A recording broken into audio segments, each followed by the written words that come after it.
Hello. Okay. 2-minute warning. We're going to get started in 2 minutes. So if there's people getting coffee, breakfast out in the lobby, if people can start taking their seats, we'll get started in 2 minutes.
Hello. Okay, we're going to get started. So if people can try to make their way to their seat, if Tremble would make his way up here, please.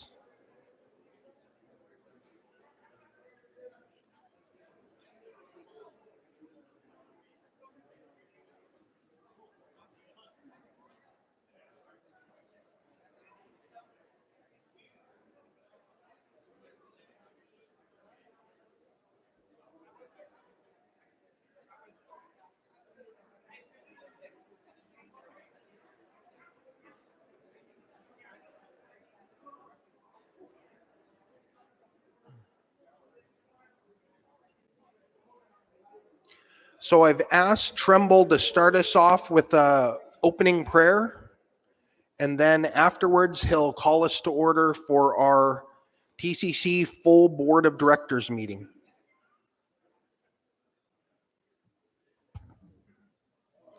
So it's cut off a little bit. TCC full board of directors meeting. But right now, if you could do opening prayer first. Okay, first? Yes. Prayer first? Prayer first. Good morning. Morning. We're going to start out with a prayer, and also we could bless the breakfast too. Ke kwado te ucha che kakuti ne che ko rinji siki ha sanne ne rital de cha sokunli. Anta ni sara ende cha dinji taksonli. Anta titi tu ko enda takne tande ko he ya sa ko kunchi. Anta ke kwado tana hinja kurini kute kwacha. What I'm saying is we come together and we've been travel from different places. And once a year or sometime before, in between the years, we get together and we need each other. Also at home, there's a lot of people back home and children's. And they've been watching what's going on. And when we see each other and we give thanks to you for meeting once a year, and we give one another the strength, and we stand here for another year and look forward ahead and work together and hold each other hand. And we also bless the people at home in all our community everywhere. We've been away from them, so we always ask you to bless while we were here together for them to go forward like friendship and one people. So that's what our great-grandfather told us to do for the future to come. So we thank you for that, and we ask you another day, and so we got one more day tomorrow, so sent the Spirit upon us, good Spirit upon us, and gave us wisdom and to do the right way, to follow the way to that life, real life. And so we ask you to bless in the name of the Father, Son, of the Holy Spirit. And we also bless the food this morning. Thank the Lord, we thank you for been eating together here. So we thankful for the resources we have and a lot of good food we've been eating and sharing one another thousands of years. So we ask you to bless in the name of the Father, Son, of the Holy Spirit. In Jesus' name, amen.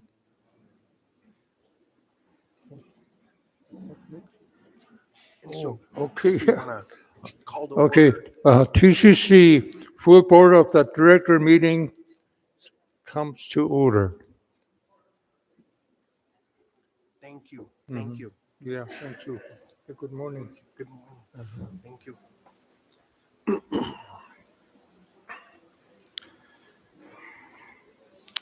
So a few announcements. I believe I covered it earlier a little bit, But in our bylaws, the first 2 days of our meeting, I believe, is called the membership meeting. And then today and tomorrow are our official call to order full board of directors meeting. So it's a little more official in format as far as making sure delegates and alternates are speaking on the microphone. If there's anyone else, they have to be recognized by their delegate or alternate in order to speak. Please make sure to turn off or silence your cell phones.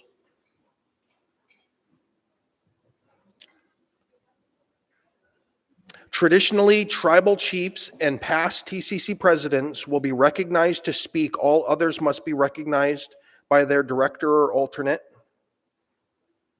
A copy of the meeting rules are in the convention backpacks and on the tables for your review.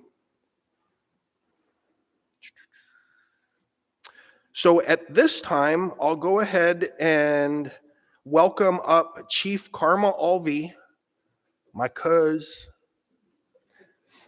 the chair of the Credentials Committee, to the stage to present the Credentials Committee report.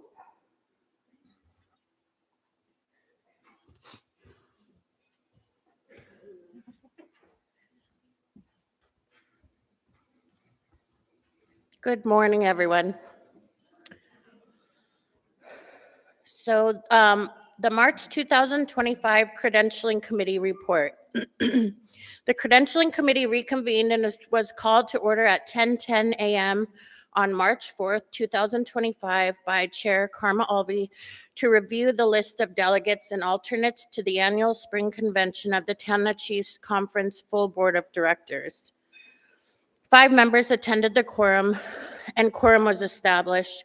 Present members included Committee Chair Chief Karma Alvey of Eagle, Chief Jackie Balaam, Birch Creek, Claude Joe Petruska Nikolai, Chief Gloria Patsy Nulato, and Chief Thelma Nikolai Hughes. TCC staff Jerry Simon and Robin Brown and Rebecca Patterson of Sonosky were also in attendance. The committee reviewed the credentialing resolutions for the March 2025 full board annual meeting.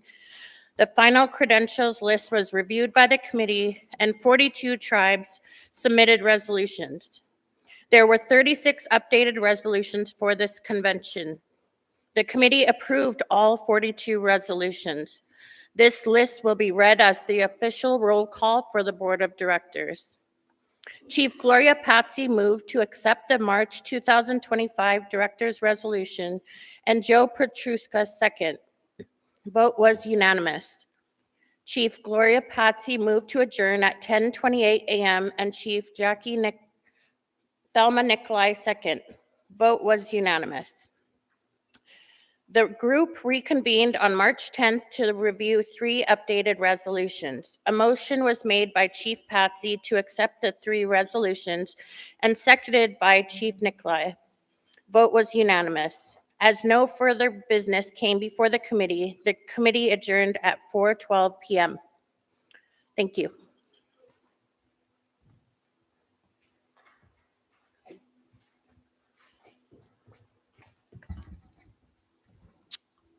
Is there a motion to accept the Credential Committee report? Move. Second? Okay. Any discussion? If not, all in favor say aye. All opposed, same sign. It passes. Okay, real quick here. We have a gift of a beaded bracelet by Nellie Northway of Northway.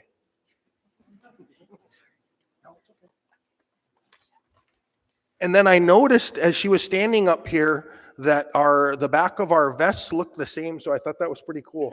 Cool. Thanks. Yep. I hadn't seen the back of her vest yet. Okay, moving on. At this time, I'd like to welcome TCC Secretary Treasurer to the stage for the roll call and establish of quorum.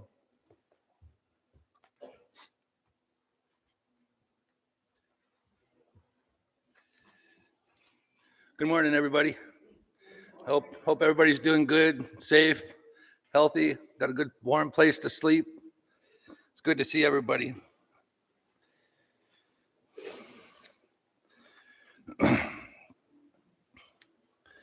TCC Villages by Subregion. Anvik, Delegate Robert Walker. Here. Alternate Delegate Christine Ellswick. Grayling, Ivan Dementiev. Here. Timothy Deacon. Here. Holy Cross, Matthew Burkett. Here. David Turner. Here. Shaglick, Jorian Hamilton. Here. Tiffany Workman. Here. McGrath, Alice Dale. Sandra Gotchner. Medfra, Shauna Heitree. Leonard Andrews. Nikolai, Claude Petruska. Here. Annie John Willis. Takatna, Robert Perkins. Vera Lynn Goods. Talida, Olin Tickner. Jimmy Nikolai. Dot Lake, Tracy Charles Smith. Chance Shank. Healy Lake, Elias Saylor. Present. Alyssa Healy. Northway, William C. Albert. Here. Robert Beach. Tanacross, Gabe Jonathan. Here. Herbie Dammit. Present. Tetlin, Alexander Joe. Herman Jean. Toke Native Association, Trinidad Wilson. Present. Rachel White. Arctic Village, Curtis Gilbert. Galen Gilbert. Beaver, Rhonda Pitka. Here. Arlene Pitka. Birch Creek, Jacqueline Balaam. Here. Oscar James. Canyon Village, Julie Biddle. Ethel, Sakalaskas. Here. Chelsea Chalkitsik, Stephanie Herbert. Here. Jonas Carroll. Circle, Dennis Carroll. Margaret Henry John. Wichaze, Nancy James. Michael Peter. Venatai, Gary Simple. Here. Paul Tritt. Alakakit, Pollock Simon Jr. Vincent Bergman. Loudon. Charlie Green. Marie Cleaver. Huslia, Derek Starr. Speedy Sam. Caltag, Calvin McGinty. Nicole Madras. Kaya Cook, Percy Lawnitz. Josie Dayton. Nulato, Gloria Patsy. Maurice McGinty. Ruby, Stuart Cleaver.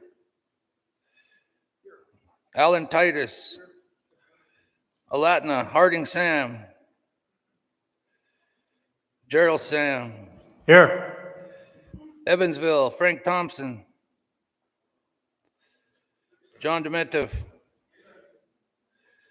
Fairbanks Native Association, Brenda Krupa. Here. Laura Akata. Hughes, Thelma Nikolai. Ella Sam.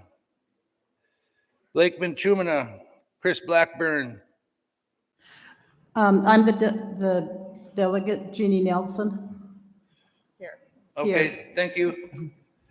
Manly Hot Springs, Leah Woods. Janet Woods. I think Mr. Raymond Woods is here too. Good morning, Raymond. Minto, Lori Baker. Lindbergh Charlie. Inanna, Donald Charlie. Brianna Ketzler. Rampart, Don Newman. Margaret Moses. Stevens Village, David Kriska. Peter Jellum. Tanana, Julie Roberts. Curtis Summer. Okay, I think we have a quorum, sir. Hey, Charlie? How did I forget you? Karma, Albie, I'm sorry. How did I skip you? I'm here. Yeah, I'm sorry about that. Did I miss anybody else? David Edward. Okay. Alternate Vera Lynn Goods.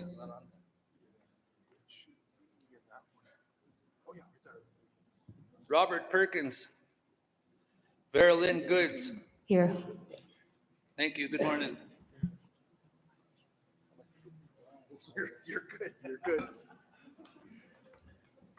So we have a quorum.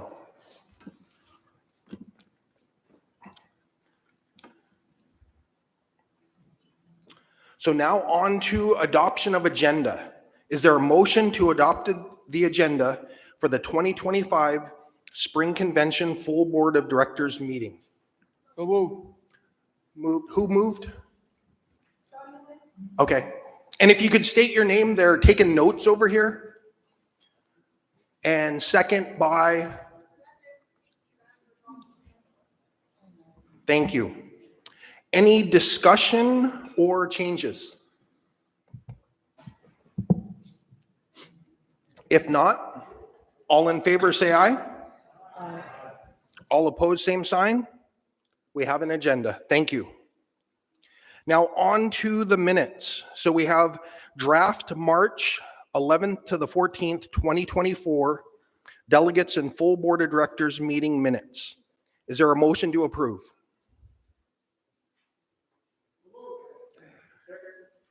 By Ivan, second by Percy.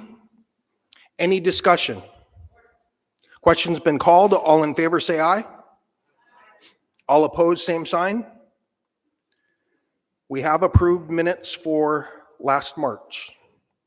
Now on to the draft November 12th through the 14th, 2024, special full board of directors meeting.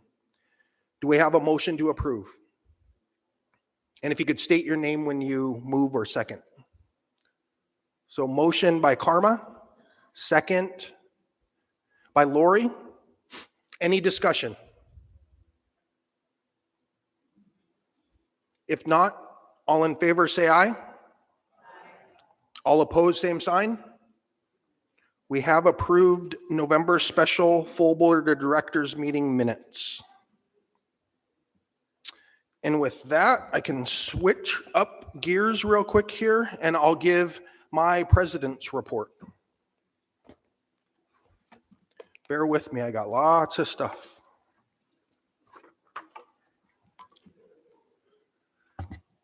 So if they can pull up my PowerPoint. Good morning and welcome to the 2025 Tanana Chiefs Conference Annual Convention and Full Board of Directors meeting. I'm Brian Ridley, your Chief Chairman, and I'm from the native village of Eagle. Now I want to slow down here for a sec because I always get too much of a rush. Mom, would you stand up back there? I want to recognize my mom.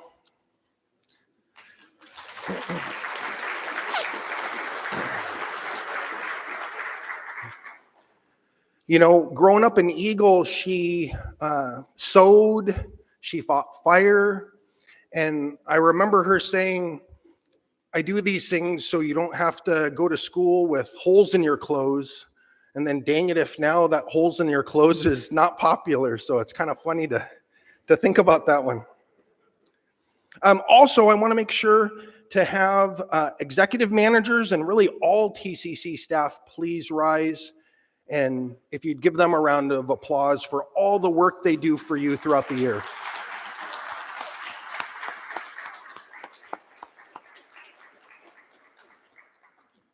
Thank you. This year, our team has been hard at work behind the scenes, launching new initiatives and enhancing our services to better support our tribal members.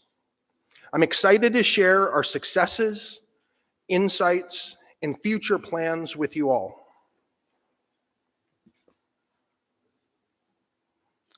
The theme of this year's annual convention and full board of directors meeting is Guided by Culture, Focused on Tomorrow. We chose this theme to highlight our commitment to planning for the future while remaining deeply rooted in our traditions, values, and ways of life. Our culture is our compass. It not only reminds us of where we come from, but guides our way forward. The practices, stories, and teachings passed down by our ancestors are the foundation upon which we build our tomorrow. It inspires innovative thinking and guides our decision-making to ensure that our growth is both thoughtful and sustainable. Throughout our history, our people have faced obstacles, many of which were intended to diminish our voices or limit our progress. Yet we have proven time and again that our resilience is stronger than any challenge. Even in these uncertain times, we draw upon that same strength and the enduring wisdom of our elders and ancestors to remain united in our purpose. This week, as our full board of directors meets to do the important work on behalf of our tribes and tribal members, we do so with a steady focus on the future, guided by those who have come before us. TCC's programs and services have done a lot of community outreach this past year, and we continue to prioritize our boots on the ground efforts for our villages. In 2024, TCC leadership visited 22 villages in the region to meet with tribal leaders and community members. This time is really important and valuable for us as it gives us an opportunity to learn about concerns important to your specific community and gives us insight into your amazing work of our tribes and how TCC can better support you. Our wellness and prevention team has been doing a lot of work out in our communities, visiting 16 communities in 2024. New home constructions are near complete in Circle, Northway, and Kayakuk. Jail rehab took place in Alatna, Eagle, Kaltag, Rampart, Venati, and Tetlin. Additional efforts include home assessments for 21 homes in Kayakuk and Ruby and 7 home packages sent to Nikolai. The numbers that I like to keep track of are new construction. We're currently at 25 new homes that we'll be working on this year, and with rehab, 42 homes. Now, per the E-Board, as part of our partnership with the Alaska Native Rural Veterinary, Inc., the veterinary services were provided in McGrath, Nikolai, Takotna, Fort Yukon, Galena, Arctic Village, Venati, Beaver, Birch Creek, New Lotto, Kaltag, Kayakuk, Nenana, and Chalkitsik.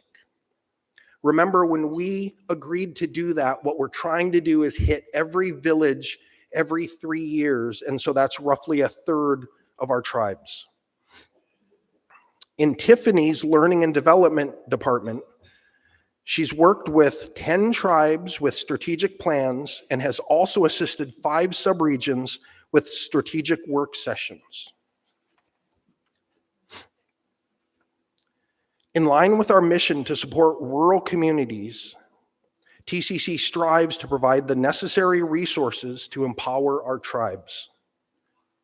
Per the E-Board, TCC allocates $10,000 per tribe each year to support culture camps.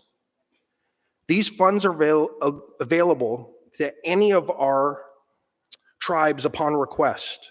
And last year, 31 tribes took advantage of this for a total of $310,000 supporting your culture camps. Our infrastructure division has secured $70 million in funding for high-speed internet and $127 million of funding to support renewable energy projects. Since May of 2024, TCC has distributed $500,000 in funding to 22 tribes for outdoor basketball improvements, baseball fields, playground equipment upgrades, and other recreational wellness programs. A total of $925,000 was made available for all 37 tribes to apply for these funds. Again, this effort was part of TCC's full board resolution 2023-16, which directed TCC to create or update basketball courts in all communities in the region. TCC has allocated $3.1 million in unrestricted funding to tribes in FY24. This includes bingo revenues, economic development grants, and cemetery assistance. Over the past decade, TCC has distributed $62.3 million in support of our tribal communities. These funds have come from various sources, including bingo, economic development, contract support costs, rural relief programs, and discretionary COVID-19 funding, as well as fund balance distributions, which I believe will start back up this year.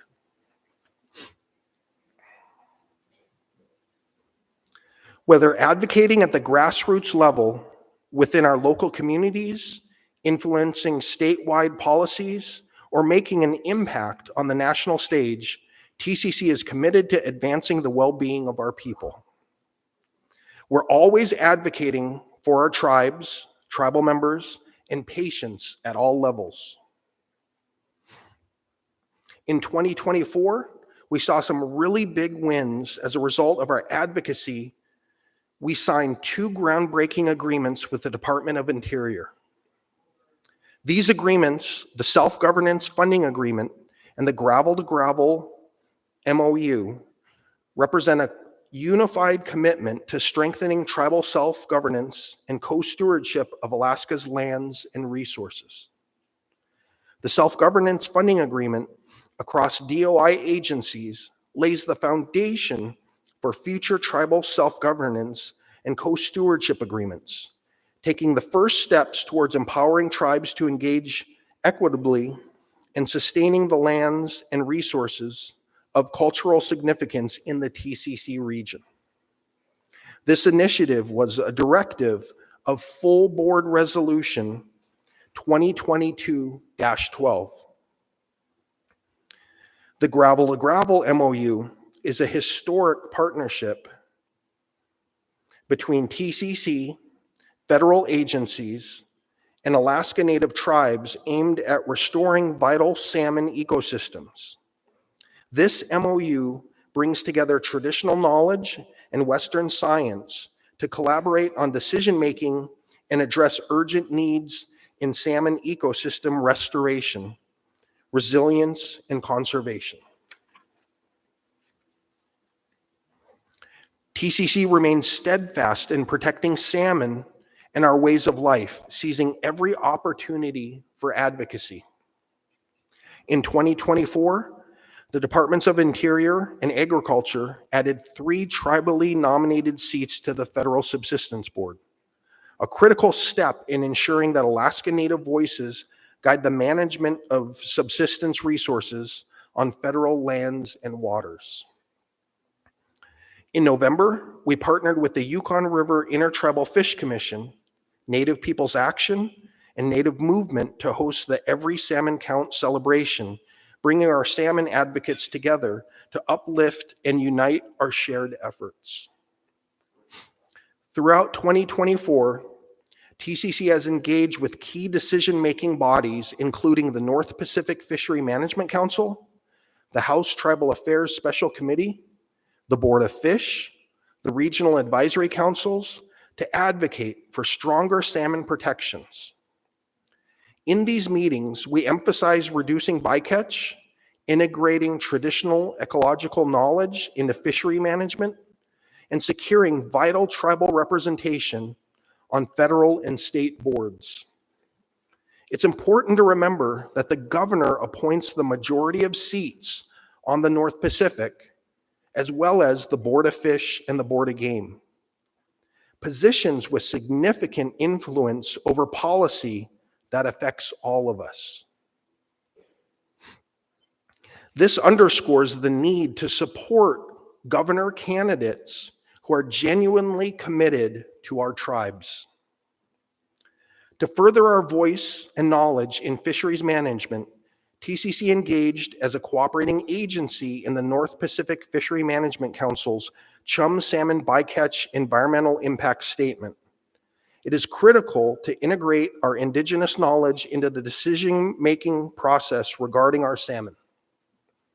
Finally, I want to thank our tribal advocates for consistently showing up in these spaces to defend our lands, waterways, and our people. Your continued engagement makes a real difference in protecting our salmon, our food security, and our way of life.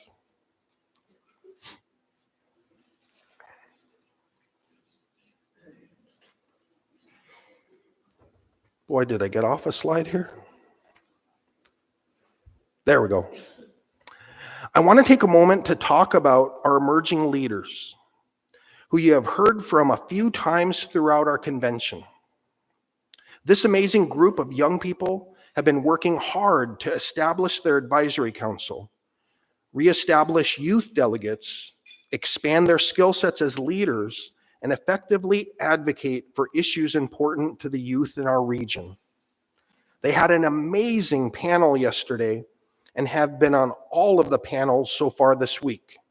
Please join me in giving them a round of applause.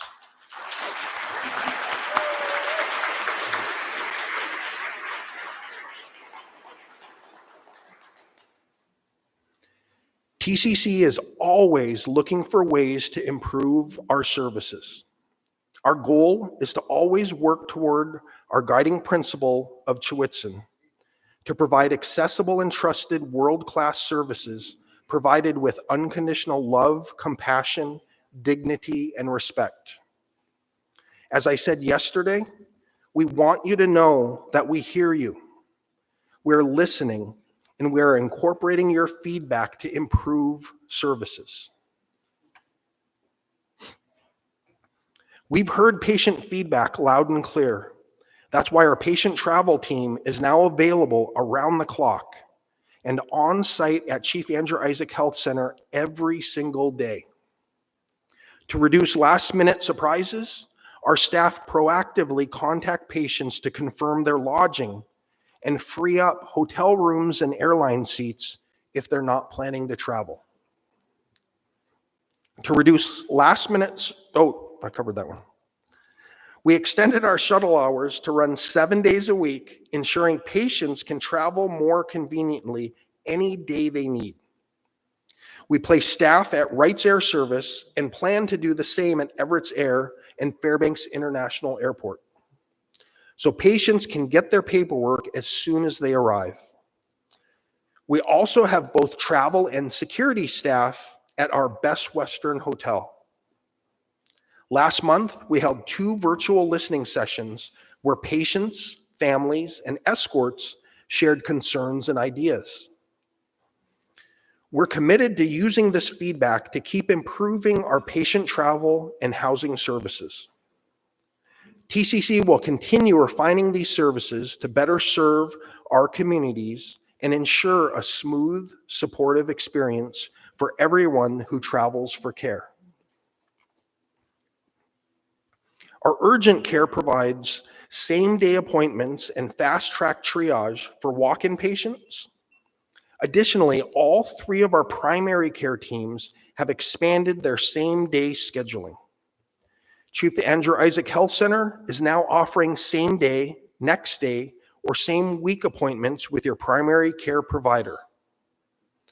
Whether you choose an in-person visit or the convenience of telehealth, this is all about reducing wait times and making care more accessible when you need it. In our continued effort to blend traditional practices with modern medicine, our Indigenous healing program has made great progress. We also reopened our fitness center here in Fairbanks, which provides a dedicated wellness space available during select hours for both staff and our beneficiaries. TCC is improving transparency and access to the resolution process by launching a web page for live updates on resolution statuses. There, you can see 2017 through 2024, along with staff assignments, and we're actively working to upload and update resolutions going back 10 years. We also mail out our hard copies of the updates to all the tribal offices on a quarterly basis. In my report to the subregions, I told them that I asked staff to reference full board of directors resolutions that direct our work, and we were able to reference 62 resolutions just in my short report that shows that we are resolution directive and we do follow the resolutions. At TCC, we're dedicated to collaborating with partners who share our vision, expanding the reach of our efforts and strengthening our collective impact. Together, we enhance the well-being and empowerment of the communities we serve. Now here you can see a picture of our boat trip last summer, and it's a picture of all of us on the Tanacross Airport. TCC's annual Partners Boat Trip serves as a bridge between our tribal communities and decision makers at both the state and federal levels. This event brings together tribal leaders, community members, and key partners, including the Department of Fish and Game, Alaska Native Tribal Health Consortium, Bureau of Indian Affairs, federal tribal partner agencies, state and federal lawmakers, and department heads. This year, TCC leadership and our partners traveled to the Upper Tanana communities, including Eagle, Northway, Tetlin, Tok, and Tanacross. These visits provide firsthand engagement, allowing decision makers to hear directly from the people impacted by policies and resource management decisions.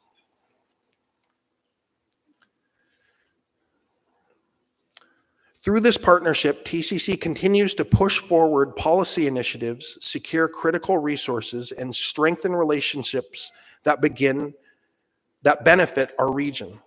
This summer, we're planning to travel from Evansville to Huslia in late June, and next year in 2026, we hope to visit McGrath, Nikolai, and Takotna, so that we'll, at the end of that, have covered every one of our subregions as much as possible. Interior Native Vote is a nonpartisan partnership between Doyon, TCC, and FNA focused on increasing voter participation among shareholders and tribal members. With 2024 being a major election year, we worked to inform, register, and mobilize voters through key initiatives. To reach more communities, we launched the Ambassador Program, which offered stipends to rural advocates who could assist in getting residents in their villages to the polls and keep them informed. We also hosted 2 successful candidate mixers, giving local voters the opportunity to meet candidates, ask questions, and make informed decisions at the polls. TCC continues to support the Yukon River Intertribal Fish Commission as it moves towards full independence. In 2024, the commission elected Charlie Wright of Rampart as chair and expanded its capacity by hiring support staff to strengthen advocacy and communication efforts across the region. TCC remains committed to working with the commission to protect Yukon River fisheries and uphold tribal management of critical resources. As the needs of our tribes, tribal members, and patients continue to grow and expand, so does the need for services at TCC. We're always looking for new ways to meet the needs of those we serve. We're excited to share that we reopened GRAFT this year. This program provides culturally based mental health treatment for Alaska Native youth. It's more than therapy. It includes beadwork, drumming, storytelling, and subsistence skills, connecting youth to their identity and community. Cancer care is a tough journey, and we're working hard to make it easier for our people. We partnered with Intermountain Health Oncology, so patients have a dedicated oncologist working with them. The infusion center provided 140 treatments this year, and we're preparing to offer chemotherapy in 2025, a big step in keeping care closer to home. This year, TCC took over the Gateway to Recovery, making sure detox services stay available for those who need them. We've expanded operations, and Gateway to Recovery is now open, providing safe, medically supervised detox for alcohol, opioids, and stimulants. This is a critical service, and we're proud to ensure it remains accessible. On rural clinics, a new clinic was built in Stevens Village, and the next two that we're working on are in Rampart and Nenana. Yesterday, we saw a presentation that gave a current federal overview. While we're still gathering information, and believe me, it's changing by the day, it's clear that we need to be prepared for continued challenges ahead. As you all know, TCC relies heavily on federal grants and Medicaid to provide essential services to our tribes and tribal members. I want to be as transparent as I can be here. TCC has always been a fiscally strong organization, and we're in a stable position today with 15 months of reserves and our tribes with $40 million in reserves, all at TCC, and it's all in our financials. However, we don't know how long these funding cuts will last or how deep their impacts will be, and we might need to dip into our reserves just to get through the next 4 years. This means we can't afford to wait and see. We have to take a proactive approach now. Now, as I said in the sub-regional meetings, you really have to understand the federal budgeting process. And I think yesterday they covered that a little bit, but if I can break it down this way, the federal budget has to go through the Senate and the House. And from there, it's reconciled into one budget that goes to the president. And if I can back up a little bit, in a normal year, when we switch from one president to the next, the prior president would have fully proposed and gone through the budget process for FY25. And we wouldn't have to worry about cuts. We'd only have to worry about FY26 that starts in October. But because we're under a continuing funding resolution, we are at risk for some reductions this year. Now, whether we get reductions this year or they come in FY26, there's no way to sugarcoat it. Cuts are coming. And so we just have to be as prepared as we can be. The one thing I want to note, though, is about 80% of what we do by dollar is health. And over the last couple of years, our IHS funding is forward funded, meaning we've got the bulk of our IHS funding already in the door at TCC. So we don't have to worry about that being cut this year. The big risk over the last couple of weeks has been the Medicaid, which is why that's been such a big priority for us. And again, when you look in the notes in our financials, you can see third-party revenue last year was about $100 million, and 68 million of that was Medicaid. So I'm not saying it's going to get completely cut, but if it was to be completely cut, That 68 million hit would be about a third of our health budget, just to put it into perspective. Our goal is to minimize the impact on essential services as much as possible. We're taking a hard look at our current and future initiatives. That includes evaluating service expansions and making sure our priorities align with what is most essential. This is about long-term stability, ensuring that what we provide today remains sustainable for future generations. I know this isn't easy to hear, and I don't want to alarm anyone, but I also won't sugarcoat the reality we're facing. The strength of TCC has always been our ability to adapt and lead through difficult times. Our commitment is clear. We'll navigate these challenges together, making smart, strategic decisions that ensure our tribes and tribal members continue receiving the services they rely on.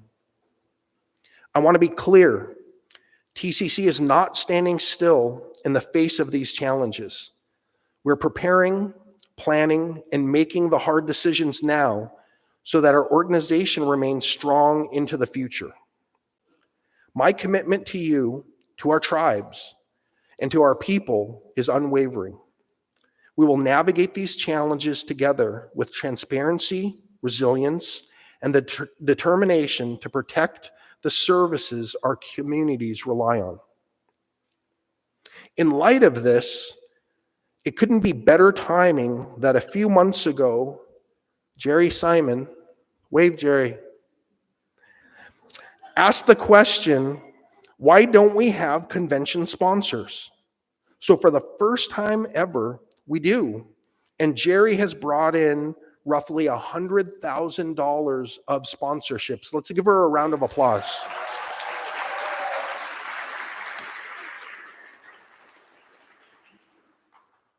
And that offsets about a quarter of our convention costs. So with that, I thank you for giving me the time to address all of you today. I'm honored to serve you in this position for the last 3.5 years. I hope I covered most of your TCC concerns. So Masi Cho, thank you.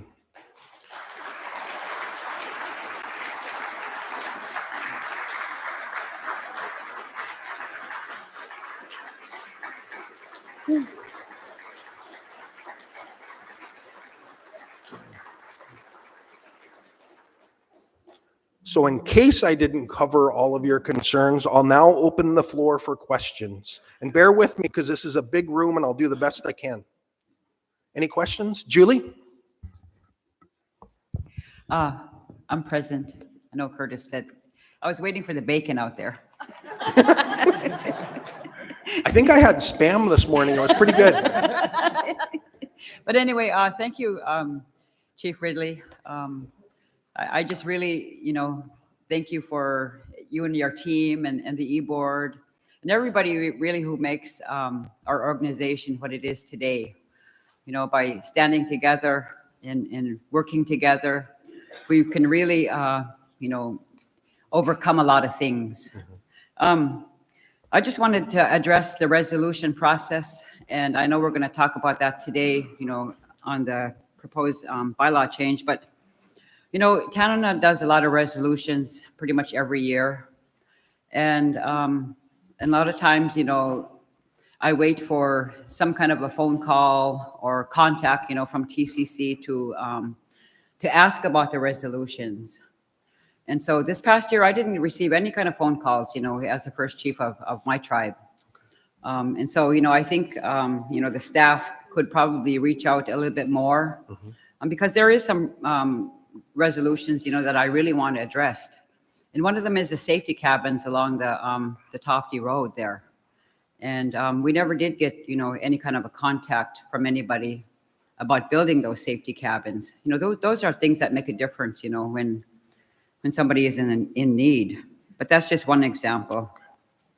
Then I want to ask, when are you coming to the Yukon-Tanana subregion for your for the trips?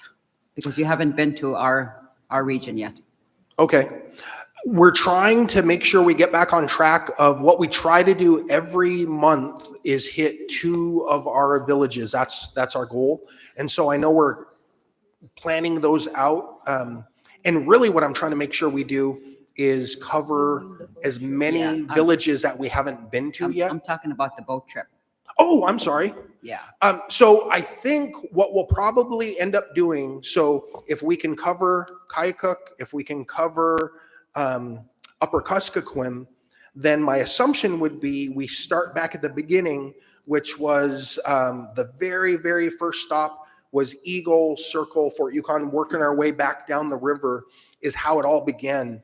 And how it all started, at least in my eyes, was at that time, it started out as the fish trip.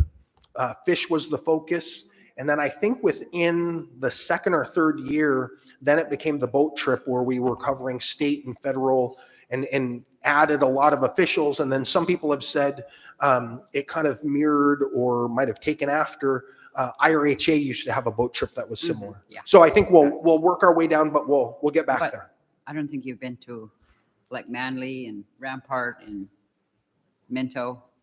Because in my time, we started out Ruby, and then we covered Lower, and then now we're trying, and then we covered Upper. So I don't want to, keep debating. so back we and worked our forth, way yeah. down, and then we'll start back at the top, and we'll come back I'm down. just asking you guys to come to our region. Yes. Thank you. And I just want to thank TCC for donating to helping Tanana start to construct a new health center. So you didn't forgot to mention Tanana on there for, making a donation to us. Thank the e-board also. Thank you. Thank you. Chief Jack? Yes, on behalf of the Nakanaga Board, I'd like to thank Panda Chiefs for contributing to our organization. Without Panda Chiefs and Doyon and our other little grants, there wouldn't be no Nakanaga. And we're here for our people. And, we try to advocate as much as we could to try to help our elders, because there's elders out there that don't really understand what's going on. And some places, that I heard, I brought it up to you when you're at our presentations, when you make your presentations to us. There's elders that get sent out of their villages without an escort, and they really don't know what's going on.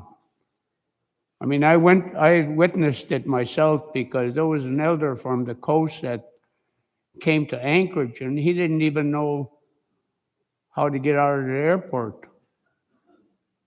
And I was lucky enough to run into him, and then I showed him where the shuttle was, and it's happening all over. But without you guys' help, we wouldn't be here right now. We're just a small organization, and I'd like to commend the staff. We only have 3 staff members, and they do a tremendous job. And I'd just like to give them a round of applause, Thank you. Thank you.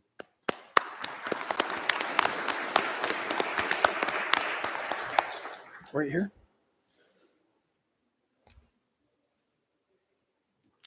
And IT said, make sure you pick it up from the base, not the microphone, because it'll pop it right off. Thank you, Brian. Well, first of all, I just want to thank you for your leadership. Advocating at the federal level on behalf of the tribes, and as far as being the tribal administrator for Manly Village Council, you're just a phone call away, text message away, and I appreciate that. And the health staff as well. We had a few hiccups as far as our healthcare in Manly, and it's just, just like that. So I appreciate that help as well. And, as far as the resolutions too, once it comes to the resolutions, I do have questions regarding the bylaws. They're not very clear. And this year, Manly Village Council and Arctic Village put in a resolution. And so language was changed by the committee kind of last minute. There's questions regarding that. And, one concern I had is the grant funding that's coming in. TCC is willing to apply for grants on behalf of the tribe, but there's no information regarding the allocated amount, how you're going to manage it, how it gets to the tribe. So, and I'm specifically talking about the OVC grant funding. There is funding that has been available for each tribe. I know this year, I can't answer to all tribes, but it's about 400,000, and those grants are pretty much guaranteed, and it's for victims of crime. And so, what I'm asking is that there's more community outreach. I just recently got an email on February 20th asking if TCC wanted to apply on behalf of Manly, and I'd asked, what's the amount, what's it for, how is it managed, and there was no response. So I'm just asking that this funding for victims of crime, that it's available, for our tribal members and our people. So anyway, and I wanted to thank we've been contracting with TCC Village Bookkeeping. So thank you to Jennifer Babcock and her staff. We just went through a full audit, and I got good news yesterday that, we are in good standing and it was a clean audit. So thank you to Jennifer and her staff. And I also wanted to acknowledge the youth, their leadership, for getting up yesterday and speaking. And I wanted to acknowledge all of the chiefs and the delegates and the TAs and all the leaders in this room. It's a trying time right now as far as funding our land, fishing, hunting. So I just want to acknowledge everybody that just continue fighting for what, belongs to us. And, that's our waterways, our land, and our fishing and our hunting rights. So thank you. Thank you. And we'll make sure to have somebody get back with you on OVC funding. Karma? Thanks. I just wanted to say thank you to TCC for the basketball funding and the 100,000 that you guys just gave out. I know in trying times like this, it's probably, better to hold money back, but giving those out to the communities, it helps us tremendously in all of our projects that we're doing.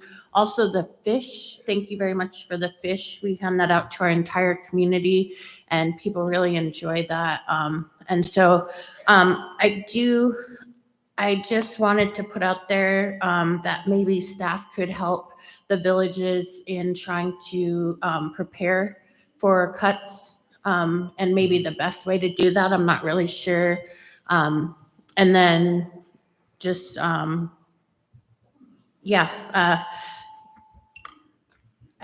really appreciate everything that we did. We did have some health and travel. I traveled with an elder, and the process was really good for us all the way through to the hospital. And we just had a really good experience. And having people on staff throughout the weekends was really nice, so that we can work on travel to come home on Monday instead of wait until it opened on Monday to travel home on Tuesday. So thank you very much for that. Thank you. And one of the things I covered in the sub-regional meetings, I've always emphasized, even back when I was a CFO, is for the tribes to know their budgets and make sure you're having clear communication with our tribal development self-governance area. But between self-gov and bookkeeping and our accountants, making sure that everybody knows your annual revenues, expenses, but even your carryover, because the tribes that have your money coming through TCC, having built up $40 million at TCC, it's not just TCC that's going to need some reserves to get through these next 4 years, but I think our tribes will as well. So that communication between all those different programs and departments with our tribes is going to be really important. Next up, I think I have PJ. Yes, thank you, Brian. Good report. I think on the go forward, if it gets really bad and the funding gets cut, we need a special meeting. But also on that agenda of that special meeting, if it happens, is add resource development and extraction. It's time to talk about that. We, on the Allakaket, we respect everybody that's against development. We're a large, wonderful organization, and our vision is different from your vision, and we respect that. And that's part of our self-determination, empowering our young people with jobs and education, building capacity, and we totally respect that. And I think it needs to be on an agenda at some point because it's controversial. Both sides want something, and there's got to be compromise in the middle. You know, I've been called a sellout, Brian, and I'll never sell out my people. Here's why. You know, God forbid if I die, the people at home that I represent will have to bury me and dig my grave. So I'll never do that to my people. But I'll stand into the wind, and like my late cousin Wilmer and Hughes, he had really good vision. He's got a lot of houses, a lot of jobs, really empowered his people. He started a $25 million training program, and the state bought into it. He hired a lot of, my late cousin, the chief, he hired a lot of our people, and they brought home that heavy equipment knowledge. And we're along the same path in Allakaket. And chiefs, no disrespect to all of you. We respect your stance. We have different visions, and we're a large, wonderful, powerful organization. But all I ask is respect our vision and our path forward. We're good for the next 4 years with jobs. We're solid. And it takes advocacy, it takes compromise, it reaching across the table and party lines for our vision. So with all due respect, that's if the next conference, you know, all of my tribe's money, we're an MOA tribe. We're not 638. 638, you get your money directly from the government to your tribe. MOA tribe, 100% of my tribe's money goes through this organization. And then when I hear staff talk about Ambler Road or resource development and extraction, we want to be part of that conversation to just debate in the wide open and be respectful of everyone. So with that, thank you for all you do, Brian, and you know, add resource development and extraction on the go forward, because Allakaket, we support development. So thank you. Thank you, PJ. If I can respond real quick here, I was hoping if that was a topic that was wanted to be brought up, that you would have brought a resolution.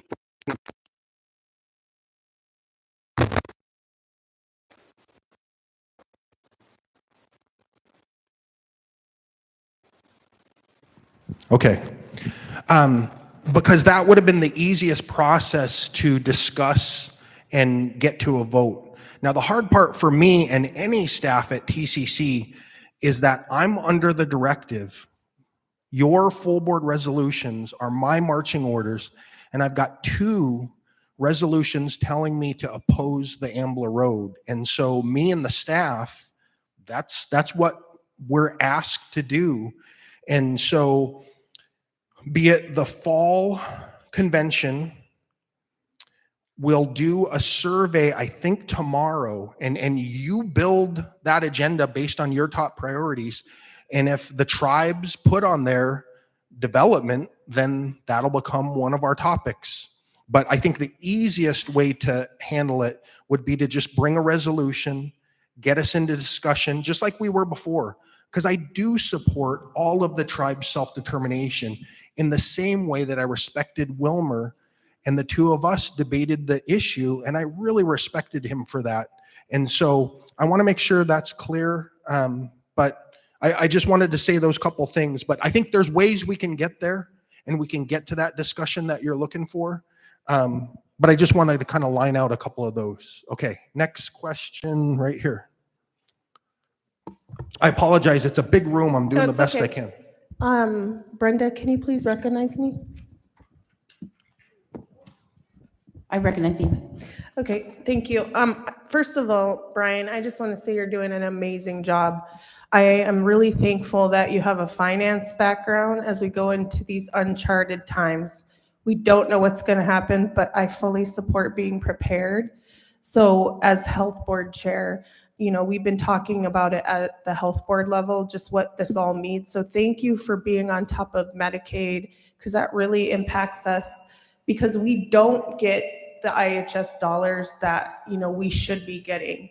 It's never been to where it needs to be. And, you know, we will continue to provide essential services, but there's a lot of programs out there that are grant funded and help our people immensely. And with food security issues, you know, we're just in uncharted, you know, waters. So I'm really grateful that you're forward thinking and planning. I want to put on my other hat as FNA president and just thank you for your support of Birch Hill and the TCCE board. Birch Hill, as you all know, many of our tribal members from all over are buried there.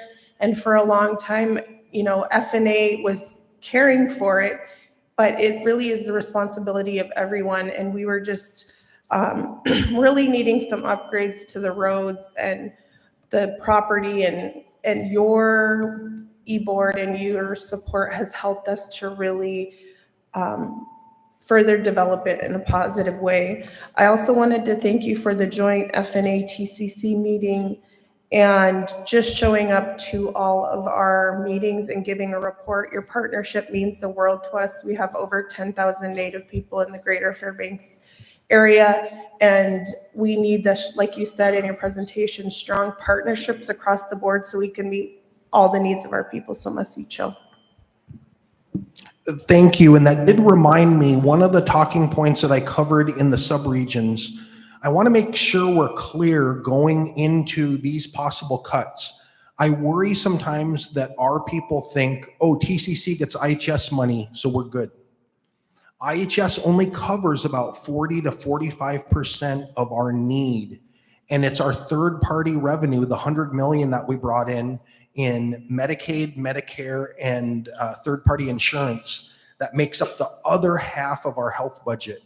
So I just really want to make that clear that between IHS funding and really Medicaid, those are the two biggest pieces that make up our health budget. Let's see, right there. Oh, Josie Dayton from Kyaukuk. I'd like to recognize tribal member Lori Lawrence. Mendon Huzun. My name is Loretta Lawrence. For clarification, I am a Kyaukuk tribal member and a Kyaukuk tribal council member. I wanted a little more clear understanding, I think, or explanation maybe of what's happening with the FY26 budget. I kind of missed that. I was talking to someone, sorry. The other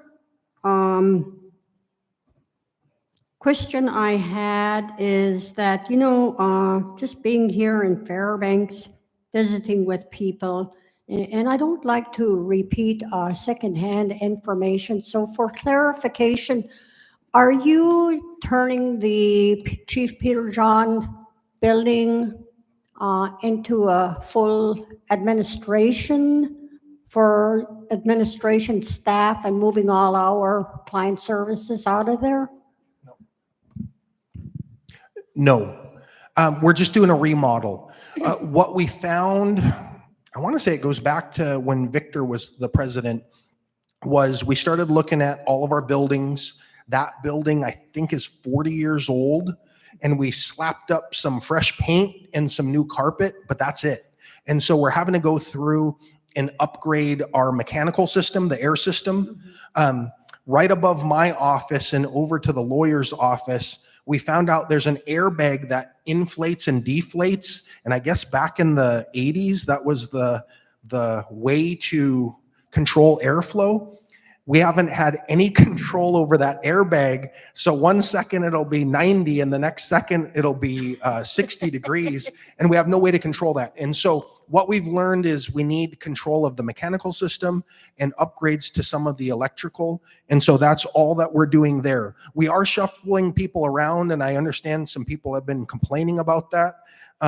But we do have an internal space committee that has been working on this, and this is a plan that goes back, I want to say 2 years in planning to try to figure out how to best handle the office space that we have. On the FY26 budget, all I was trying to tell people is if we're lucky enough to get through with minimal to no cuts this year, cuts are coming in FY26, one way or another, because the president, the House, and the Senate are all together.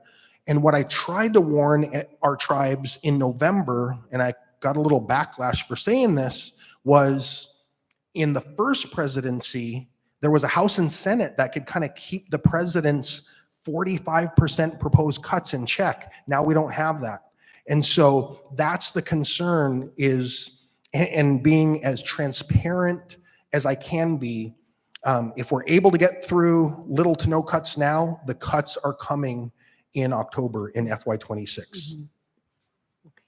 Okay, so I just want to take the time to thank you and your staff for creating an emerging leaders program and working with other organizations to get them to be those people, young people they were yesterday. It was an excellent move. I appreciate that. Thank you. Thank you. I can't take credit for that, but we'll keep it going. And I know when they finished up yesterday, McKinsey goes, hey, can we do this youth-only panel every year? And I'm good with that. So if we kind of make that part of our standing agenda, I think that would be a good addition. Now, other questions, I think, Jerry? Thank you, President Ridley. Again, I would like to commend you and your staff and a Twitch and Wave for putting together this convention that we've been having.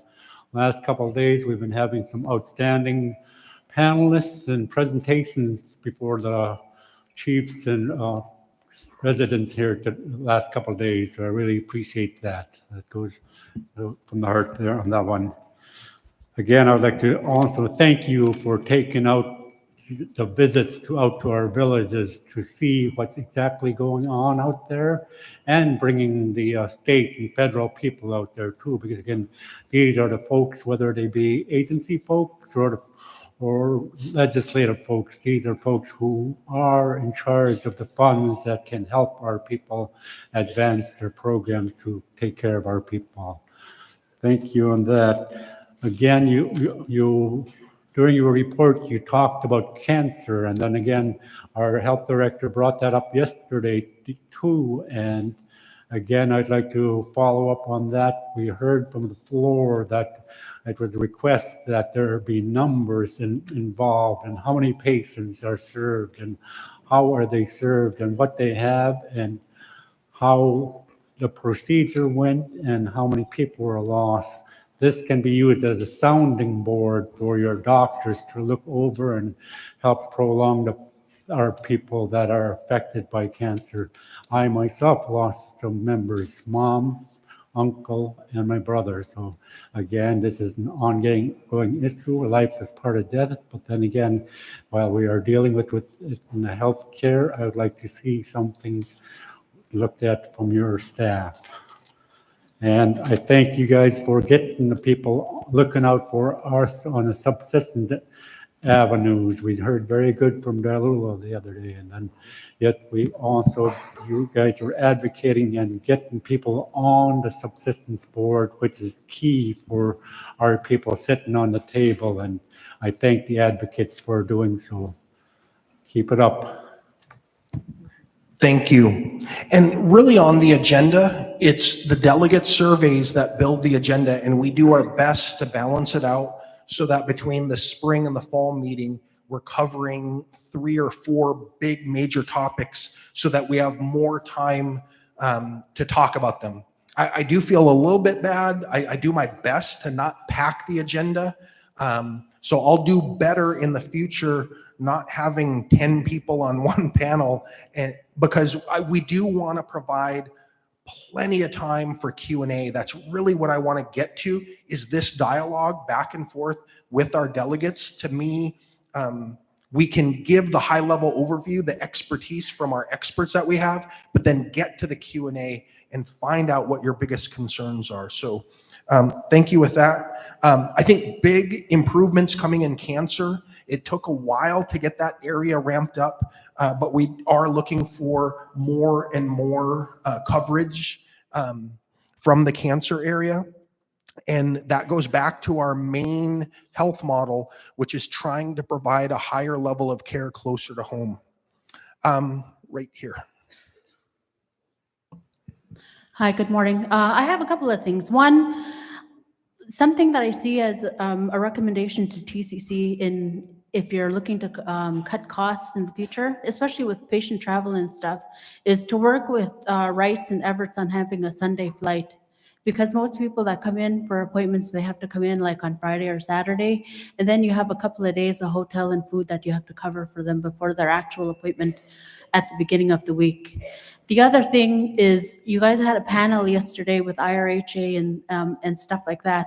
So it got me thinking, you know, for our young people in our village that are waiting for homes to be built for them, I think we really have to start thinking about how we're going to go forward and work with our young families and actually coming up with a plan to build their own home, working with them, how they're going to budget and save, and how we as tribes can help them with the funding to pay for the electrical and the plumbing. And as cuts continue to come, these are things that we can do in our communities to help our young people. The other thing is there's always been a stigma among our Native men that they can't come forward and talk about the things, their traumas, the things that they go through in their life. And it's a big thing in, that contributes to their mental health. And yesterday you seen our young man from our interior, he bared his soul in front of 200 people. And that 15 years ago, you wouldn't have seen that among our young people. I see it as a step forward in our men healing and taking a role, the role that they used to have in our homes, and being healthy and raising healthy children, especially in taking a stance of not drinking. So I was so proud to see that. The other thing in our sub-regional meetings, you mentioned that TCC was going to have 6-pack trainings this spring, because in order to captain your boat trips, you have to have a 6-pack license. Do you have the dates for those? I'll need to get help from staff. I know we are working on the 6-pack training, so I know that is in the plans. But if I can cover a couple of other things. Wrights and Everett's, I'm happy to meet with them and do what I can to try to get them to add Sunday flights. I know they've been very open to suggestion, and I think we got some flights added previously. And I do have Everett's has been wanting to meet with me, but with convention, I wasn't able to do that yet. And so I think in the next week or two, I'll be able to meet with Everett's and talk about that. On IRHA, on building our own, I couldn't agree more. I think it was in the lower Yukon where I saw them harvesting logs and building their own homes. I'm all for that. And if over time we can work with our tribes to try to make sure that there's sawmills and stuff in every village, I think that's something I could really get behind and support. In regards to that, when you heard Sullivan talk about, I'm on the same page with Brian, that's because Sullivan brought up the Secretary of HUD, And myself and the late Wilmer were there advocating not only for our region, but for the whole state. And much of what we said is try to find ways to cut the red tape.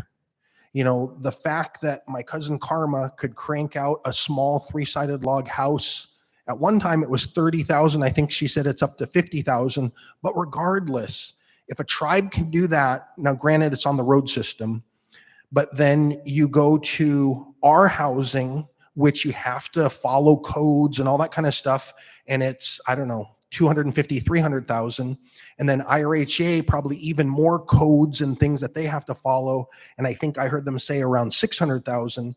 There's got to be ways we can cut that and make it quicker and easier and still build a good house for our people. And so that's something that I'm more than happy to work with Sullivan on, to find ways to cut our costs for home construction. On the men talking about the issues, and you talked about the youth not drinking, that was something I totally forgot to notate in my speech, but just so you don't think I picked up the bottle, I'm at 9.5 years now, and so that is something I'm really proud to be behind. And then I want to check with staff real quick here. Do we have dates yet for six-pack training? Do we know? I see somebody pointing towards the door. Amber? I have my staff coming. Okay.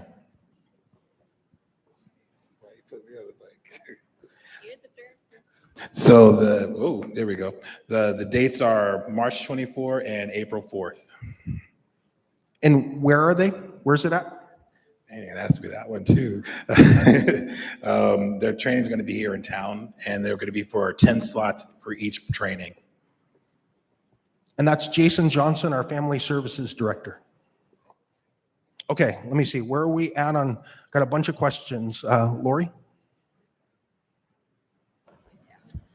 I would like to recognize Council Member Charlie Titus Jr.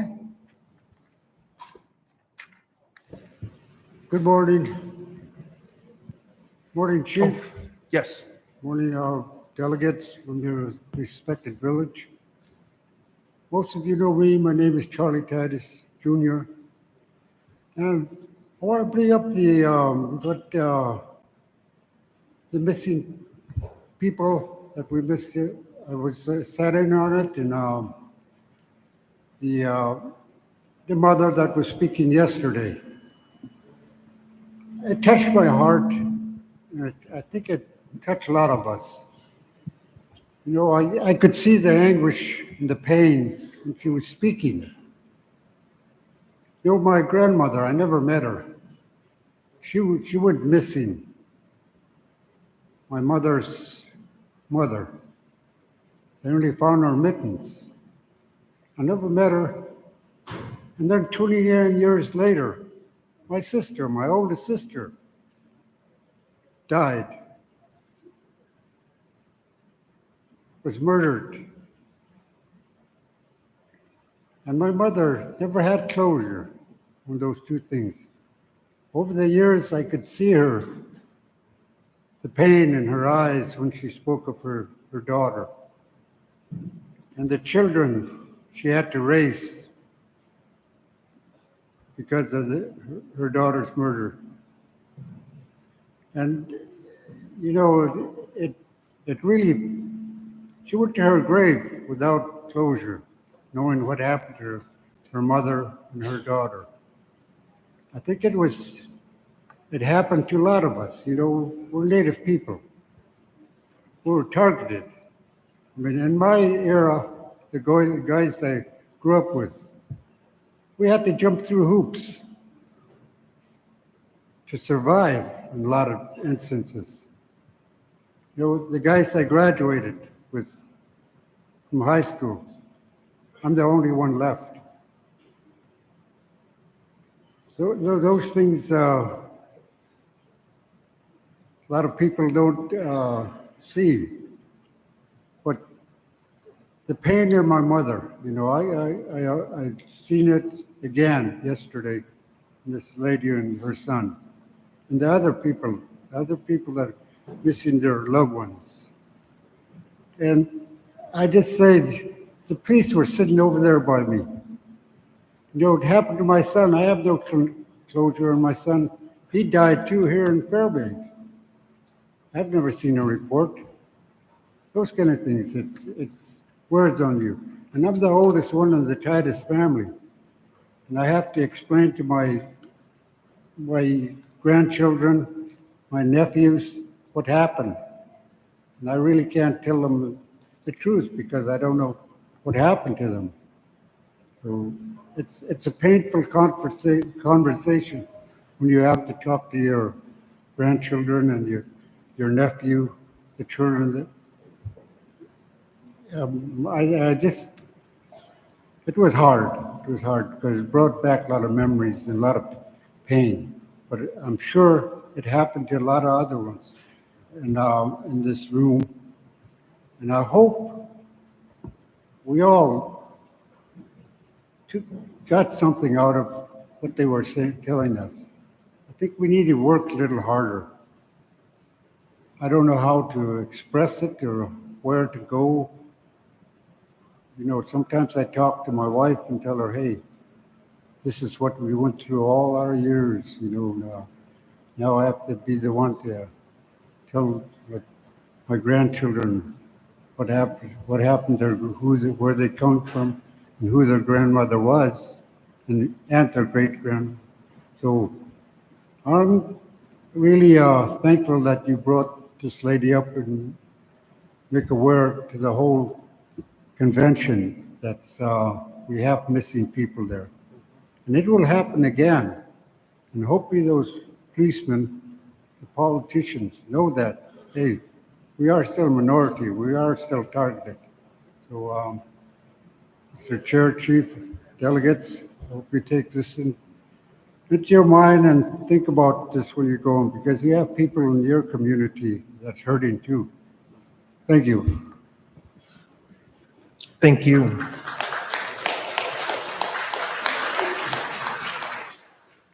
Yes, and definitely on MMIP, because I didn't get a chance to speak towards that. I really do appreciate our partnership with FNA. We really have been able to do quite a bit. I feel like on MMIP, but as our elders say, we could always do more. And we're always looking for ways to, what more could we do? What better could we do?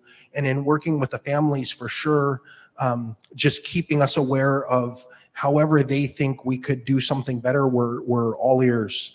I do want to mention that for at least a while last year, we had a VPSO MMIP investigator who went through a number of the old cases within our region. And then there is a state trooper MMIP area. I haven't heard from them in a while, but I know my hope is that between both of those, we can start getting some improvement, some traction, and some help in those areas. Julie? Thank you. Before I recognize our second chief, Curtis Summer, I'd like to maybe offer something about maybe something that we could perhaps do when the snow starts melting. I was thinking before we used to organize in our villages a group of people that would want to go help. Like one year we sent a whole bunch of guys up to Alakaket, and they were searching the river at that time. But maybe our villages could perhaps organize a group of people that they could send up here to Fairbanks, and then that way we could maybe help look for Sandy Kaikook's grandson. So that's just a suggestion, you know. Then I'm going to talk to our council in Tanana to see if we could send up a group of people up here to Fairbanks, you know, just to try to look over in that area where he was last seen. So that's just a suggestion. But I'd like to recognize our second chief, Curtis Summer. Good morning. Good morning. Thank you. I'd like to echo the rest of the delegates in saying that this is a very good convention this year. Thank you, Brian, and thank you to your staff. And listening to the elders speak and listening to the youth speak, was so awe-inspiring. I don't have any complaints. I have a few comments. Tanana has a resolution coming up that calls for a complete halt of bottom trawling in Alaska waters.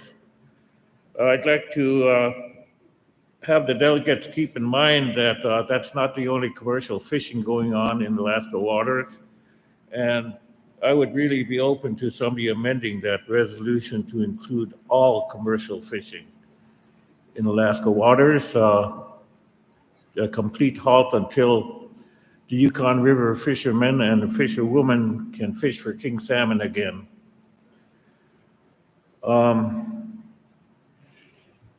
You know, our obscene rates of violence, substance abuse, and premature deaths continues. And I do feel strongly about recognizing the root reason behind those obscene rates, although not many of our delegates recognize what is behind those obscene rates for so many decades. And, you know, I don't know how to bring this up because I am part of this PTSD in the previous generations and in my generation, from colonization,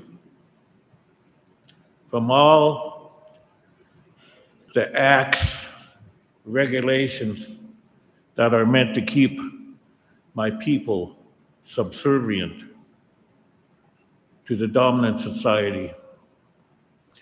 That means all the boarding schools, all these religious entities that came to our villages before more or less wrecked the society, our societies. I don't know how to explain it, but as a result, we all have PTSD, especially in the lower 48 tribes from the treatment they had received.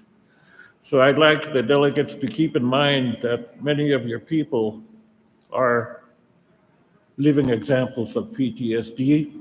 If you read about it, Native Americans have PTSD rates equal to combat veterans or more than combat veterans. I know it's not talked about, but I think in order to be proactive, we really need a centralized library that contains all the acts and regulations, laws that pertains to Native Americans, pre-contact, contact. I would like to make a comment that I saw a timeline of events in the council newsletter, and I was very happy to see that. I'd like to see more of that, showing the history of what happened with our people. And I think that's about it. I'm very proud to be here and very proud to listen to my elders and the youth and to my fellow delegates. Thank you. Thank you. If I can cover maybe two of those, there was a bunch in there. To Julie's point, I agree. I was able to, I'd never done a search, and I was part of the search from the clinic past the jail and back. And it was between waist deep and knee deep snow the whole way. And when I got done, that's exactly what I talked to the VPSO director about, that, boy, if we could hit it as the snow's melting, that would really be the best time. So I couldn't agree more. If we can help with the family and VPSO and try to organize that, we'll try to do that. On the bottom trawling, I'll try to be careful here. I think for the most part, our tribes can get behind that, but I also do want to be respectful because we do have some of our tribes, I think, that are part of CDQs. So as far as self-determination, I want to be respectful, but I do think that the bulk of our tribes would get behind some sort of reductions or banning on trawl. Let's see. I think I had Charlie Green next. Thank you, Brian. You know, one thing we're doing resolutions today, and I think we need a time to talk about what are the villages that turn in resolutions, what they have done to support the resolutions that we've turned in the previous years. And, you know, so we don't end up just stacking them resolutions every year the same. And then I would like even TCC to talk about what they've done for the resolutions, you know. So, I mean, just so we don't just continuously turn in resolution after resolution and just have them stowed away. I think we need more time to, you know, to work on them and talk about them and put them in, you know, into our agenda. So that's all I had. And thanks, Brian, for all you do and your leadership. Thank you. And then right here. Thank you, Brian. I don't want to take up all the time, but I just wanted to mention three things. You know, yesterday, I forgot to mention the respect that we need to show for all of our tribes, all of our business, and we're not always going to agree. But you know, at the same time, we need to agree to disagree and respect each other in our decisions and our opinions. You know, I had noticed yesterday, the moderators just, you know, cutting off delegates of the tribe. So I'm just requesting that we respect each other. And Jessica had mentioned partnerships, you know, TCC and FNA partnership. And I think, you know, in general, that's the key, is partnership, TCC, IRHA, FNA, the tribes, to start leveraging our funding and working together. And Gloria had mentioned housing as well. You know, currently there's the energy rebates through DOE, and there's water and sewer funding as well, either through ANTHC or Village Safe Water. And, you know, those could be, if we start planning a strategic plan right now to look at our overall programs, our policies, our fundings, and working together, leveraging that funding, we might be able to provide more housing in our villages. And that's what, you know, one of the needs is. And with the federal government, there's so much money coming out for fiber optic, you know, billions of dollars, but you really need a home to install internet. So I just wanted to add that really quick. Thank you. Thank you. Speedy? Yes, good morning, thank you. Just real quickly, you know, you mentioned the housing and water and sewer. Thank you for working alongside with IRJ, because, you know, it's really important for villages now with the cutbacks and the prices going up on the freight and everything. But, you know, like I mentioned earlier, our water and sewer has fallen behind. So that's number one thing we'll be working on for our villages and here. Another one is, I like the idea of what Julie said earlier about the searching. You know, I heard this before, you know, when we search for our people for a long time, and, you know, our people got to keep trying to find our people, because I have tribal members that have been missing for years now. And I always hear this, that send a team from another village, because, you know, they always I heard before that they have luck, you know, some certain teams that have luck to do that. So we just got to keep trying something different. You know, eventually we got to find them. And the other one is, I really like to thank you and your staff for getting the VA here. Yesterday, I want to mention this to the veterans here and to other villages. I myself, you know, and I advocate for veteran benefits and care. And I just found out yesterday that I got more benefits and I didn't know. So we gotta remind the veteran to check up on your status because it'll help you in the long run. And I was really happy with what the VA was telling me. It only take a few minutes. And he's willing to go out to the villages, and all it takes is just a few minutes to look up he brings the whole history of the military, and that's how they find out if what kind of benefits you get. So I just wanted to really thank you guys for doing that. Because you guys heard us when we brought that up last year. Hey, we're falling behind on the veterans, and I really want to thank you and your staff for doing that this year. I got more benefits and. I want him to go to Houston, so he's setting up a date for that. And I'll wishing the other village will do the same thing for your veterans. Thank you. Thank you. Steve? And I assume, Nancy, you recognize Steve? Hello. Oh, past president. Hey. Sorry. Be careful. Sorry about that, Steve.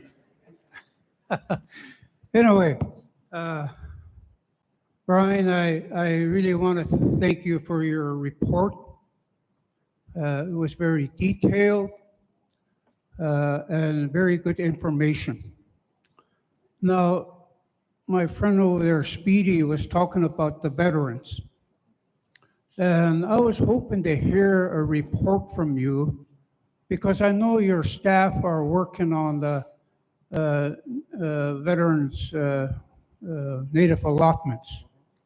And I'm one of those folks. And I did talk to one of your people, and they really were helpful in helping me fill out the application and trying to identify land and this stuff.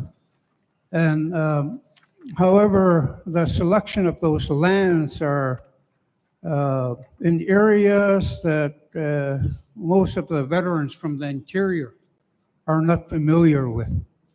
And so I think as the president of this organization, I think it would be helpful for you to also advocate on behalf of our veterans to open up more lands that are closer to home. And my understanding is Senator Sullivan was introducing some legislation to address that issue, but I haven't really heard what's going on with it, And so that's a vital issue for our people. I also wanted to acknowledge the work that you're doing in your advocacy efforts having to do with the fish. I also want to thank our tribal members that attend these and helping to keep focused on the issue. And there's nothing wrong with repeating ourselves over and over and over again until these people get it. The North Pacific Rim people specifically. And unfortunately, the way I see it is that we're dealing with a bunch of people that are commercial interest, wholeheartedly. And, I don't know how we're going to make inroads with those people, but I certainly hope that they'll begin to hear our voices and, help us to address that intercept. That's a big one. I mean, thousands and thousands of pounds of fish being destroyed. That's Yukon River bound. And if we can eliminate that, I think we have a good opportunity to get some fish back into the river and possibly even rebuild the stock. But as long as that's happening, I don't see anything that'll help to rebuild it, And so I would just encourage you and the tribal leaders that are advocating on behalf of us on that issue, continue to do that, continue to provide them the same message. and hopefully they'll hear it. So again, thank you, Masit Cho, for your service to our people. And, continue to do the best you can representing all of us. Masit Cho, thank you so much. Thank you, Steve. So real quick, what I've been saying, because I agree with you, in my short time advocating for fish at both state and federal levels, I feel like we're banging our head against the wall with against big money. When we were at the State Board of Fish, when they voted us down, they literally said, board members, it's all about the money. And so that's why I've been trying to advocate. So many times we only focus on the president national election. Midterm elections, when they come up, specific to the governor I didn't realize had so much power.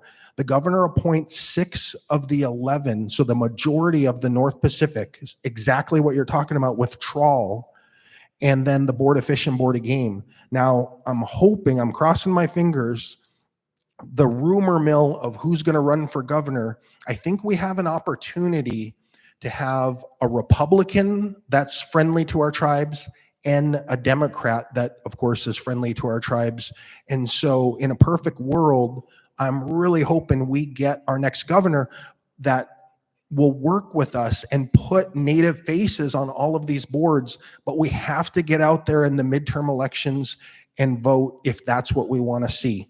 Now, on veterans allotment, I covered that in the subregions, but I'll just go through my highlights real fast. We've got 300 veterans allotment files at TCC. 18 have been fully approved and they've gotten their allotments, which I know isn't very much, but it's almost half of the total in the state of Alaska, just in our region.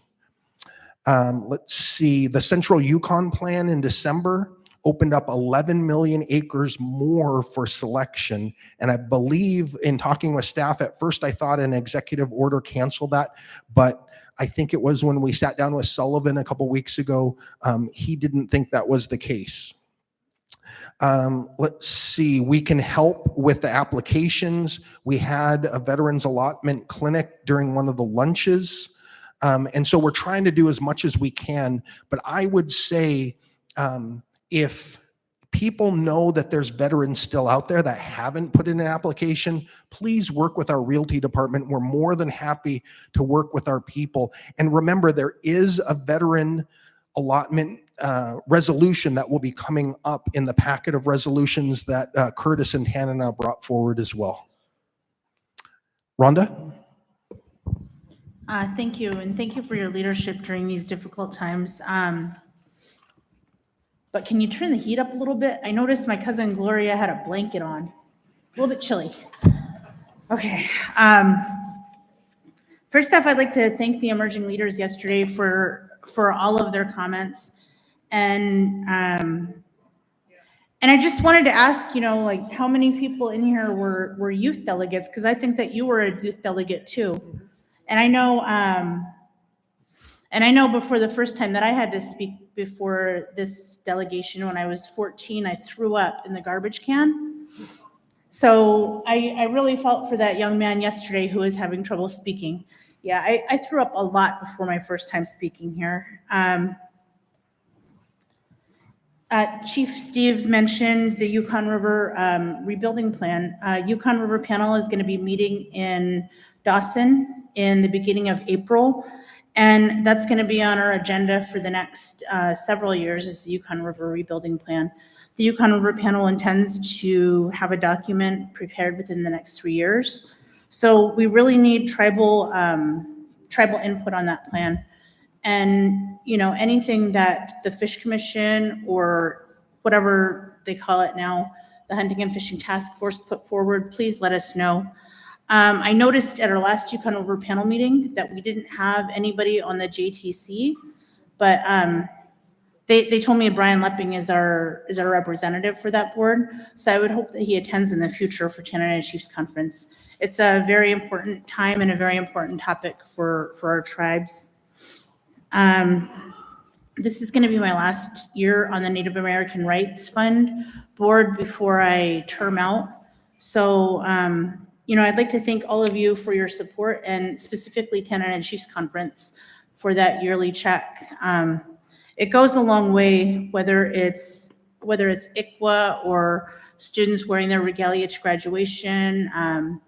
We've fought a lot of big fights at NARF over the last years, and I really appreciate that support. I need to put a name forward at our May meeting for my replacement. Julie Roberts Heislop was gracious enough to suggest that I be her replacement when she termed out on the NARF board, and I really appreciate that support from her also. Let's see, the NARF board meeting for the 40th anniversary celebration is going to be May 1 through 2 in Fairbanks, and they're looking for cultural exchanges or any type of activities during that time.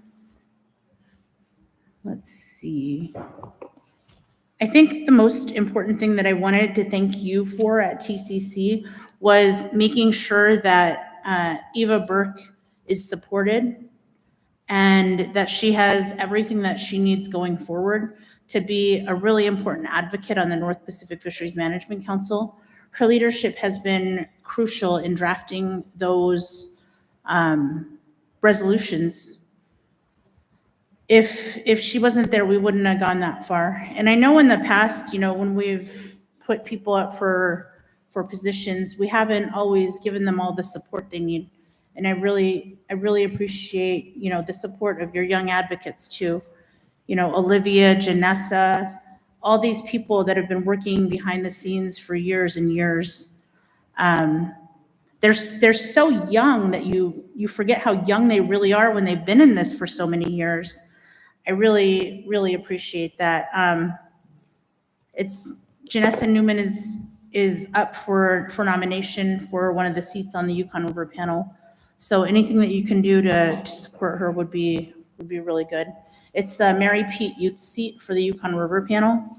Her work has been critical at the Yukon River panel, and also I really need to thank Charlie Wright. I give him so much grief all the time.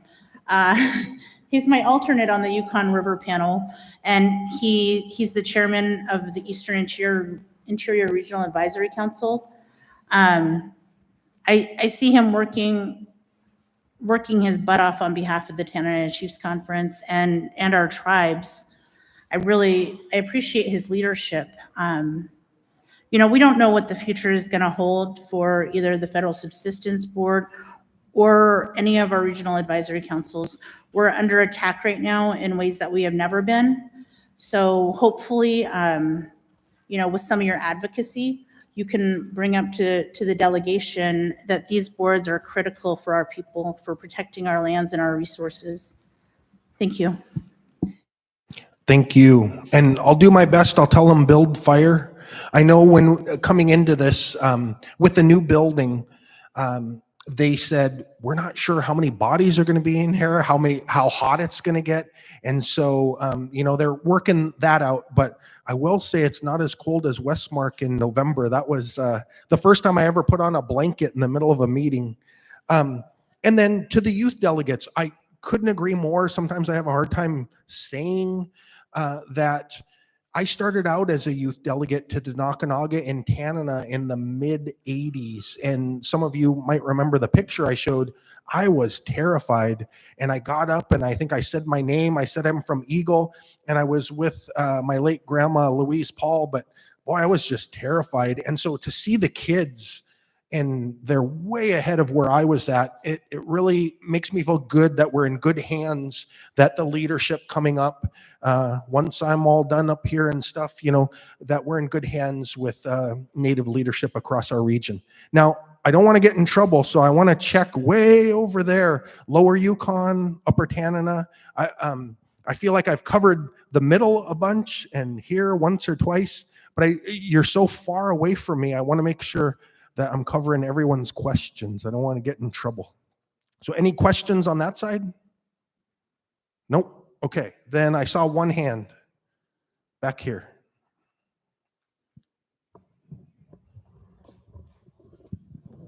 I think I need to get recognized by Chuck Heatsig. I recognize Patty, second chief of Chalkitzik. One of the problems we're having are the flights. Sometimes I come into Fairbanks for a 2-day meeting. It just turns out to be like 5 days.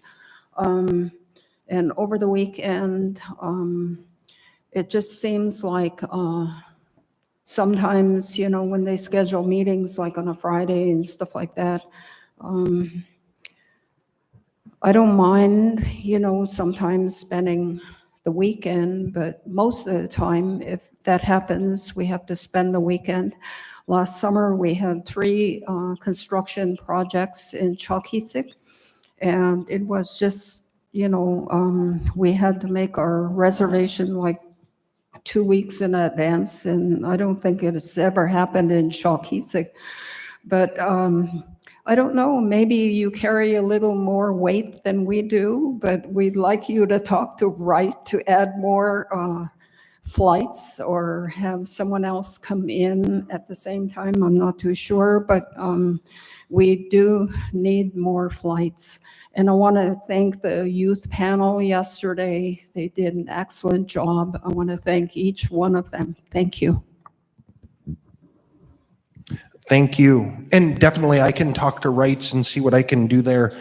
No guarantees, but I'll do the best I can on that. And I know at TCC, there's a reason why the bulk of our meetings or conferences are Tuesday, Wednesday, Thursday, and that's to give the ability for tribes to come in on Monday and go back on Friday so that you're not here for too long. So we try our best to do that, but if that's not happening, you know, let me know and we'll try to get better on the scheduling so you're not stuck here for a week or more when you come in. Any other questions? Oh, right here. Thank you, Brian. I'm very happy to hear that TCC has a good amount in the reserve funds at the moment. And then again, just keep us aware of any other future cuts that might be coming on the line and see how we'll be able to address it, whether we'll be calling in a special convention as Chief PJ Simon mentioned, or just how we're going to be able to look over the cuts and how these cuts will be able to affect us. That's first comment right here. And then the second comment I have is there's a need for safety cabins between our communities, whether they be on the river or on the winter trail, because again, our people do use these trails and rivers to travel back and forth during hard times or good times, and yet we can have breakdowns. And in the future, I know that you'll be traveling on a boat going down a river, and then if we can have some safety cabins that are open. I know we do have a whole bunch of subsistence lots or cabins out there, and sometimes they're not always open, but then having a cabin where we can dry up and be safe was needed. Thank you. Thank you. Maurice? Thank you, Brian. Let me begin by saying thank you for your dedicated work to our organization, and especially thank you for moving the meeting out here to this place here. It's a lot bigger place to work in, holds more people. The parking lot is more friendlier, so thank you for that. That's very good. For those of you who don't know me, I'm a person who likes to dream. I always want to think of fixing things that are broken. And I'm going to share a couple thoughts with the delegation in hopes that you can pick it up in the future and move with it. And one of the areas is fishing.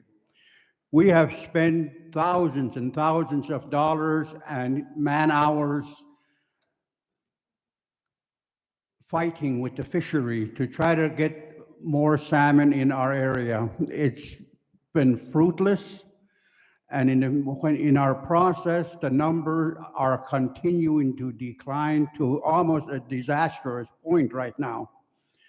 My thought is, and I shared this with our sub-region a few days ago, is if we can get the Fish and Game, fisheries, or whoever to set up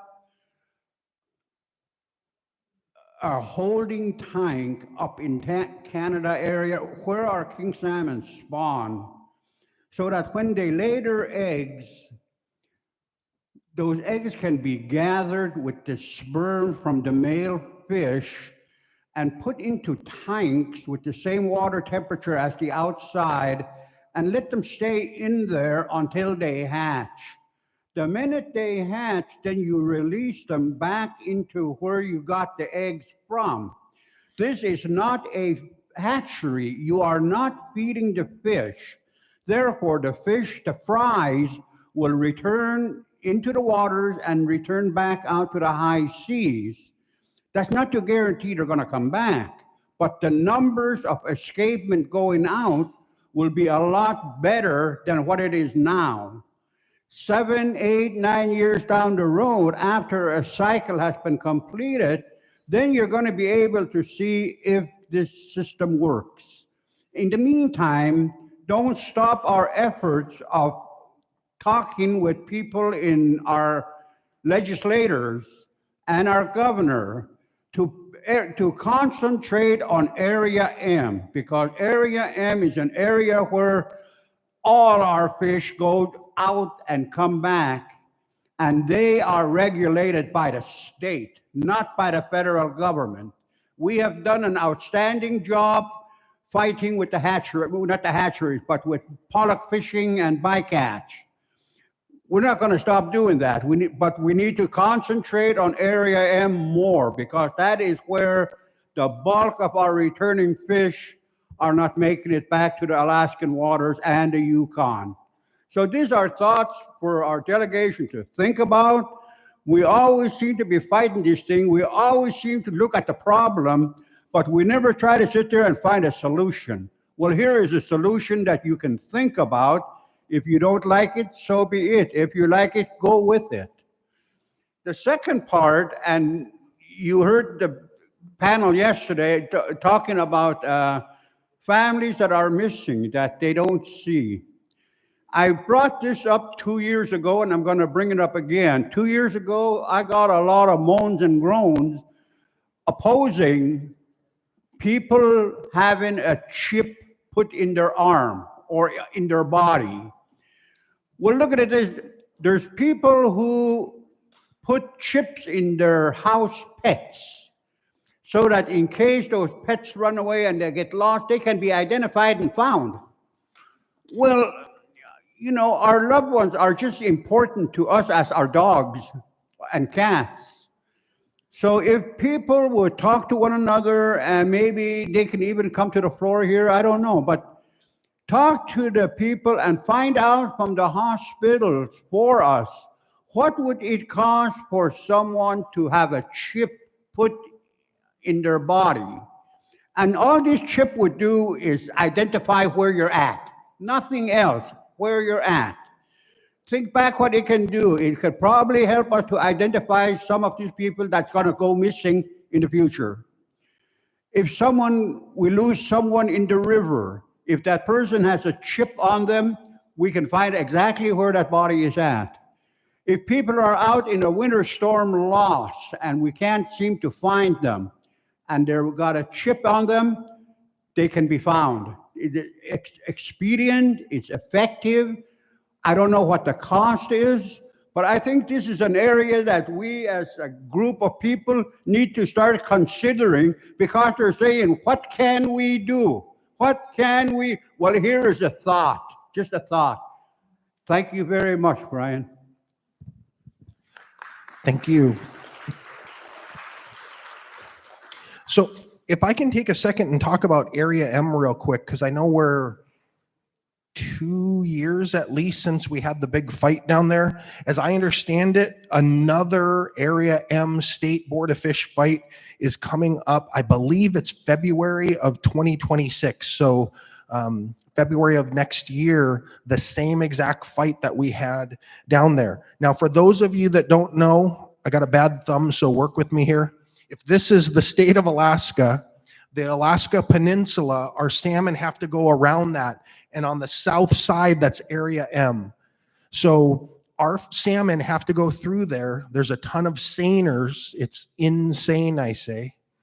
And we have to get our salmon through there. Now, if they're lucky enough to make it around that, then they get into the Bering Sea and they have to run the gauntlet of all those trawlers. That's why it's a two-part fight for us to try to get our salmon through. So I want to make sure that's on everyone's radar.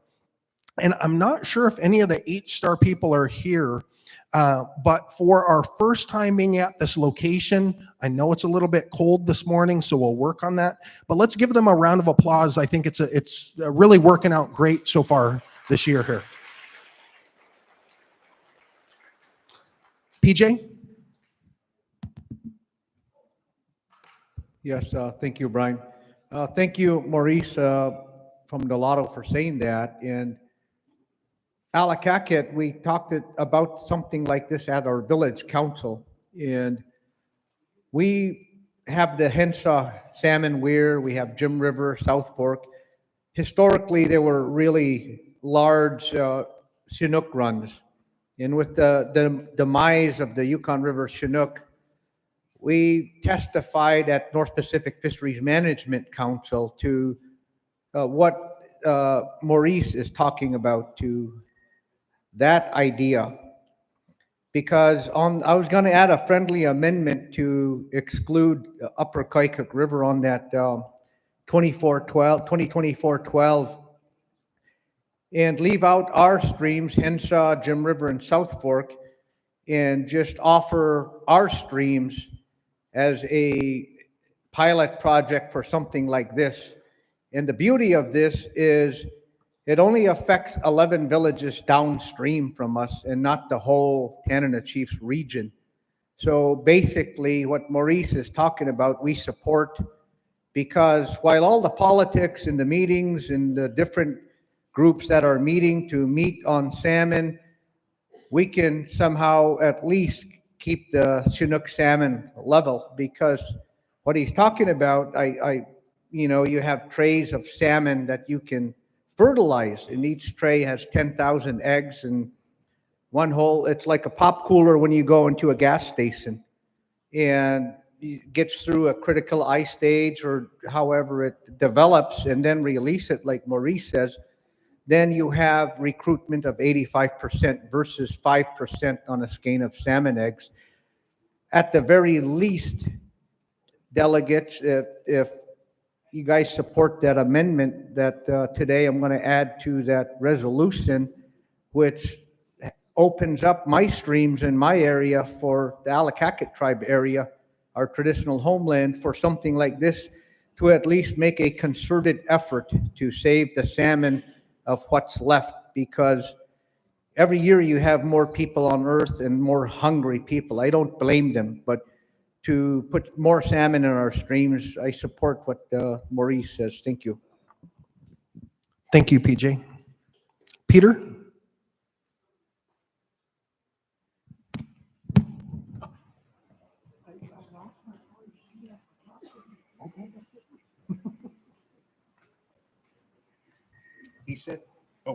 He said he lost his voice, so he asked if he could come up here. So I think we can definitely do that for our elder advisor to the e-board. Oh, I'm the translator.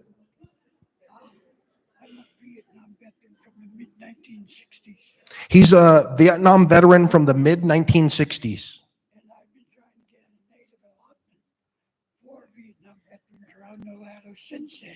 He's been trying to get a veterans allotment near New Lotto since then. I've been turned down ever since.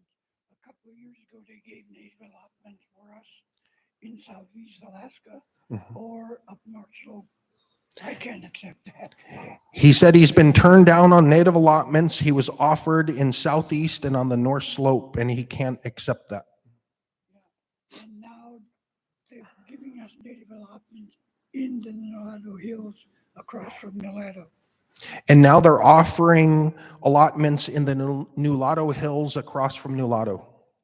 That's grizzly bear country. I can't accept a native allotment. He said that's grizzly bear country. He can't take an allotment there. Where I do want an allotment is across Nulato River, across from Nulato. He wants an allotment across from Nulato.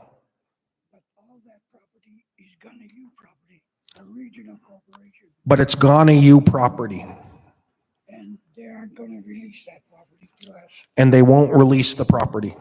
So I'm asking for help from someone here to help me get an allotment from Ghanaian. So he's asking for help to try to get an allotment from Ghanaian. And that's about it. Thank you, Peter.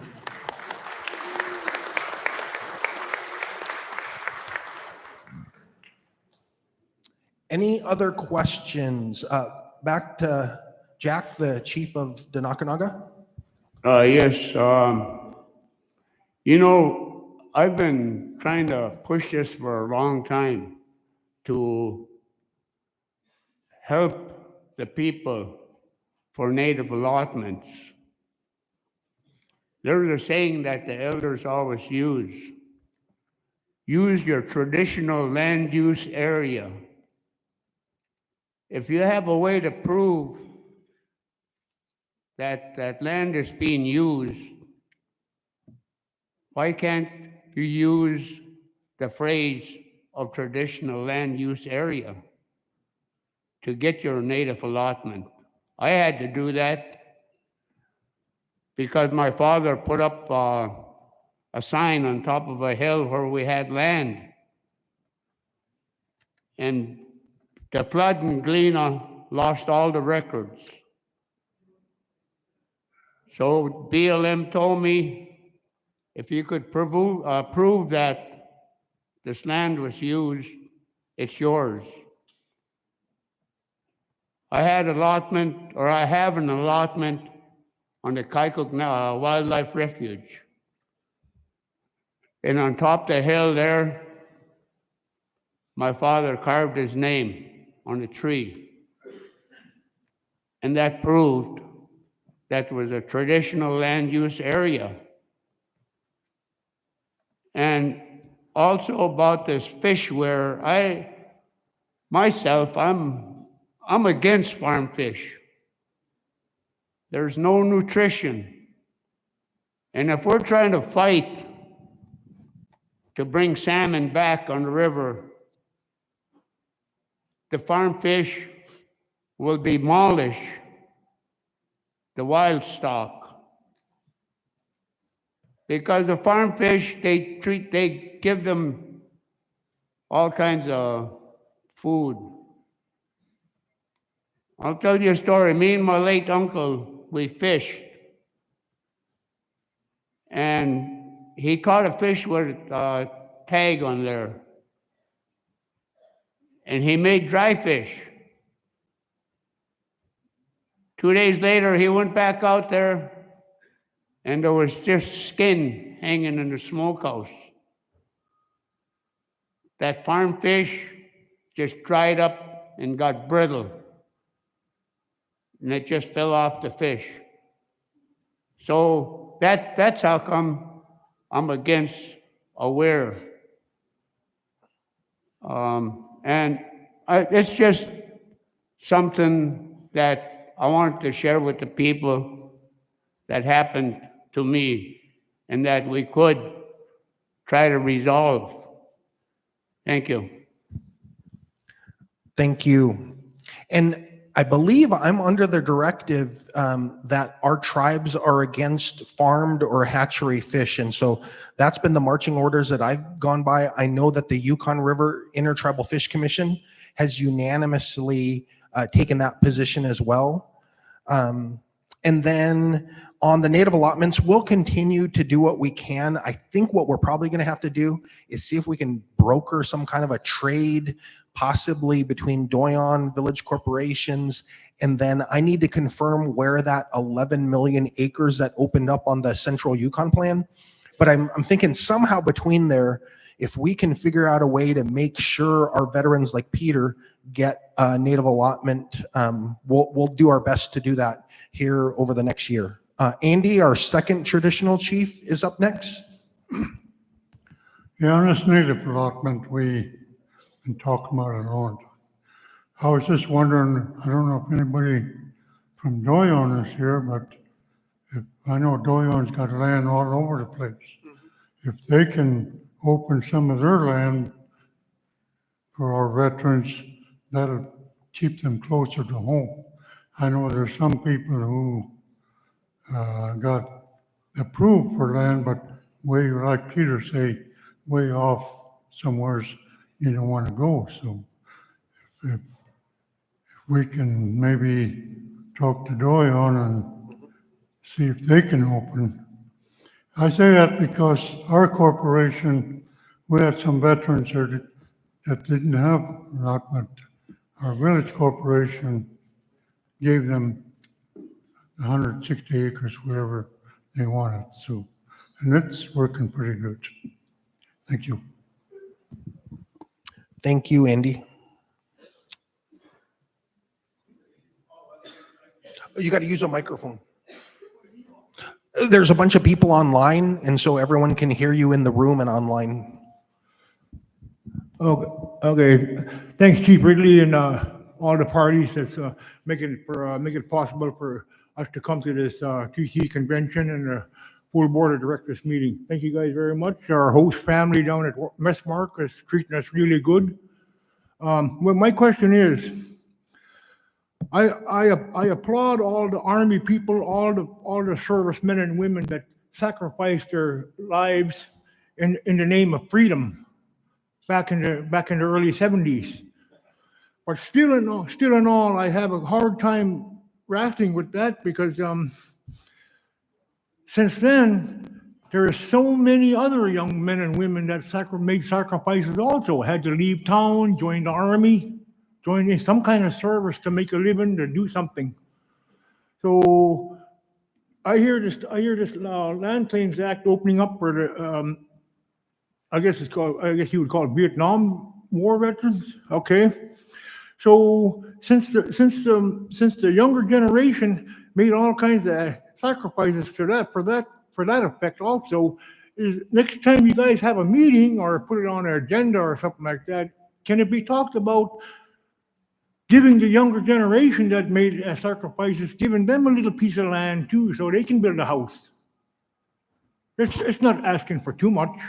You're just talking about how many millions of lands opening up. I just kind of wonder if all the younger generation, or younger veterans can get a chunk of land too, that they can sit on and build a house and call it their own. Because back then, when that was going through, there was countless numbers of younger generation that was too young to get in on the Land Claims Act, or they wasn't informed about what was going on. So that's just my question to you. If you guys can put that on an agenda to talk about next time, the younger generation can get something. I thank you very much for letting me talk, and you guys have a good day. Thank you. Let me see. I think I had Percy, and then I'll come over here.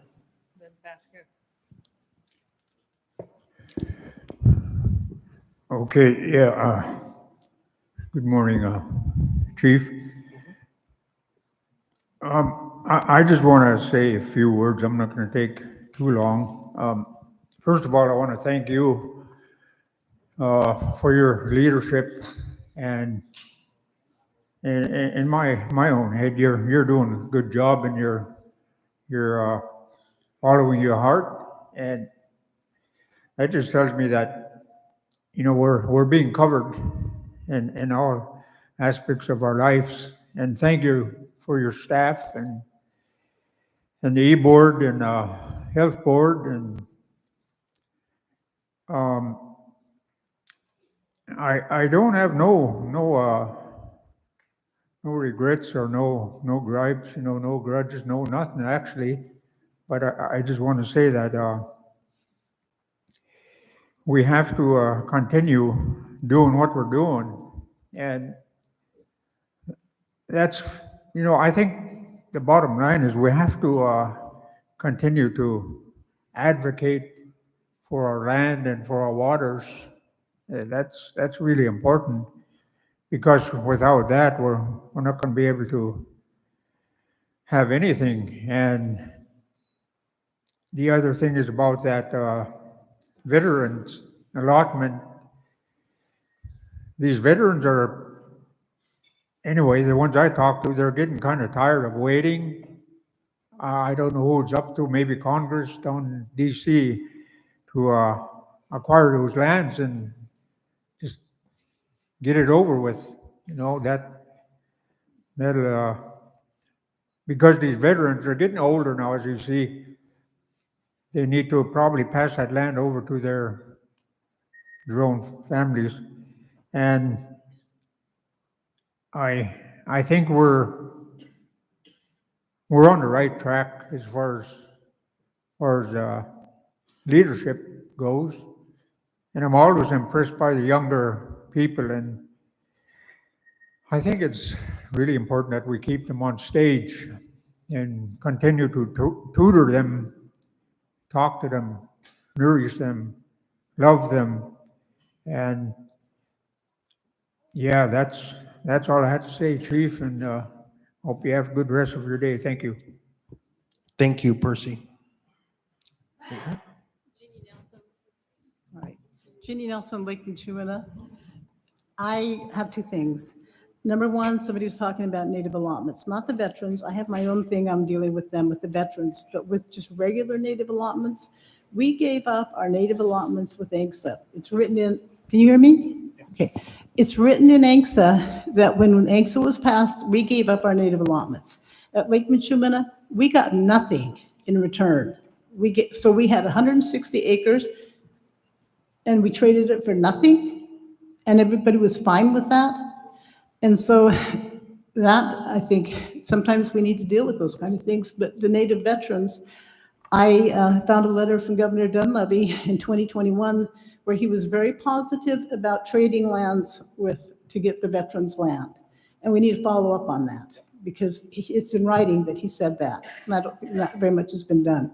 Our natives need to be in our villages. That's my take. Thank you. Thank you. And we're getting towards the end. I think the questions are dying down a little bit. And so I do want to see if Nancy, if you want last word. Just a follow-up. I think it's really important for our housing grants. It's getting tougher and tougher with environmental review. I know I brought it up on the e-board, but I like to see a coordination to really change and to hurry up the environmental review process for housing. Thank you. Thank you, Nancy. And I think that really goes hand in hand. I spoke earlier about trying to partner with Senator Sullivan. He seems totally on board with trying to find ways to expedite and improve our housing process.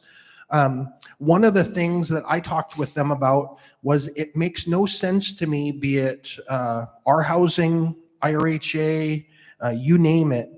We're building houses, but there's a total disconnect between water, sewer. It's like it's an afterthought. And I really feel like if we can do it all together, federal agencies, whatever it might be, we can save some money by doing the water sewer when we're building the houses through better partnership and streamlining. And so we'll work on that. If I can advocate on the environmental review, I'm happy to do that, or any other part of the housing process, be it for us, be it for IRHA, anyone, to try to make it better, more streamlined, and hopefully bring down costs for construction. I see one last hand. Last one. Okay, thank you, Brian. And thank TCC for all that they're doing, but I really appreciated the notice that I get on for social media of events that's happening within TCC, because when I go onto the site, sometimes that calendar is not updated. So I really appreciate the updates via social media. And but I wanted to ask if you could put important meetings that are happening on that social meeting, like the e-board, or just anything else that's coming up. So thank you very much. Okay, we can definitely do that. We're always looking for ways to improve our messaging out. So with that, I know we're about 10 minutes behind, but that's not too bad. I wanted to make sure that the tribes had plenty of time to ask questions. So with that, I'll ask for a motion to approve the president's report. Julie moves. Do I have a second? Right there. Any discussion? Oh, hey, they found me. So there you can see a terrified, I think I was 13 maybe, traveling all the way from Eagle to a distant land with my grandma, a place called Tanana, where we played lots of basketball outside the school. But yeah, that's the story I always try to tell, and I always seem to tell it when the youth aren't in the room, but that from that point, I mean, if you even go into my time at UAF, I was terrified in small group communication, and just time over time, you get used to it. I'll even admit this, when I first stepped into this role, I was a little nervous up here, but bit by bit, I think you get more comfortable. And so that's the message I try to share with the youth as much as possible, that, you know, the more we can work with them, support them, the more we can help prepare them to replace all of us in the future. Okay, so we have a motion and second on the floor. All in favor, say aye. All opposed, same sign. Thank you very much. Masicho.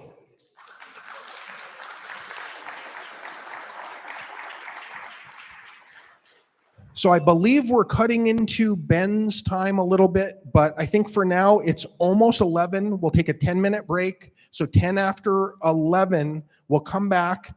Ben is over there. If you need a copy of the financials, he's got, it looks like 500 copies. So he has lots of copies. He's waving it over there. He's with our auditor. So make sure to get a copy of the financials. We'll be back in 10 minutes.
bibbles and bobbles and bibbles and bobbles.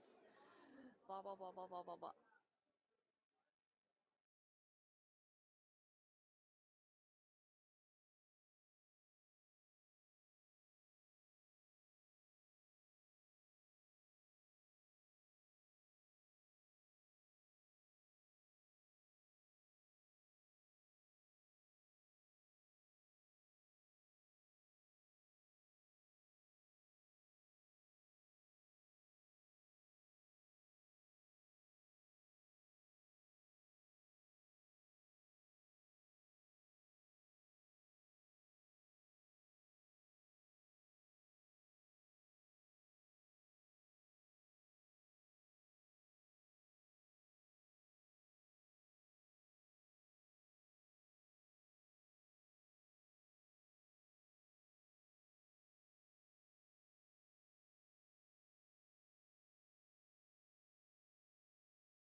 Hello. Can you hear me now? Okay. We did a little bit longer break, but we're going to get started here in about a minute. I think you can take my 13-year-old picture down now. Oh, it's only on my screen. Shoot. Okay, so if people can start taking their seats. I see for the first time past TCC President Jerry Isaac. Please wave to everybody. Welcome.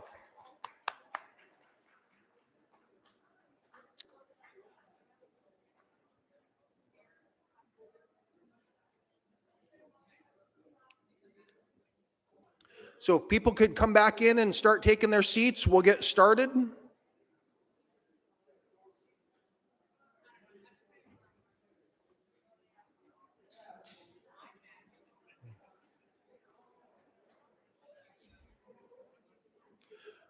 Well, while you guys are coming back in and taking your seats, I'll just say, as the past CFO, one of the hardest things for me is to not cover the numbers in my speech.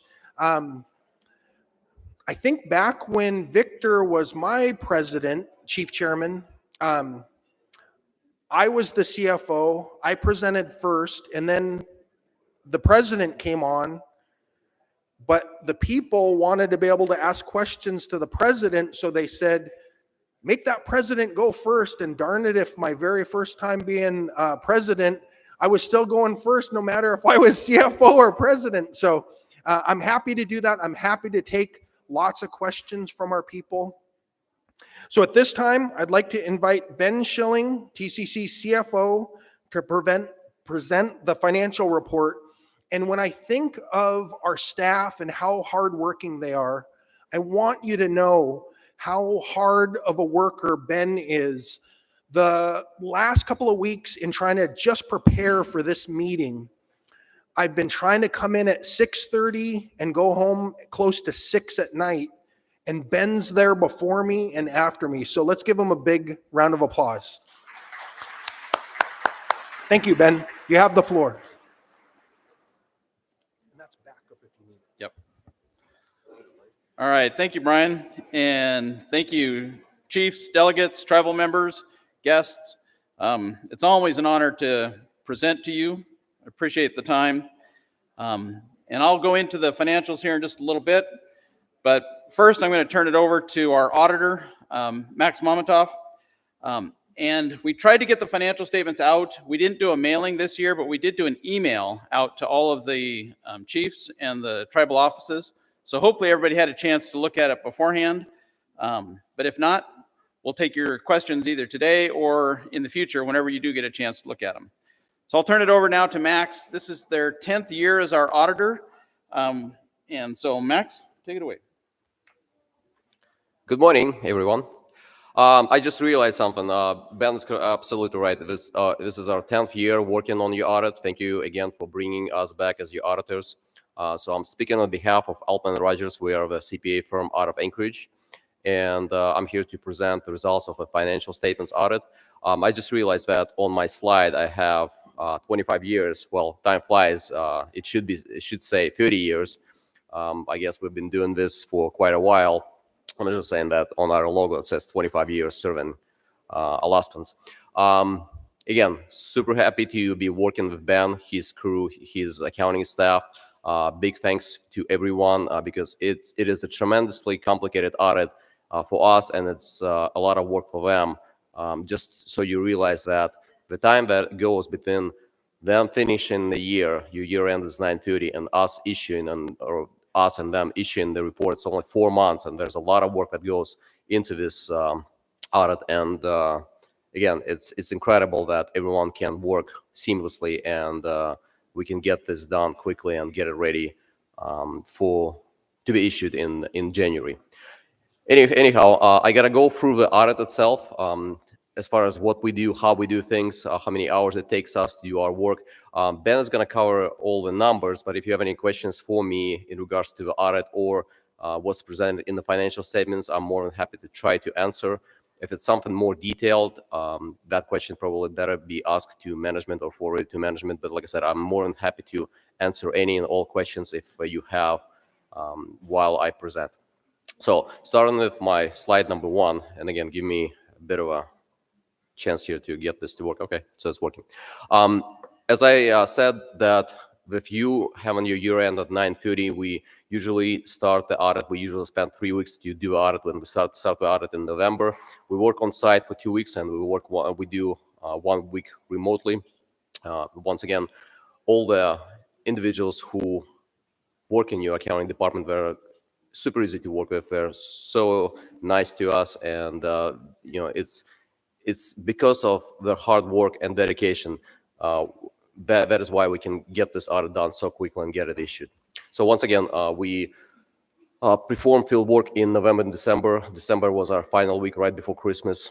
We completed field work. We worked on your financials in January, and your report was issued, I believe, by the end of the month. In total, we approximately spent 750 audit hours working on this engagement. There was between 3 and 6 people, or 3 and 6 auditors who work on the audit, and again, very complicated engagement. You are a big entity with a lot of moving parts, and we are super happy and pleased that we were able to complete field work and get this report issued as planned and on time.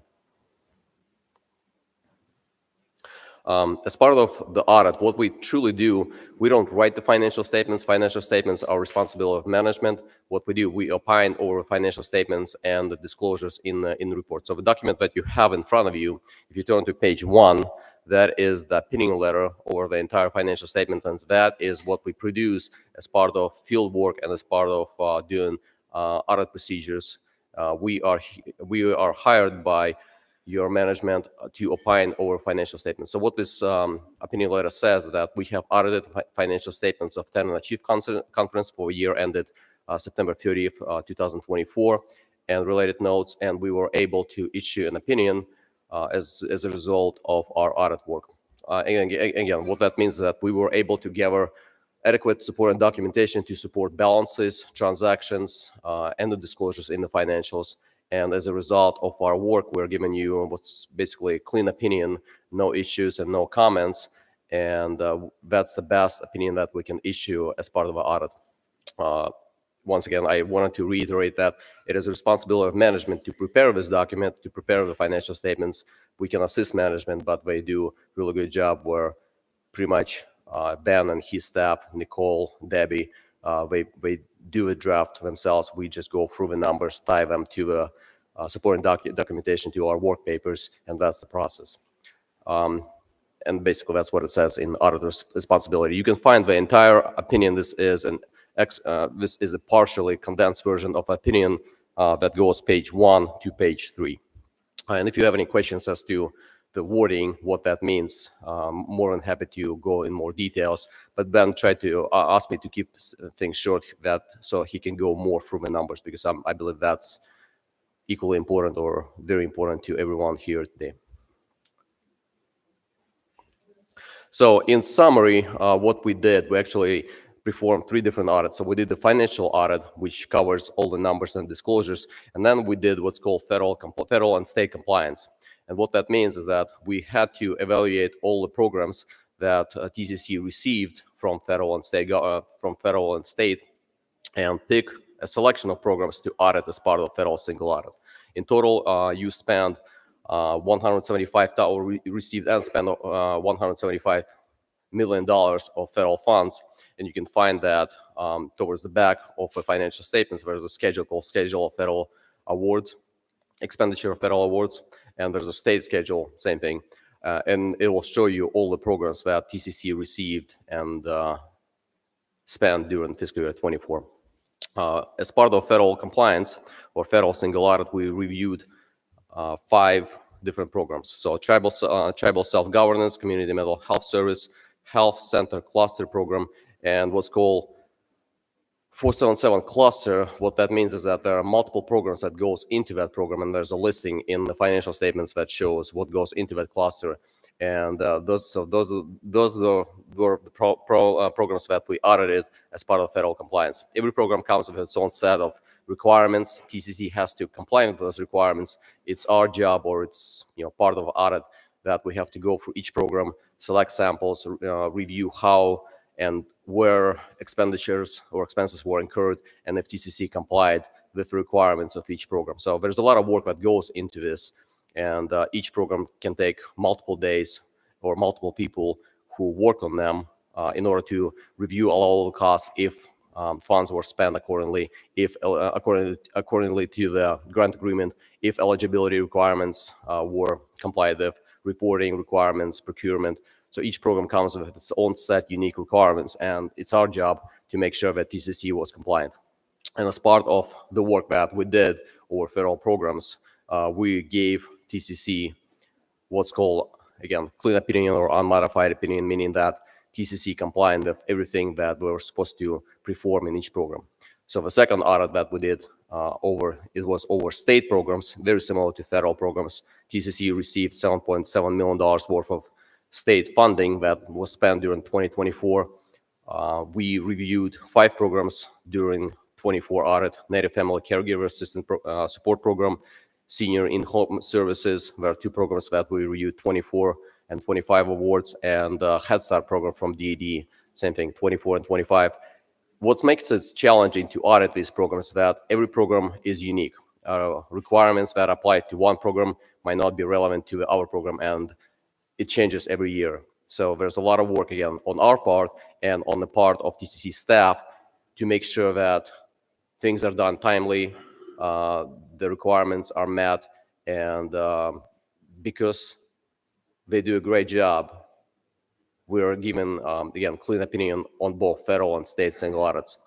It sounds like it's easy, but it's not. If you've gone through an audit for a village, for your village, you know how hard it is and how often you encounter auditors giving you findings. Again, the reason why you don't see that here is because staff and program people are well trained and they're doing their job as they're supposed to.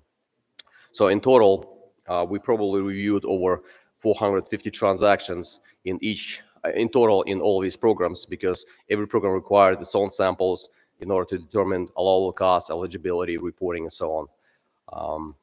So in our opinion, on behalf of Alderman Rogers, we issued opinions over federal and state compliance, and both of them are clean opinions, unmodified opinions for the year ended September 30th, 2024.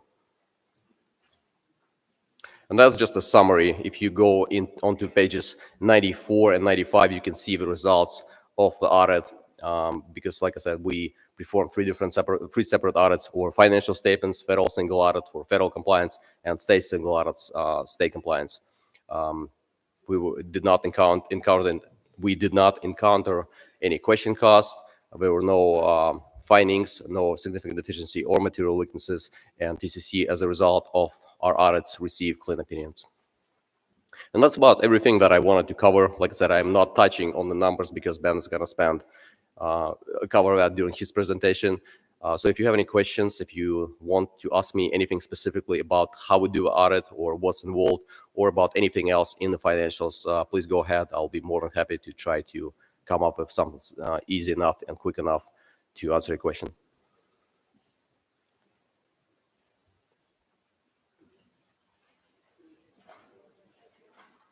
Okay, well, in that case, I'm going to turn it over to Ben. And again, thank you for giving me the opportunity to speak here this morning.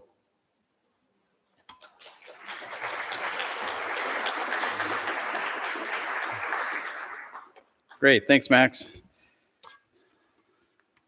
So, and I don't know if you want to sit down, probably. Well, so I can stand here with Ben, or I can go take a seat and let him continue on. It's your choice. If there are no questions, and I gotta go sit down. But if anyone wants to come and talk to me about anything, I'm more than happy to answer. I like what I do, and I've been doing this for a while, so I'm more than happy to talk to anyone. Please come find me if you want to talk to me. Thank you so much.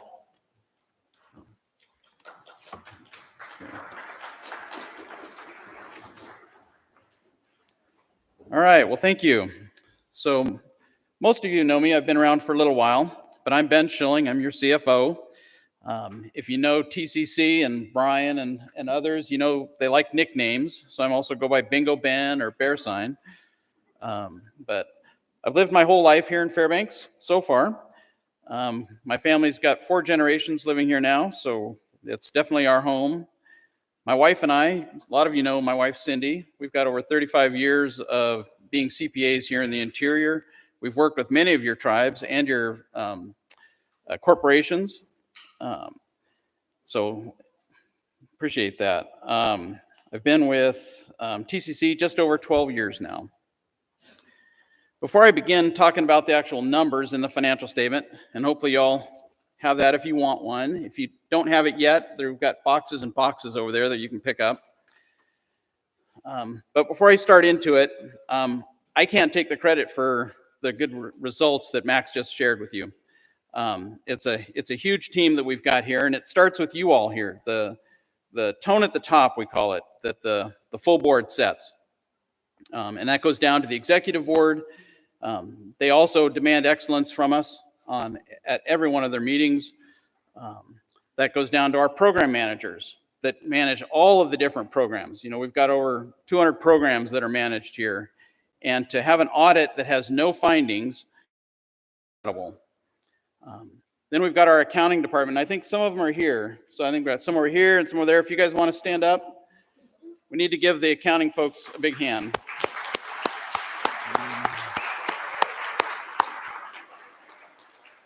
So they're kind of what we call the last line of defense, right? So every transaction, whether it's payroll or a check goes out, that all has to go through the accounting program.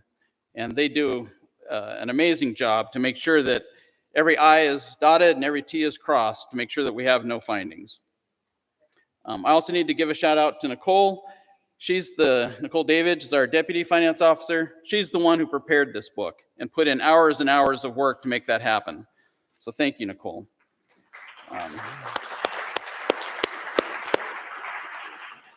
then I've got 2 other programs that report to me. So we've got the facility staff. They make sure that they keep the lights on in all of our buildings, as well as many of your buildings. The clinics that are signed up through the 105L program. And if you haven't signed up yet, please see Tana Carter and get that done, because we've got a lot of systems in place to make sure that the clinics are taken care of. We've got low fuel notices that happen if there's a low temperature notice. So we really do a lot to make sure that our clinics are maintained well. We also have the Best Western that we just purchased this last year. So that was a huge undertaking. We've got Kelly Brooks, who's overseeing that program and working in close connection with the patient travel department to make sure that we're taking care of the patients. We've probably got almost 50% of the rooms are being utilized now during the week. We've got vacancies on the weekends, but the patient occupancy has really grown over this last year. So let's go ahead and jump into the financials. Let's see if I can make this work. So from an executive summary standpoint, we just want you to know that TCC is financially strong. You've heard that from Brian, from Jacqueline, from others. We've got very strong financial ratios. We still have a bond rating of A+, which is one of the highest that you can get. The last time we had our rating done, they even gave us some indications that we could go higher. The first time we got A+, they said, man, you're at the glass ceiling. You know, you're not going to go above that. But this last time, they made it sound like we're close to going up. Now, with the federal funding that we're going to face over the next couple of years, we'll see how that goes. So what can we do with that strength that we have at TCC? So that helps us support you. It also helps us pay off our debts early. That's been one of our prior focuses, is making sure that we can pay off those debts early and save on all that interest that would accrue. It helps us withstand market swings. You saw in 2022 the huge decline that we had in our investments. We were able to survive that given our strength. And now, as we're looking at the current administration, the current federal situation, it's going to help us survive that. It's going to help us give a soft landing to that. We're not going to see drastic cuts that have to happen on a Black Friday. So, also want to point out, as Max mentioned, we've got clean audit opinions. The auditors can't say wonderful things about us, but what they did say is as good as they can go, right? Zero audit findings, 8 straight years of zero audit findings. For an organization this size, that is incredible.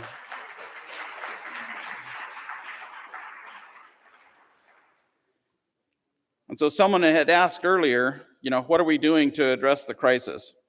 Well, everything we've been doing for the past 10 years and more has been helping us to prepare for what we're going to face over the next 4 to 10 years. We keep saying 4 years because that's the administration, but we got midterms that happen in 2 years. That could change the landscape. But even if the midterms turn very favorable towards Indian country, and even if the next administration is favorable to Indian country, it's going to be several years, maybe as much as a decade before things can get back to anything that what we are used to.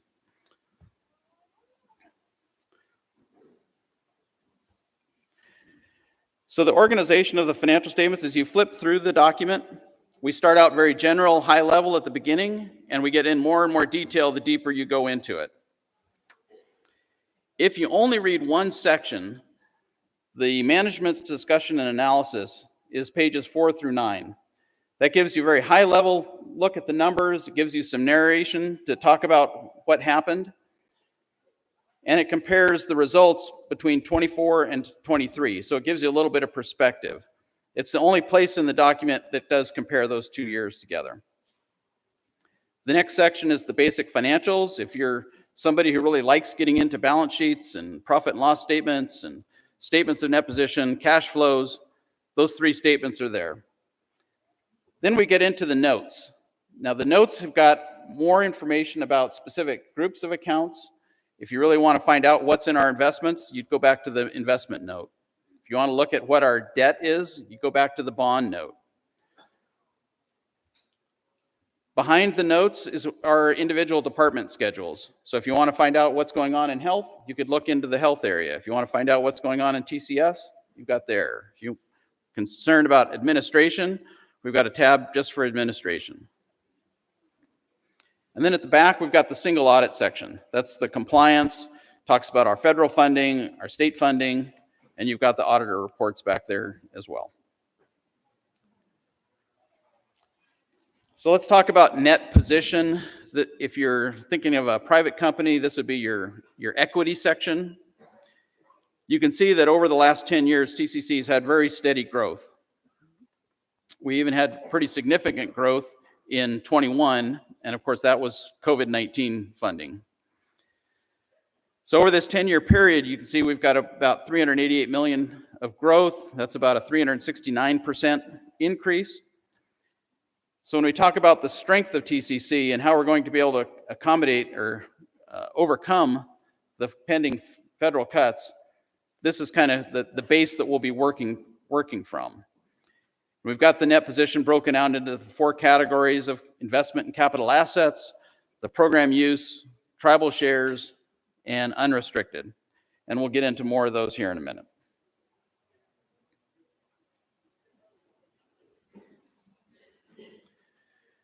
So the first section is the net investment and capital assets.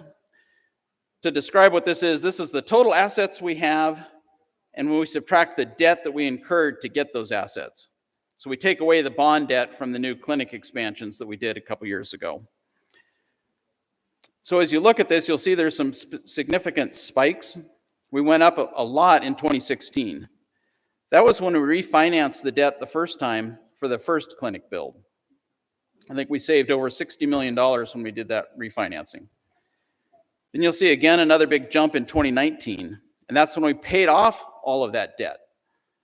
So for a brief period of time in 2019, we were debt-free, but then we issued the new bonds in order to do the clinic expansion.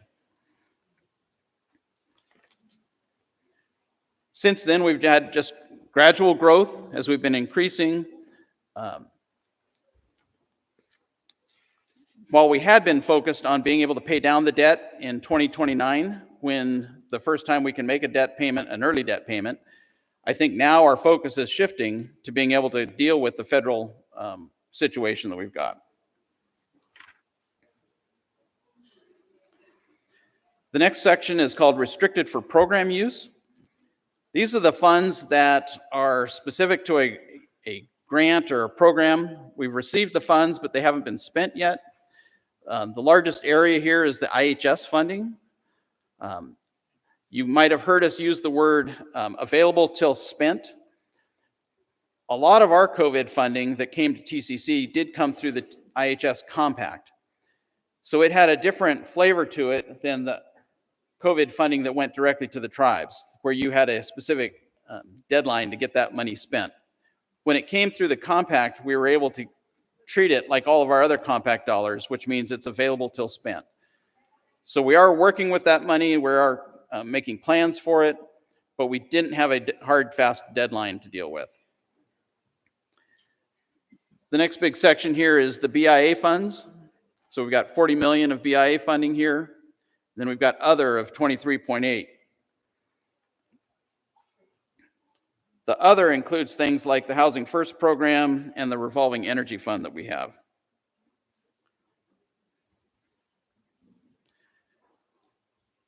The next section are restricted for tribal shares. These are your funds that you have that are flowing through TCC.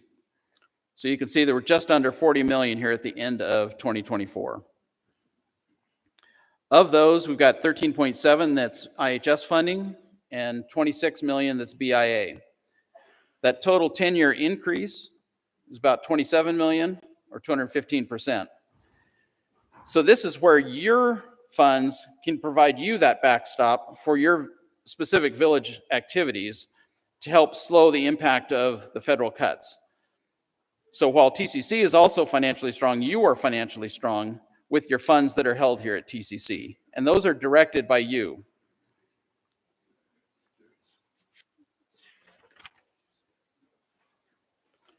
So then we get into the unrestricted. Everybody always likes the unrestricted fund balance, or net position in our case. So prior to 2015, we had virtually no unrestricted fund balance here at TCC. But then we received 2 large settlements of CSC funds from some lawsuits with the federal government between 2015 and 2016, and that helped us establish a fund balance that we could start to work with. You can see that in 2022, we had a big decline. That was because of our investment losses. And our investment returns are really the biggest impact on our unrestricted. Then you can see we had a pretty strong last year in 23, but then a really strong 24. So now we've really established a good base, and the timing couldn't have been better going into this fiscal year. Some of the things we do with our unrestricted, you can see there, we've got the fund balance distributions that we do every year when we can. Remember, that's the 3-year average of our investment earnings that we pay out.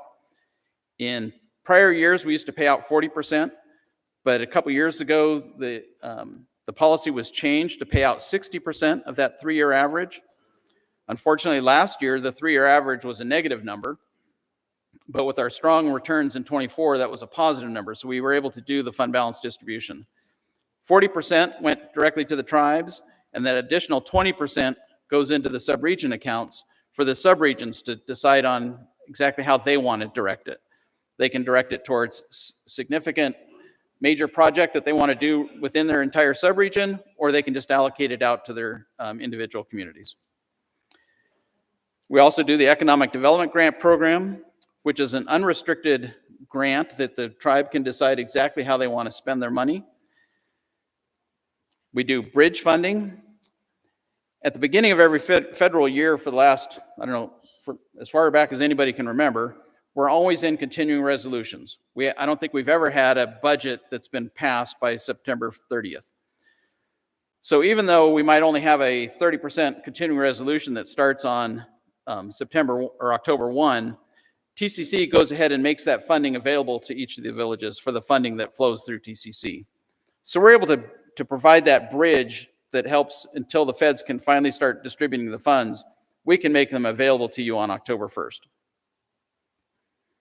We also do loans when we've got villages that are in trouble for one thing or another, whether they've had funds absconded with or they've got grant delays. They can come to TCC and we can provide a loan to get them through that time.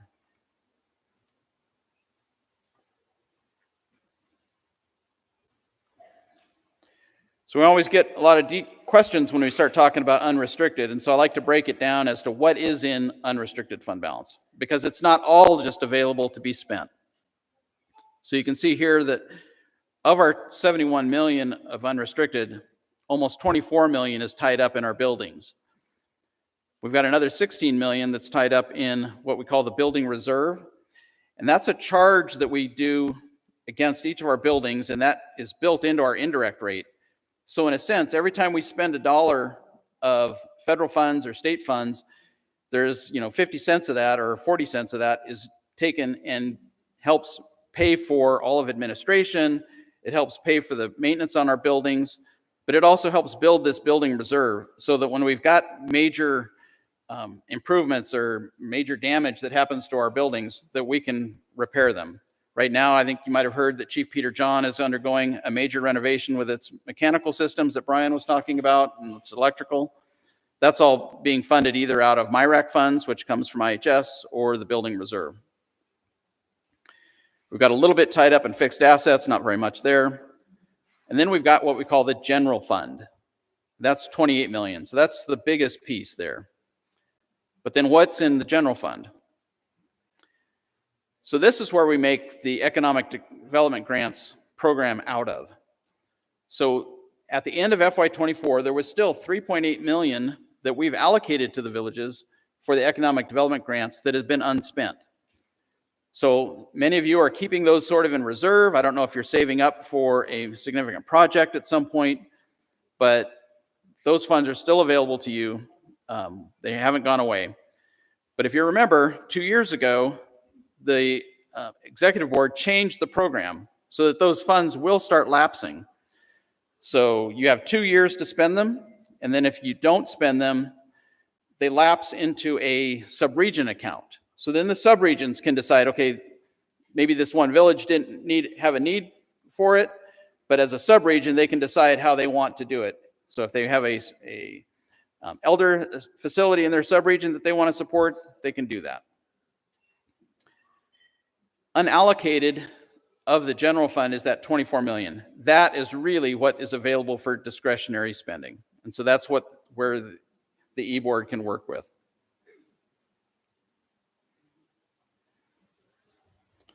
Check my notes here, make sure I'm not skipping anything. One of the things that we do with that unallocated funding is that does our emergency response. So when we have fires and floods, this is where we spend the money to address those. If we've got search and rescues, and I just heard we were talking about a search just a few minutes ago, that's where we fund those things from.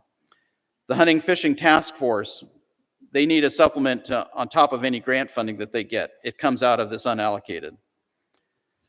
We also support the allotment survey program from here. The president's discretionary funds, where he can contribute to support the basketball teams that are at state right now. Our canine program that's not funded through the VPSO program is supported here. And again, this is where we can make tribal loans when a tribe needs some assistance. Now, so far in FY25, everything I've been talking about is 24 and back, but already this year in FY25, we've allocated another 3.7 in those $100,000 economic development grants that are issued this year. We paid out $3.5 million in that fund balance distribution from our investment earnings.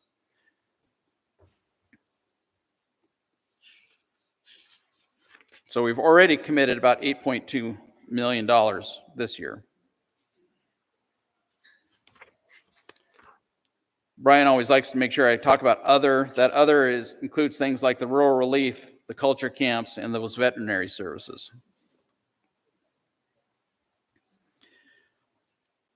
So I'd like to show where things are for our investment performance.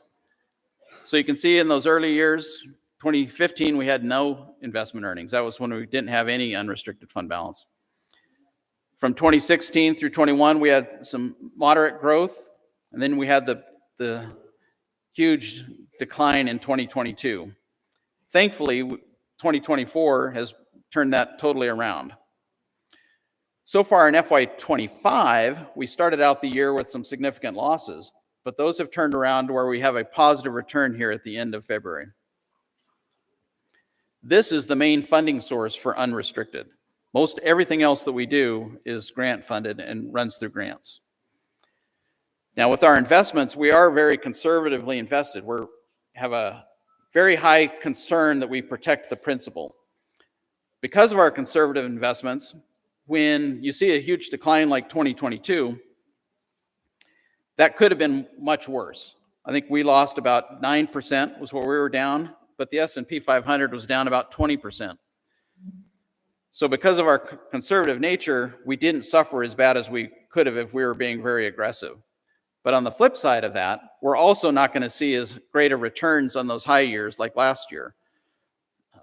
But that's the balance. We're trying to protect the principal, but yet still gain some investment earnings.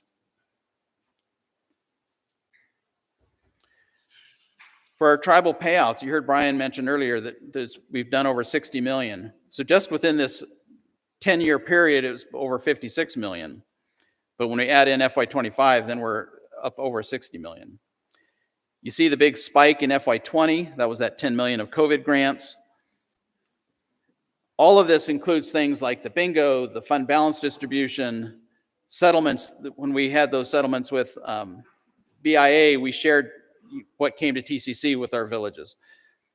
We've got the economic development grant programs, the culture camps, salmon distribution, COVID-19 funding, and the basketball and recreation courts that Brian was talking about earlier.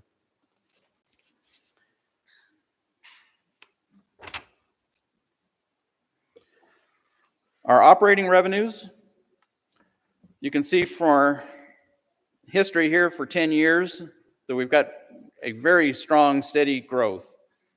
Now that's important. You know, if we were up and down all over the place, that would make it kind of haphazard, make things pretty uncertain. But because we've been very steady and consistent growth, it gives us the ability to plan for the future. Our IHS compact revenue, we've talked a lot about IHS the last day or two with the federal funding. For the most part, you can see it's relatively flat, maybe just slight increases. And that's, you know, if you think back over this period of time, we've lost a lot of purchasing power over these years. So that flat funding really does hurt us. And that's where that third-party revenue comes in to help us bridge that ability to pay for all of our health services. You can see the 10 grouping there, that's the COVID money came in. That has been the only significant increases in the IHS compact.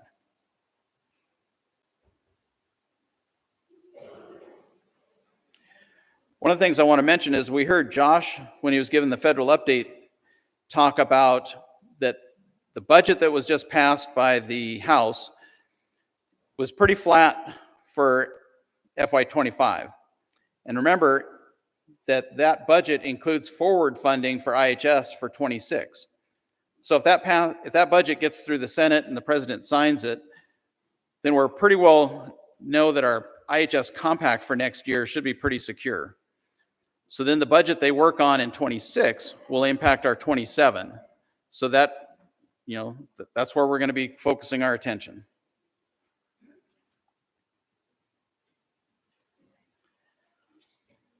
So Brian had also asked that we talk a little bit about where that, or how that IHS compact money comes to TCC. And with the IHS, it's a massive spreadsheet that's got lots of tabs, and it's very complex. And trying to break down exactly what the impacts are is tough. But there are two main factors that go into it. And one is the historical recurring base. So what you got last year affects what you're going to get next year. So when that formula just kind of keeps rolling forward. The populations that we serve also goes into that. But then they've got a lot of modifiers that go in and mess with those two main factors.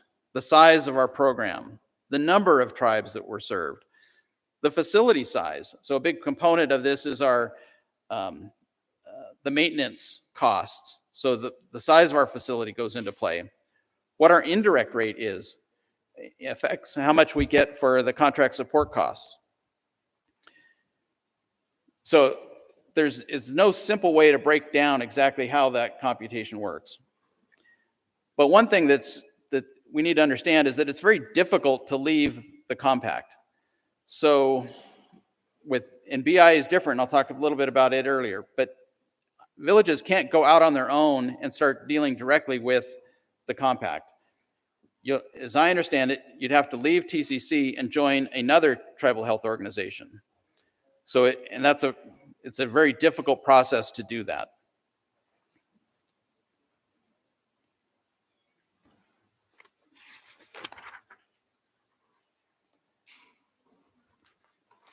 So the next major revenue source is our third-party revenues.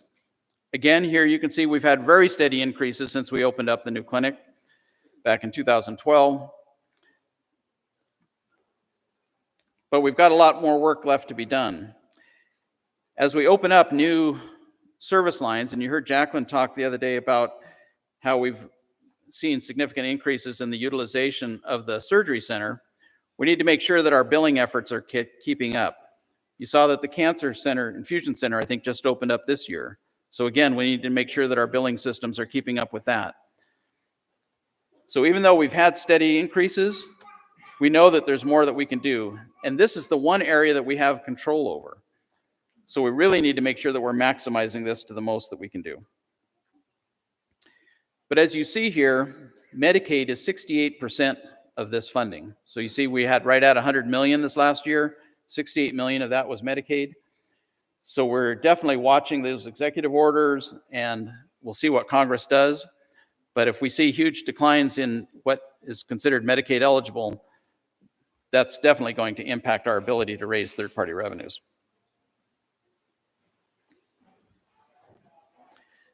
The BIA compact revenue, again, you can see that up until about 2020, we'd been pretty flat as well, maybe slight increases.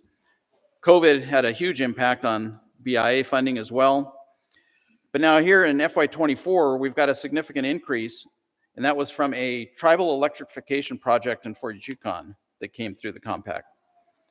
So that is encouraging to see that we do have at least part of the BI compact that's increasing. So again, talking about the BIA funding, they use a much simpler process for allocating the funds through BIA. Historical recurring base is the largest part. Also, population goes into play, but it's very straightforward. We know how much comes in for each village, and then we can put that into our formulas and how we allocate. It's very easy to leave the compact. You can go out, you can compact, or you can contract through 638 for one or many programs. You don't have to take them all. You can take just a few. Or you can even go so far as to be compacting on your own with BIA.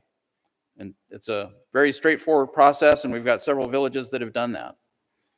So it's a very different process than what it is with IHS.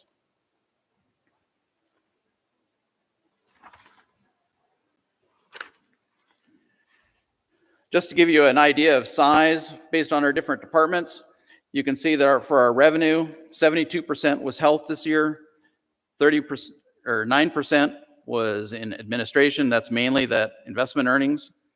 And then tribal government and client services are taking a bigger piece of the pie every year with all of their infrastructure grants that they've got.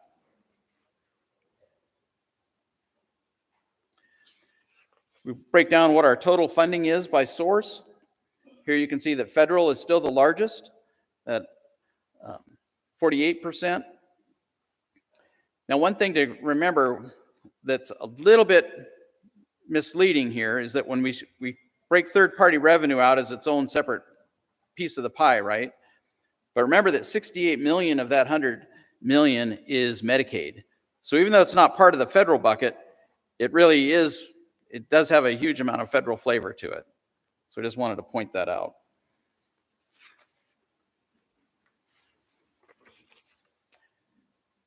When you look at other, again, Brian doesn't like other. He always wants me to dig into that. So again, 28 million of that was our investment earnings.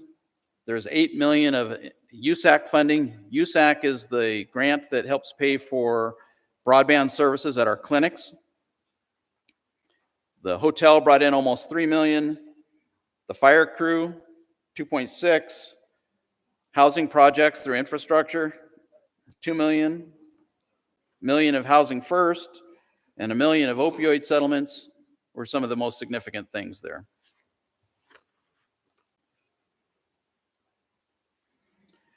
When we look at our state revenue, you can see that it had been declining for many years, and we just have a couple years now of some increases. And those increases are the VPSO and the TANF programs. But overall, state is a very small component of our overall funding. We here at the end of the presentation, we always throw in some slides to kind of give us some context. For the 2020 census, we were 72% urban and 28% rural. When we break down our expenses between rural and urban, you can see that we're 64% urban and 36% rural. So we've got a little bit higher focus on our rural compared to just the population. Travel, you can see that it's very focused on the rural setting versus the urban.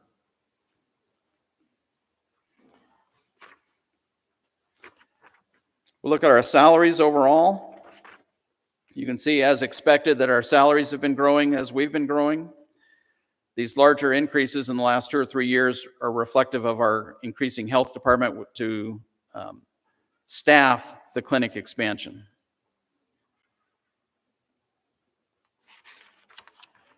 If we break down our salaries between rural and urban, you can see that rural is 22%, urban is 78%.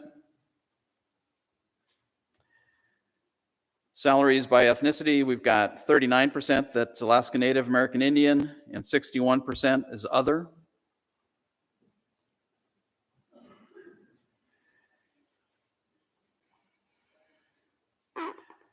So just to kind of wrap things up, TCC is very strong. And that is positioning us to be well taken care of over these next few years. What few means, whether that's 4 years or 10 years, I think TCC has got a strong leadership in you all, and I think we're going to be doing well. Part of that strength also will help us support you, and that's important. With our unrestricted distributions, our bridge funding, and the culture camps and other programs that we're able to fund through these funding sources.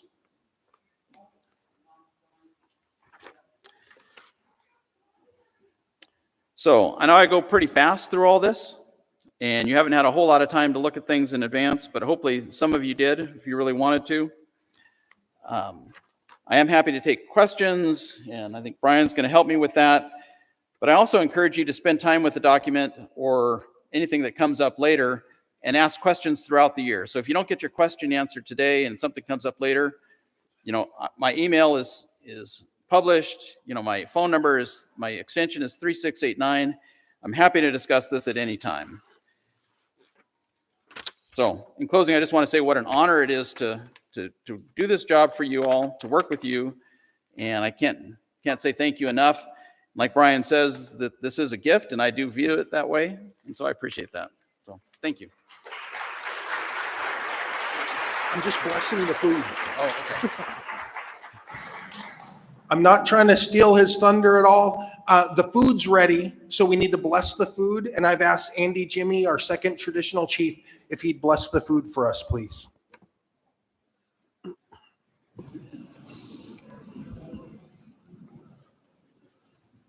Thank you.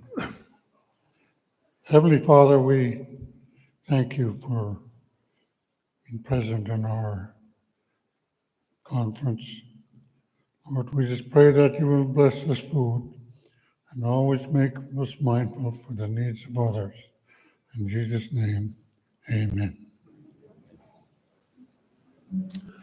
So real quick here, as far as announcements, during the lunch break, which will be we'll have a working lunch. We'll go into questions. Remember, they will serve the plates to the tables. If you're sitting in a chair, they've got the food back there for you to get your plates. But after we're done with all the Q&A, but still during the lunch break, we're having a dance group. Dancing with the Spirit will be here to perform on stage. Dancing with the Spirit is a village school music and culture week program. Last school year, the musicians and storytellers spent 29 weeks in our villages teaching guitar, fiddle, singing, and dancing, passing on Athabascan culture with a great fiddle and dance traditions. So with that, I'll hand it back over to Ben for him to be able to cover the questions and answers for the financials.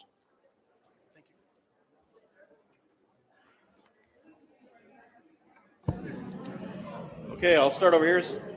Chief Guinness. Thank you. Thank you, Ben, for your financial report. Well presented. I have two questions to ask of you. One was when you were reporting on the 2016 contract support settlement. You reported what the dollar amount was for BIA, but unless I missed it, I didn't see the number for the Indian Health Service compact, or I mean, yeah.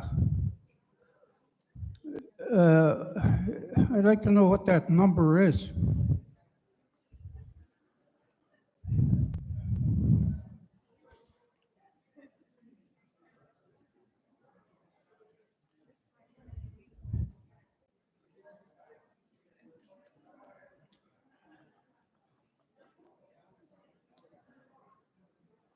I'm trying to remember, because that came in 2015, so that was on last year's slide. I think it was 8 million, if I remember right. All right, yeah.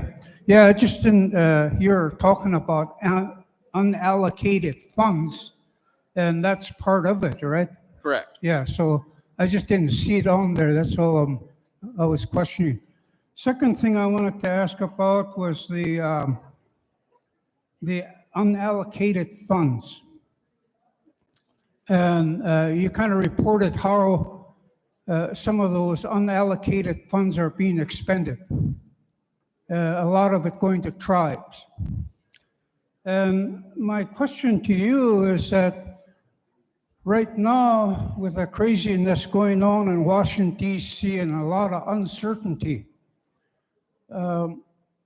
where would F&A come into this discussion as far as unallocated funds are concerned? Because we're faced with the same problems, you know, potential budget cuts and stuff like this. And so I just wanted to find out from you, where would we fit into this, being mindful that we have about 10,000 Native people residing here in Fairbanks, and that is a major contributor to the budget of 10 chiefs because of our population here. And so I just wanted to ask a question about how do we, F&A, be able to participate in this? In the event that we get to the point where our programs are going to be drastically reduced.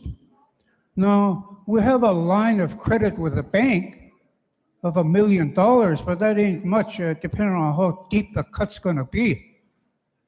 So I'm just asking, is there a way that you're going to work with F&A on some of those unallocated funds? Thank you. Great, thank you, Steve. So it has been a topic that the executive board has been dealing with. We currently don't have a resolution to that, but the question has come up that most of our programs are focused at the 37 federally recognized, but we've got 5 organizations that are not federally recognized as a tribe. We've got FNA, TNA, and then the 3 villages. And so that's one of the things that the e-board is working through, is to how to treat each one of those. We did have in one of our subregions just now, or earlier this last week, that decided to allocate that 20% of the fund balance distribution that the subregion had to allocate, and they decided to give an equal share to the village in their community that was not federally recognized. That's the first time that I'm aware of something like that happening. We did do the cemetery support that happened last year, to where we included, in fact, FNA was the largest component of that, and then we decided to take 10% of what we were giving to FNA to give to each one of our other villages to do cemetery work in their villages.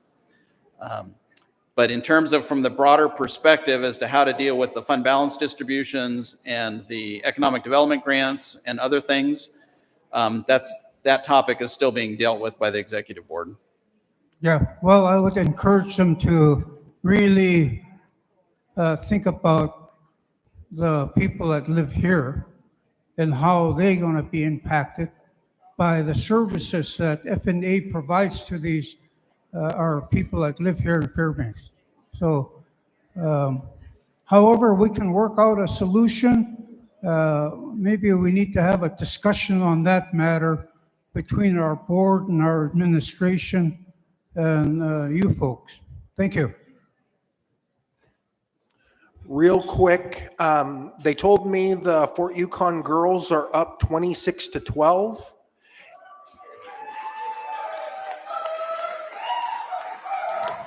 $29 now. Oh, 29 now.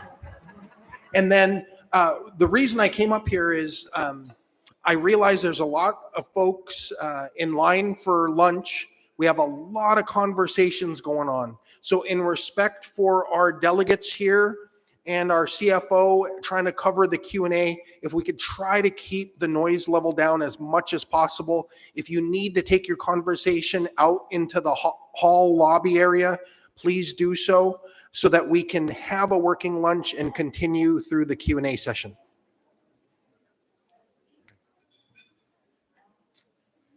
Yes. I have to stand up so you can see me. Mr. Schelling, I have a question. You have some wonderful graphs that are not in our financial statement. Could we get a copy of those? They're so easy to see and read and understand. Thank you. Yeah, if you shoot me an email or something, be happy to share the program, and I'll work with our communications group to see how we can get that out to you.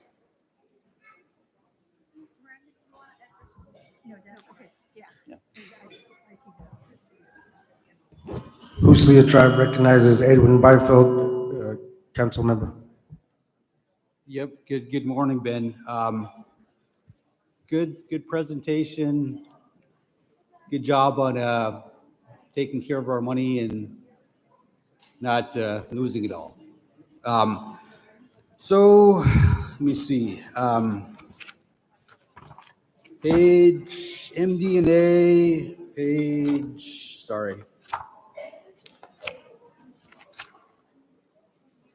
6.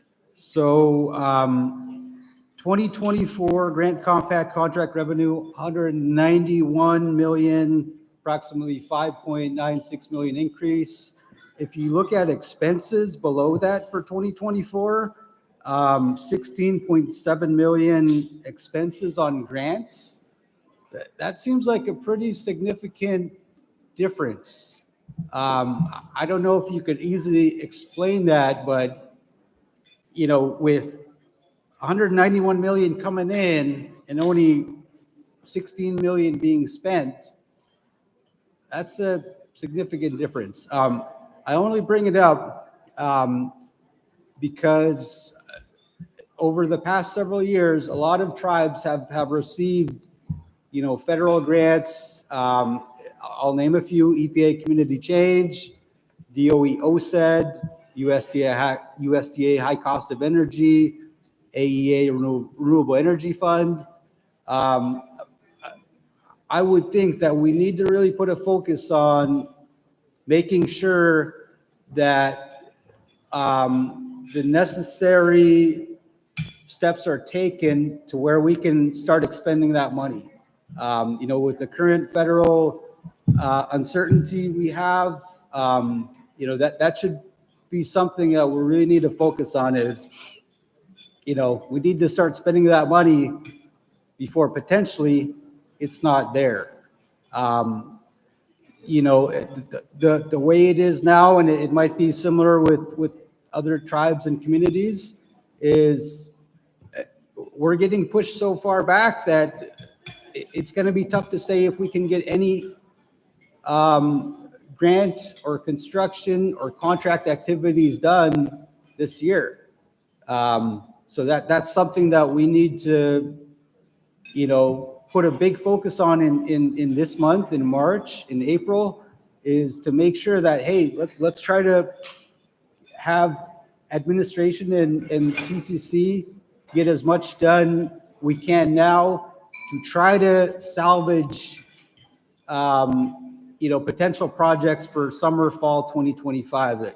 Summer, it's probably already too late for barge season in a lot of communities. In Husia, we do have a fall barge, so the deadline for that is typically mid-August. So that's a target we need to hit. If you're involved in construction, lead times are something that are a big component of projects. So a lot of your long lead time items might be, anywhere from 8 to 16 weeks, 2 to 4 months for a lot of the big materials. So I think that's something we need to, hopefully TCC can put a big emphasis on this month. The remaining days in March and April is just day by day, week by week. For one, let's start talking to all of these agencies, departments with the government. And I would recommend checking in at least 2 times a week to say, hey, is funding for EPA or DOE, USDA, Department of Health and Human Services, is the OMB decision review period, have they made any progress on it? I think those are activities that we really need to do every week. I would say every day, but they might not like that very much. On the same page 6, I'm sorry to take up time. Okay, salaries and fringe benefits, 161 million, 19.6 million increase. Just a note, that's a pretty significant increase of $20 million. There are notes at the bottom, but if we're talking about potential significant cuts going forward, those are numbers we need to pay attention to. You had some graphs up there with revenue, Medicaid, IHS funding over the trend lines. And I'm kind of speaking offhand here, but with those numbers, like, is it something that we need to prepare for 2015 to 2019 levels, which, like, say revenue was at 300 million now, like back then it was, I'm not sure what it was, maybe 180-ish. Do we need to prepare that tens or hundreds of millions? We may need to go back to those levels, possibly. Something to think about. Page 7, 3 million in pharmacy-related increases. I'm just bringing up stuff. Page 8, 156 million from federal funds. Again, that's something that we really need to prepare for, I think. And so one thing I wanted to bring up, I know we have the Chinabingo organization. As you know, the tribe in Eklutna has opened a facility in the Matsu area for gaming. I believe class 3 gaming. So, I mean, is that a discussion we need to have potentially? And I know there's pushback from the state with that, some legal disputes. But maybe that's something that we need to look at is how can we bring in other sources of income, of revenue in times like this? When we're depending 50% on the federal government, you know, that's not the strongest position to be in. That's not the strongest strategic way you want to operate. So maybe, you know, do we look at other sources of revenue? Do we look at commercial business? Do we look at, you know, other ideas? Sorry, I'm cruising through. I know I'm taking up time.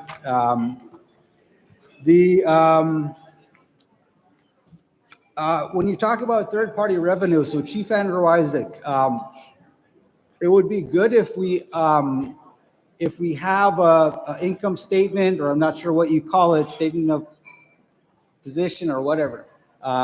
If we had something mainly focused on Chief Andrew Isaac, so we could see, okay, here's revenues coming in for Chief Andrew Isaac, here's our expenses, here's how it's broken down by department, and area of focus.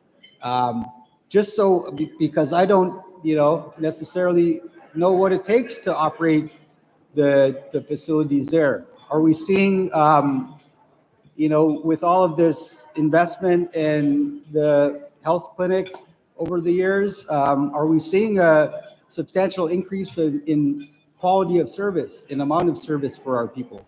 One thing I did bring up, and one thing that was noted, is with orthopedics, we don't have an MRI, you know, machine, you know, equipment, assets for that health clinic. And orthopedics is a big focus of healthcare, you know. So, I mean, I've had, you know, knee, feet, elbow issues over the years, you know, getting older. You know, and just to note, you know, both times I went to Chief Andrew Isaac, and they didn't do MRI. They said, "Oh, you're fine. It's just you'll be okay in a week." I would go back 4 months later and get an MRI. I had a torn ACL. I had a fractured patella. You know, there are other instances with people, you know, saying, "Oh, you need to do physical therapy before you can get an MRI." That, for me, that doesn't make sense. You know, we come from the sports world. We watch a lot of sports. Those organizations, they'll do an MRI the next day. Imaging is a critical component of diagnosing those issues. So I brought it up with Jacqueline that we do need an MRI machine. We need to at least know the cost of it. At least know the capital cost and the O&M cost of operating that. The investment income, you know, in today's market, that's stuff that we need to kind of watch. As you said, that's a big portion of unrestricted is the investment income. You know, stock market isn't looking too great at the moment. And you had some comments that February was okay, but let's try to stay abreast of what's coming down the road, so we know throughout the year how much unrestricted we may potentially have. Question on who's managing that. I mean, you know, the defined contribution program, the retirement program, is that something that we can offer? And it might be offered to our tribal staff, but the TCC staff, but what about our village staff? We have a lot of staff in our villages that, or council members or whoever, that aren't TCC employees. Can we potentially have them participate, you know, in that program? I think that might be it, but yeah, thank you. All right, thank you, Edwin. So I want to try to catch some of those. Sorry, I have one more. The 3.8 million in unspent economic development funds for our tribes. If we could figure out exactly, okay, how much does each tribe have, both for 2024 and this year, 2025, so we can make sure that these tribes don't lose out on these funds and it goes to the sub-regions. But yeah, so.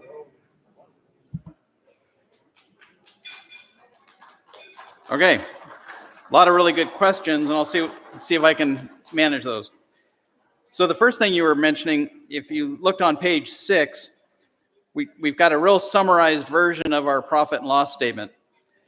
And you'll see that there's 191 million of grant income, grant compacts and contracts. Then you are focusing then on in the expenses, we've got one line item called grants. I just want to let you know that those two lines aren't the same thing. So obviously within our entire financial package, we've got lots of grant programs. When that line says grant expenses, those aren't expenses from all of our grants. Those are specific grants that we have made to others, like the economic development grants. So the two lines are totally unrelated to each other, even though they both have the word grant in them. So that's why they don't equal. It's not like we've got 150 million of unspent grant funds that are there. So just wanted to clarify that. Let's see, where do we go from there? You talked about doing weekly check-ins. We are doing that. We have drawn down all the funds that we can. We used to only do drawdowns, say, once a month, but now we're doing that. We're having our fund accountants keep track of all of the grant spending, and we're trying to do those drawdowns weekly so that we can know when a federal program is suspended or is not providing the funds. What we saw initially was many of the payment systems went into a suspended status. Then the temporary restraining orders went into place, and they removed those suspended statuses from the payments. But we're seeing that some of the payments are still being very slow to come, that they're doing an extended review period. So the federal government is still kind of slowing down, even though it's not official, by calling it suspended. You talked about the significant increases in salaries. And again, after we built the new clinic, we've been ramping up the staff to get that fully staffed. So it was expected that our salaries would be going up more than just the annual COLA amounts. You talked about our federal dependence, and you were right. We are very federally dependent. We don't have many outside sources of funding at this point. We're not a for-profit. We don't have, an exploration business on the side or anything. So that is something that we're dealing with, and we're trying to manage as best we can. And that's why there's been so much discussion the last couple days on our federal dependence. Third-party revenue and a specific expense or a P&L on our health department. If you go back to the tab called Health Services, there you'll see, and for any of our programs, you'll see a detailed profit and loss or revenues and expenses for all of our individual programs. So if you want to see how much it costs to run the clinic, you can see it back there. So it's in several different columns, but there you see us broken out by each of our different activities. Yeah, go ahead. Yeah, I see that, but if we could have it broken down by actual department within Chief Advisory Health Service, so we kind of get an understanding of what's spent on each area. I don't really understand it too much. So. Right. So that would be too much detail to try to put into the financials. But if anybody wants to see that kind of detail, we can get that to you. So you just have to reach out to me, and we'll make that happen. Okay, hold on just a second. We talked about investment income and who's managing our investment income. We use a firm out of New York to help manage all of our investments. It's called Crucial Partners. You talked about retirement for the village staff. We have our HR department who has been working with several of the different villages to help them develop and provide a retirement program for the village funding. And then you talked about the economic developments and making sure that we're notifying the villages. And so the accounting department works very closely with the self-governance staff to provide reports to each of the villages so they know all of their funding that's at TCC, not just the economic development grants, but the opioid funding, the normal BIA funds that come through, the IHS tribal shares. So the self-governance staff does work very closely with each village to make sure that they know what funding they have available and help them develop plans to get that spent. So appreciate all that, Edwin, and be happy to talk with you if more one-on-one. Yes. Good afternoon. For those villages that you do the 105L program with the, how long is the turnaround for reimbursement if the tribe pays some of those funds for the clinic and then they send the invoice to TCC? The other thing is the funding that TCC holds for villages. One, what do you guys do with the money if it gains interest, or do you invest it? If so, what do you guys do with the funds that are gained from that? And then the other thing is, I agree with my nephew Edwin in that TCC should ramrod or go forward with the grant-funded projects that you guys have for the villages. The funding that you guys have, push those in the next year or two. Those need to be done. You guys have the staff to do it. You have the, you guys just need to get it done. Thank you. Great, thank you. So for the 105L, I wish I could tell you that there's a defined timeline it takes to get reimbursed.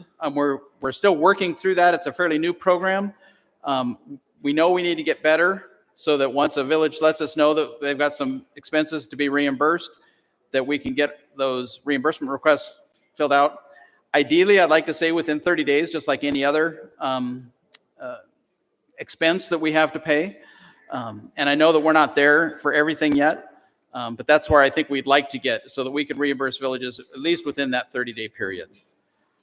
Funds held at TCC. So we take all of the funds that have either come in, whether we're holding them for a specific village or it's just our other revenues. We allocate that to either a long-term investment fund or a short-term investment fund, or we just leave it in our operating cash so that we're trying to maximize the investment returns. And then what we do with that money is that's where we do the economic development grant programs. That's where we do the fund balance distributions. So 60% of our investment earnings is what gets paid right back out to the villages through that fund balance distribution. And then we're going to be working with our self-governance staff to make sure that we push the villages to get money spent. But at the same time, we want villages to be conservative because we know that there's going to be a lot of cuts over the next 4 years. So we don't want them to spend out all their reserves in 1 year, but we want to make sure that they've got a plan to make sure that they're doing it well. I wasn't talking about the reserves. TCC through Eddie Delamere, they have funds for like solar projects. And so we're talking, villages getting that done 2027. And TCC already has that funding, so they shouldn't be sitting on it till 2027. They should be moving forward with those fairly quickly. Gotcha. I appreciate the clarification. So again, they've got limited staff. They're growing their staff to try to manage it because they've got so many projects they've got to do.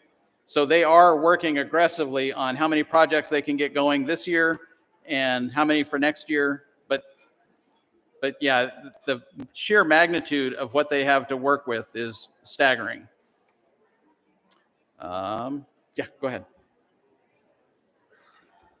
Oh, I'm sorry. Thank you.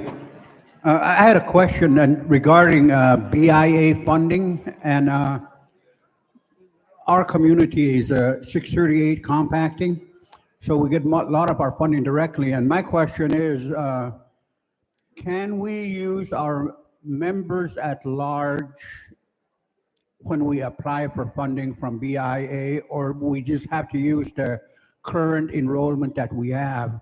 When I use this, I say this because with the current enrollment, we have about roughly about 240 people. If we use our at large, then the number goes up to over 900. So the money would increase immensely. But I don't know if we can do that and who can help us to do it if we could do it. Thank you. I appreciate the question. I don't know the answer to that in terms of exactly how those population numbers go into the funding. But I can bring that up with BIA when we do our negotiations this year and get some clarification on that, and I'll get back to you. Oh, here comes Brian.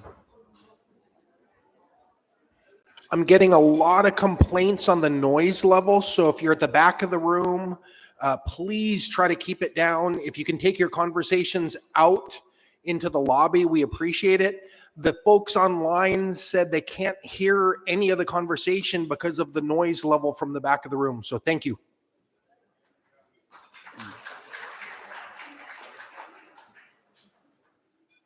Just trying to make sure I got a note here so I can do that follow-up. Julie, or Chief Roberts. Thank you, Ben. Thank you so much for your report.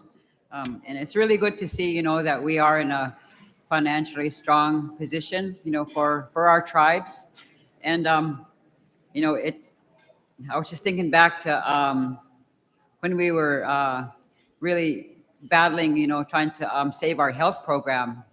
I think that was like in 2004, maybe, but it was a long time ago, you know, when we had to lay off people, you know, because we didn't have, you know, enough money to keep people in those positions. And so we really worked hard to bring it back, turn it around again, and to build it back up again. But, you know, we're in a very good position now. And some of the comments, you know, I just have some questions about the property, you know, that we own here in Fairbanks. And I noticed, you know, that there's the old Eagles Hall. And, you know, some of these buildings, you know, I think, you know, I don't know about other tribes, but what are some of these buildings, you know, being used for? I haven't seen, you know, like a report on what exactly that building is being used for. So maybe we just get an updated list of all the property that we own here in Fairbanks to see, you know, where they're located and what's the purpose of the building. Because I hear that some of the programs are moving out to on Davis Road. And so, you know, those are things, you know, that we need to know about, become aware of. And the other thing about in our villages, I know years ago we tried to do an updated inventory of our offices, our tribal offices in our villages, and the conditions, you know, that they're in. So that would, I think that would really help us, you know, out in our villages if some of our, you know, if we could have, you know, some help maybe upgrading them. Maybe, you know, the staff, you know, is cramped in areas or, you know, but I think it would be really help us a lot to start, you know, looking at some of the buildings in our villages. You know, we do a lot of building up here in Fairbanks. So that's just a question I have on that. And then is our firefighting department still active? That's another thing I haven't really heard much about, because I know that like Edwin, you know, he does a contract crew and, you know, he employs a lot of villages. So does CATG. In our area, Yukon-Tanana, you know, we contract with you know, another company to have our firefighters working all summer. So I was just curious, you know, about the that particular department of TCC that was supposed to, you know, like do those kinds of things for us. And another thing I just wanted to mention is, you know, the economy here in Fairbanks. TCC really provides a lot of economic base here in Fairbanks.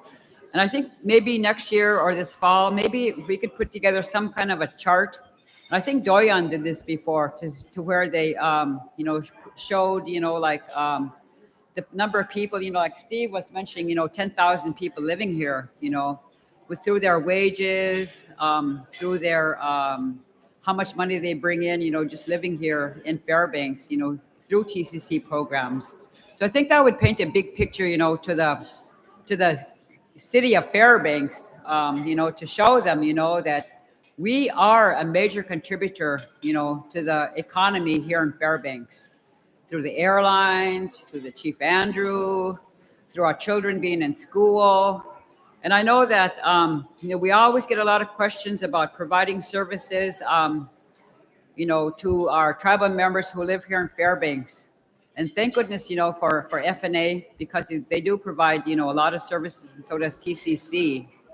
But, you know, back in our villages, you know, we get some of us get our funding directly based, and it's a base, you know, allocation that we negotiate every year.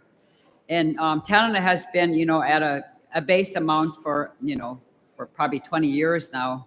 and it's never really increased. But it's never really increased because we negotiated that rate, And then based on BIA regulations, we have to service only our service area, which is directly around Tanana, like through, like say, for instance, training. We could provide training dollars to the people who live in Tanana, but then yet, if it's, one of our tribal members live here in Fairbanks, they have to apply through either TCC or FNA, for those kinds of training funds. So, a lot of our funding, is based on regulations that are set forth by the federal government. And so we can't go outside of that funding. Otherwise, we'll lose that funding, through our audit, findings. But so those are some of the things, and I just really appreciate TCC and their contribution, to our villages through these grants, that's based off of, the revenue, extra revenue that you guys produce, from our investments. And the $100,000, just recently awarded to our villages, to the federally recognized tribes, it's going to be very important to continue to build up our local economy in our villages. And so we have to, really be brainstorming about how can we become more self-reliant in our villages, and think about business developments for people who are living out there, like say through sawmills, making lumber perhaps, or producing vegetables where we can ship to other villages. So those are just kind of some ideas, but I just really appreciate TCC and the strong position. And I know we're going to be facing probably some cuts. We just have to, just accept the fact, that there's going to be a lot of cuts, like the food stamps, energy assistance, those kind of programs that our people really depend on. So we got to be prepared to take care of our people, when those cuts do happen. So thank you, Ben. Great. Thank you, Julie. So a couple responses. The Eagles Hall is currently housing a lot of our facilities folks, the infrastructure program, as well as we've just moved shipping and receiving over there. So where we had been using kind of a cubicle in the lobby in the Chief Peter John building for all of our shipping and receiving, that's now been moved over to the Eagles Hall. The Davis building has just had their mechanical system reworked. And so a lot of the TCS programs have moved over there. We still have, I think on the second floor, there's some of the health programs that are there. But you're probably right. We probably need to do a better job of communicating where all of our programs are in the different buildings and such. When you talked about doing an inventory on tribal offices and things, one of the things we've done is we've got the 105L program that we're doing for clinics. The clinic's 105L program has to run through TCC as a THO. However, the village offices can do a 105L program directly to BIA. And so we've got Tana Carter, who's doing the 105L program through the clinics.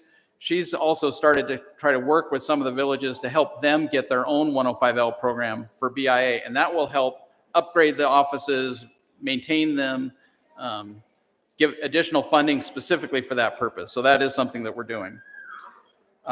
As far as I know, the firefighter program is still going on. We have Clinton Northway who's managing that. And then the Fairbanks economic impact. I think I saw something recently to where we are working with maybe Doyon and others to refresh that statement that had been done, I think sometime within the last 10 years. But they're looking to refresh that just so that we can have a better job of advocacy showing what the impact is on the local community. So appreciate those comments.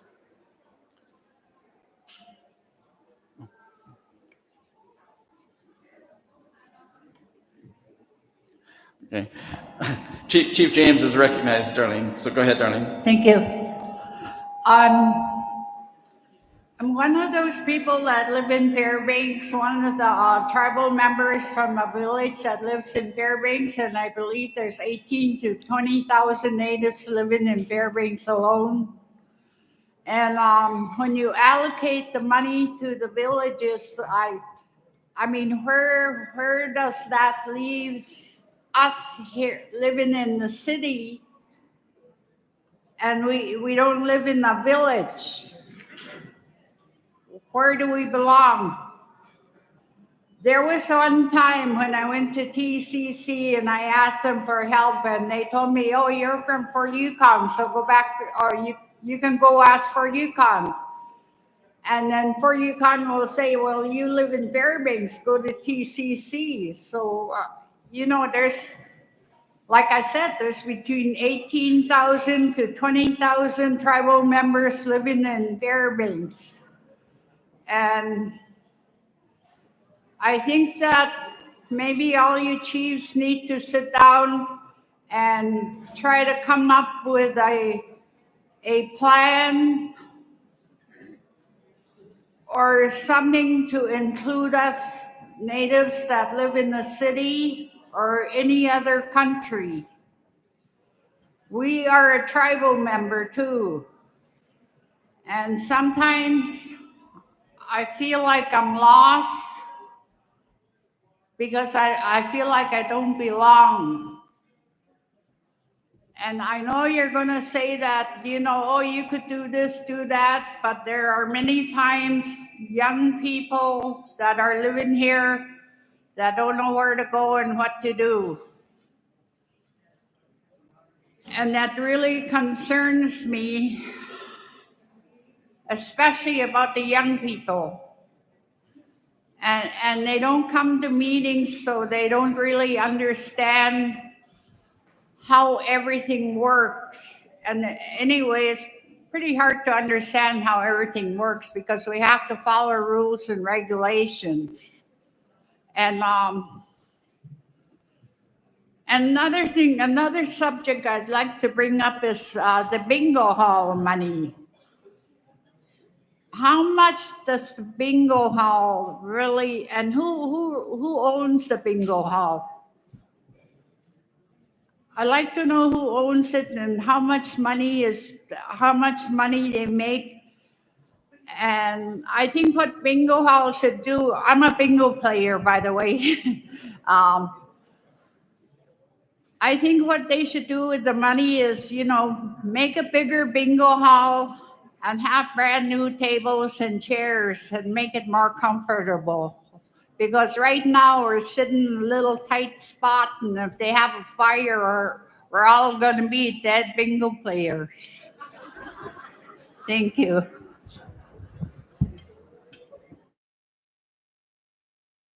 Hello. Oh, there we are. So appreciate that. And your topic is something that I know is being discussed a lot. How do we support the Fairbanks residents versus the village residents? So that's something that the e-board deals with. And you've heard us talk about how to deal with the non-federally recognized as well. So those are all topics that are in front of the e-board. As far as bingo goes, I do know a little bit about bingo after this last couple years. New chairs are in process of being ordered, so you'll be happy to know that. Who owns the bingo hall itself is TCC, and we lease it to the operation of Chena Bingo. Chena Bingo is made up of 4 partners: TCC, FNA, the Athabascan Fiddlers, and Grayling. And so there's a 8-member board that oversees the operation. There's 2 members from each one of those entities, and they provide the management and oversight for it. The funding, any monies that are generated from that are divided equally between those 4 partners. TCC takes whatever we get and we pay it out to the remaining 36 federally recognized tribes. We don't give Grayling a share because they're already getting a full share. So the remaining 36 is what we divided up the balance to. So that's kind of how that funding works.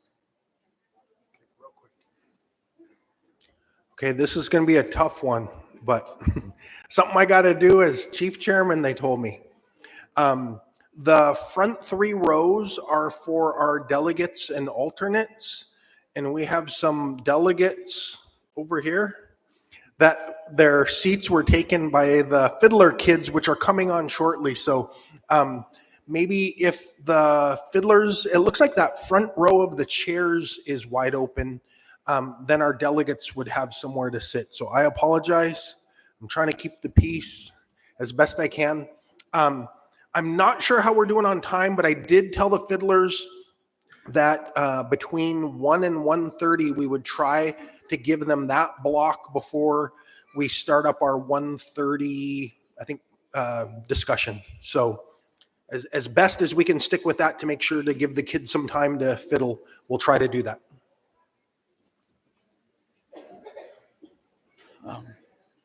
Yep.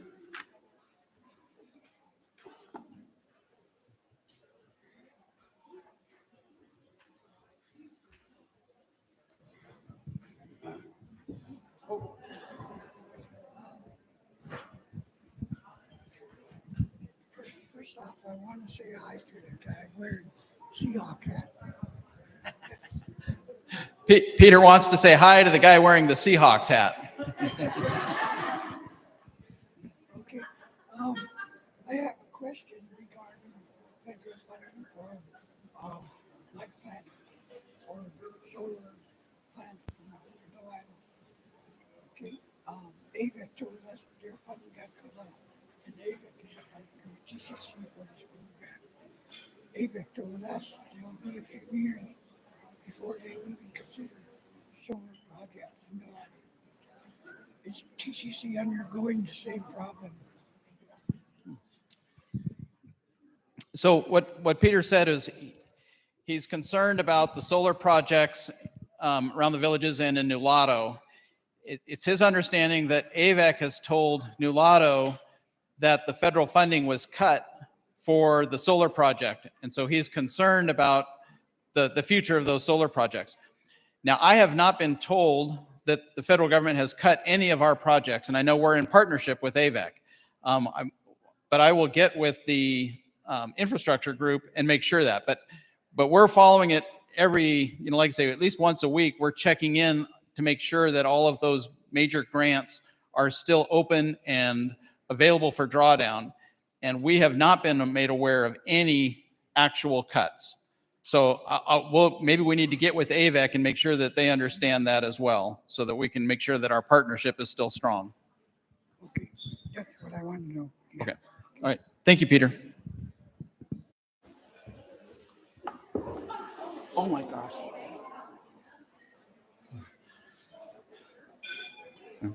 That was scary. Any other questions? Oh, up here. Hi, thanks for the new bingo chairs. Really appreciate that. So under the health support, I think it's on page 50, it talks about the McKinsey settlement.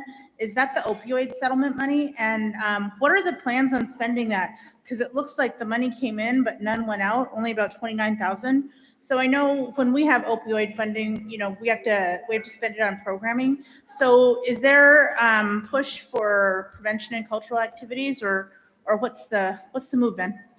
Yeah, so with our opioid settlement funds, specifically McKinsey, we discussed that at some of the sub-region meetings. I don't know if it got in all of them, but there's buckets of funds that are available to the sub-regions to decide how they want to allocate those monies. So that's one of the reasons why you don't see anything being spent out of them, because we just made those presentations at this week's sub-regional meetings. So we're waiting on the sub-regions to tell us how they want to spend those funds.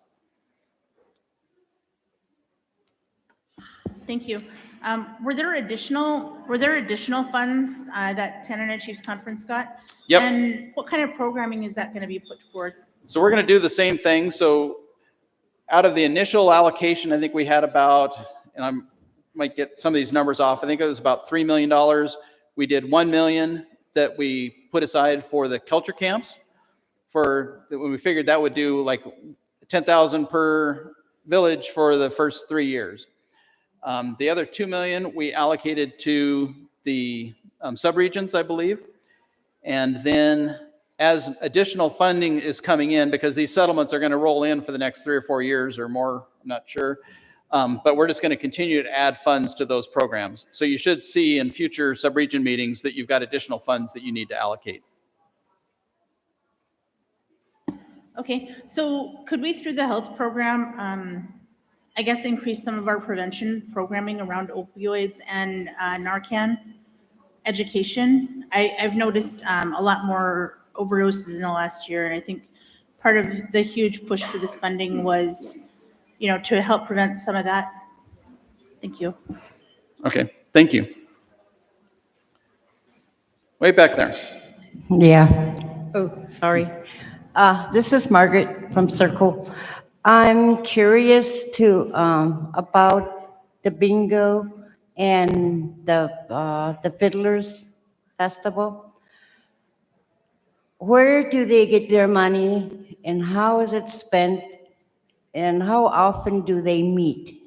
It would be nice to know what kind of meeting they have and what they're just, how they're doing, how they're spending their money. That's what. So I can't, thank you. I can't speak to the Fiddlers because I'm not a part of that organization. The bingo board itself meets about once a quarter. And they meet there at the bingo hall. Plus we have a Zoom link so that they can meet that way. And so the bingo board decides how to run the bingo operation itself. How each of the members spends the proceeds is totally up to each member.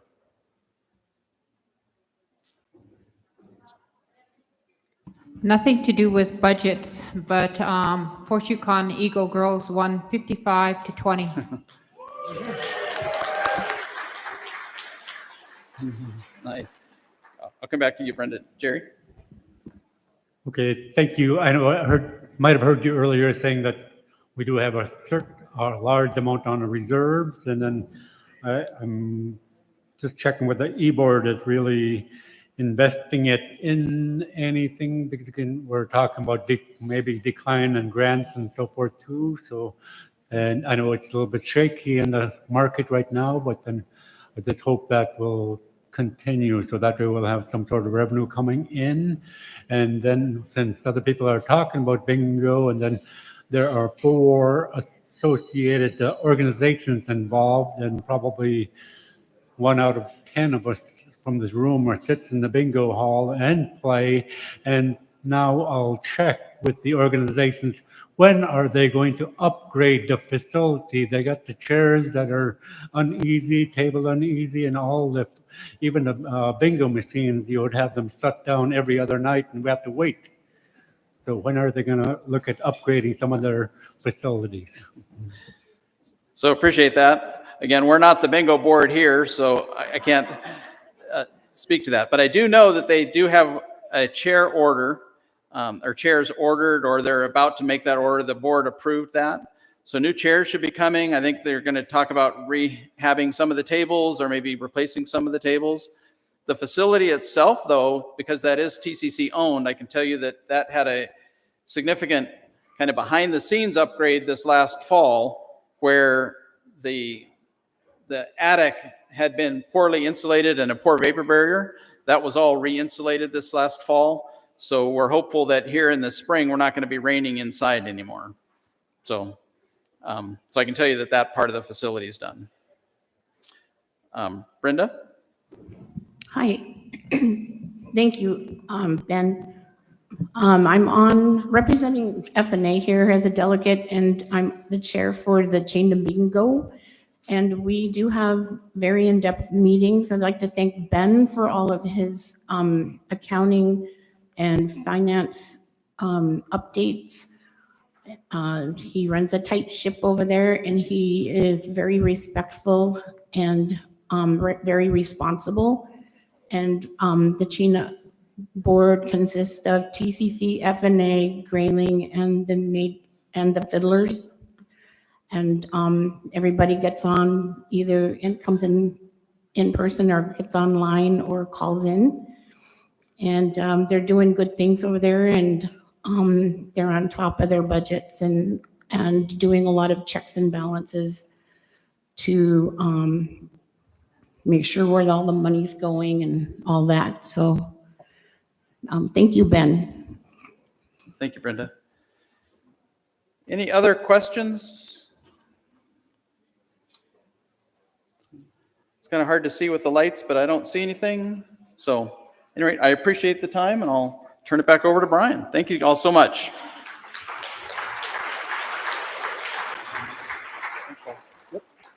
I believe we need a motion to approve the finance report. Moved by Ivan, second I'd buy, oh, right here. Holy Cross. All in favor, say aye. All opposed, same sign. We have an approved financials. Thank you very much. So at this time, I want to call up Dancing with the Spirit, and they'll take us through the next half hour up here on stage. And afterwards, we'll go into the proposed bylaw changes by Sharon and Robin. So it's all yours.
Hello, everybody. This is Dancing with the Spirit, and we're a music program that was going out to the villages. It'll be 19 years this Memorial Day. We started in Tanana in 2006. And over these 19 years, we've been to 57 different villages. But primarily, we are in the Tanana Chiefs region. We have 30. Last year, we went to 29. We spent 29 weeks in TCC villages teaching guitar and fiddle, ukulele too. And it's so much fun to get these kids dancing and singing. And the most important part is getting the elders like Trimble. We're so happy. He's been the main person that's helped us. And so anyway, and I think we need to give a big cheer for Trimble. He won the National Endowment Fellowship Award nationally this year. I feel proud that we nominated him for it. And anyway, it's been a great honor. So I think are we about ready to get started? We're going to start with Keep on the Sunny Side. Yeah.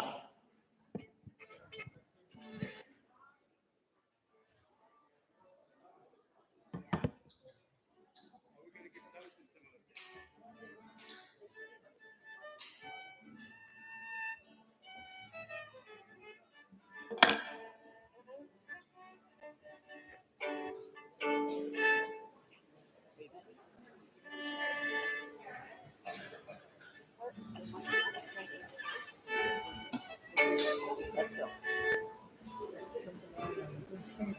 Yeah. We're actually keep on the sunny side. Keep on the sunny side. Okay, ready? 1, 2, ready, go.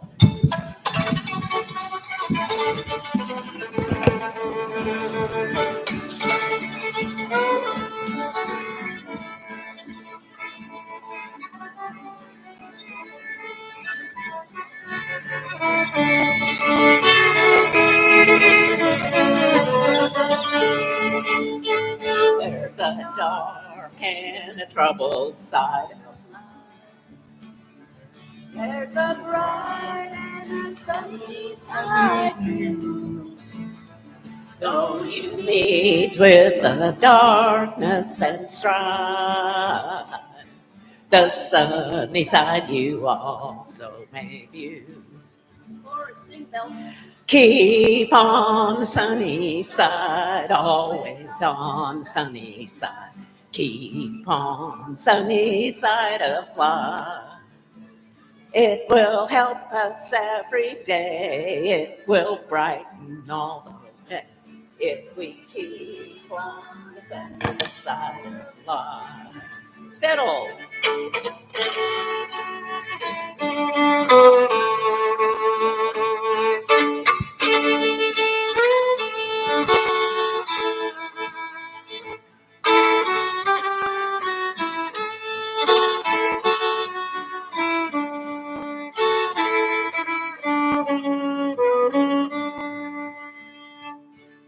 A storm and its fury broke today, the crushing hopes that we cherish so dear. Clouds and storms will in time pass away.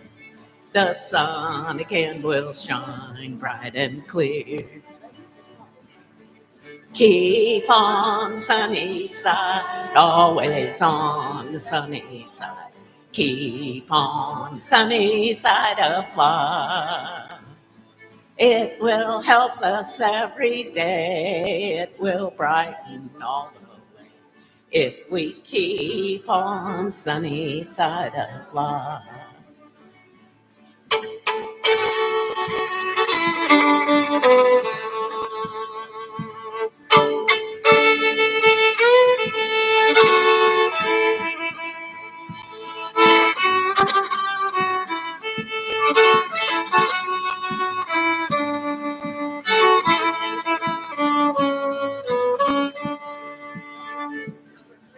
Keep with the song of hope each day, clutching hopes that we cherish so dear. Clouds and storms will in time pass away. The sun again will shine bright and clear. Keep on the sunny side, always on the sunny side.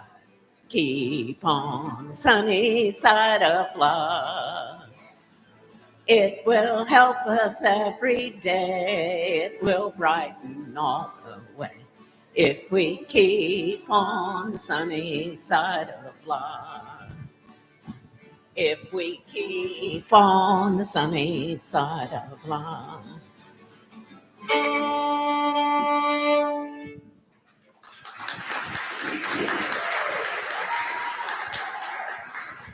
So we have an amazing color-coded system. So by the end of the week, people are able to play for a concert for their whole community, and it brings the whole community together, and it's lots of fun. So we really try to teach the songs that are popular in the villages. And this next one is Indian rock and roll. And Hey, I want to play too. I need a volunteer that can hold this here. And this is Jerry Frank from Venatai and Gary Simple, Senior from Venatai, and Ricky Frank from Venatai. I learned one wonderful thing about Ricky this last couple weeks. He told us he didn't even speak English till he was 11. Isn't that cool? Yeah. And Trayvon is the next hot young fiddler. And we have Leon Beatus from the Hughes area, who is in Young Native Fiddlers. And we really want to encourage everybody to sign their kids and grandkids up for Young Native Fiddlers. They meet every Saturday morning at 10:30 at Effie Cochran School. So, yes. This is my granddaughter, Braylon Kaplan, and I'm Josephine Malamute, Nolaro, Galena, and Fairbanks. And she's our assistant director and is super awesome. So, Indian rock and roll. I'm gonna volunteer for you. Okay, ready? Yeah. Or should I let me stand over here, huh? Okay, ready? And geek the gain a teak a talk a dinky.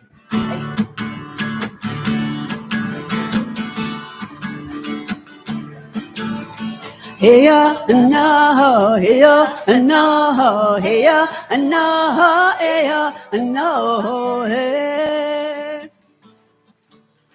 Heya no, heya no, heya no, heya no, hey.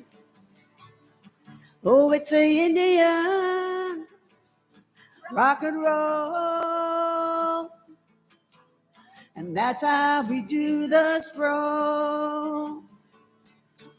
Sagana, Hoolan, Sagana, Nagadista. Everybody sing with us. Hey ya, Anna, hey ya, Anna, hey ya, Anna, hey ya, Anna, hey. One more time, ready? Hey ya, Anna, hey ya, Anna, hey ya, Anna, hey ya, Anna, hey. Okay, fiddle.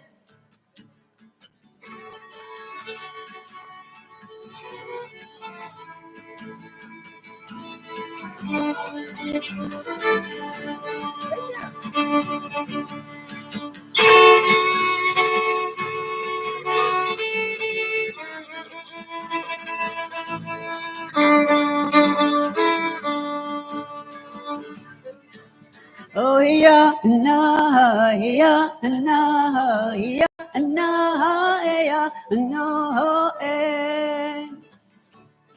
Oh, Sagana, Yozi Hulan, Sagana Nek Adista, Sagana Hulan,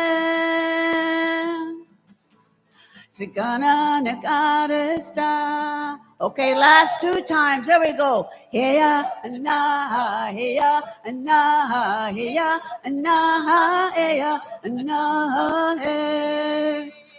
Last time. Heya, na, heya, na, heya, na, heya, na, hey. Yeehaw!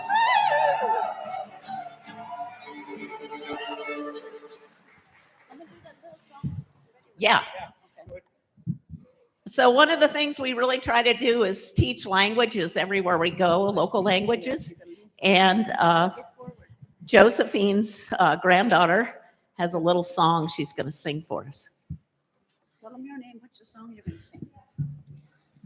My name's Braylon, and I'm gonna sing Little Birdie in the Tree. Koi Con at the basket. And Koi Con at the basket. Okay, hold it. Now you're going to count to 4. Ready? You say it was taught by Grandma Dorothy Summer.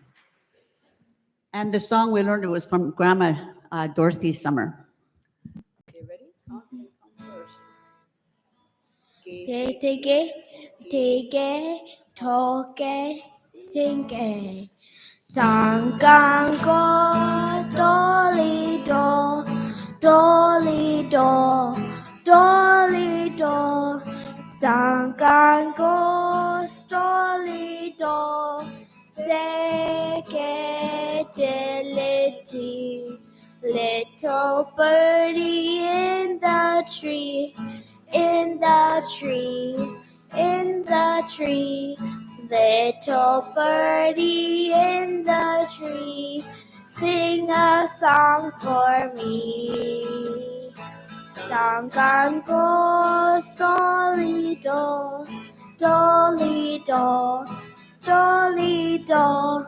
Sangang goes dolly do, say get dilly.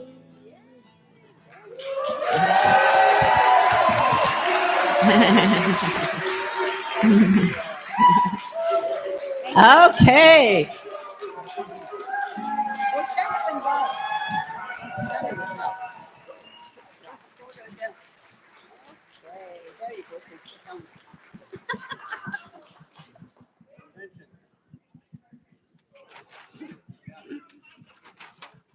Jambalaya. So we want everybody to get ready to dance. First, we're going to do a little two-stepping, and then we're going to go to some Gwich'in dances. So I think Margaret Henry John is out here. That's going to help us get, and everybody that loves two-stepping, let's go on jambalaya. Okay, give it to him. He's gonna closer to. We're gonna play. Right there. Yeah. Ready? Talk, think,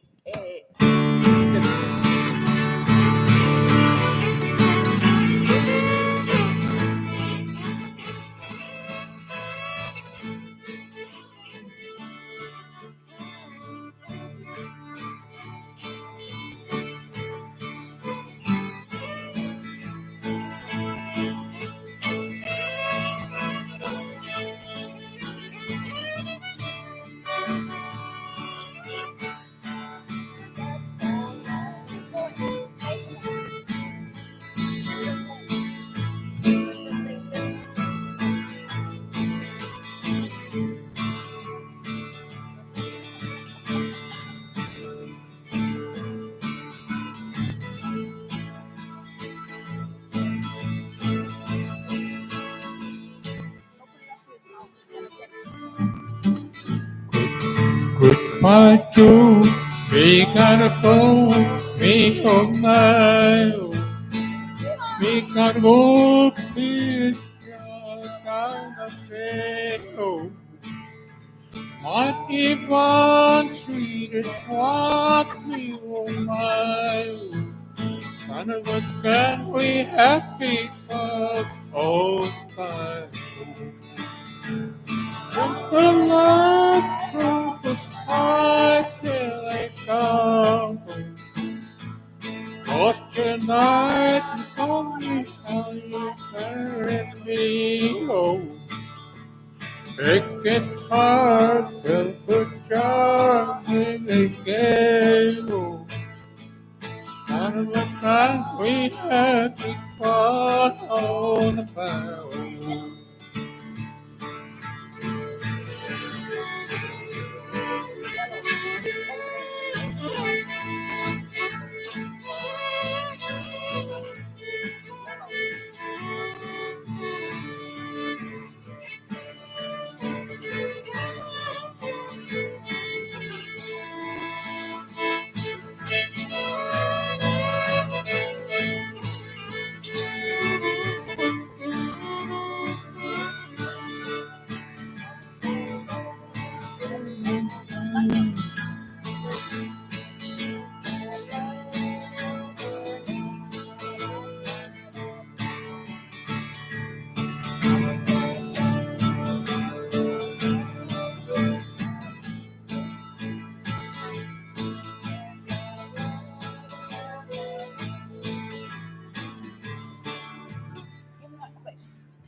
Road, on and on, places cousin.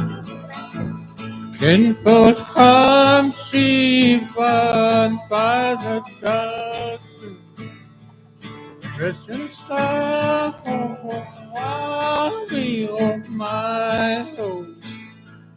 Son of a gun, we happy fun on my home.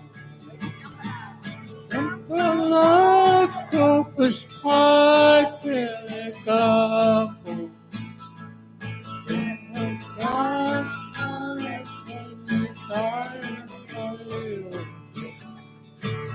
Just talk and good job, hey, oh. Son of a gun, we happy fun on the boat.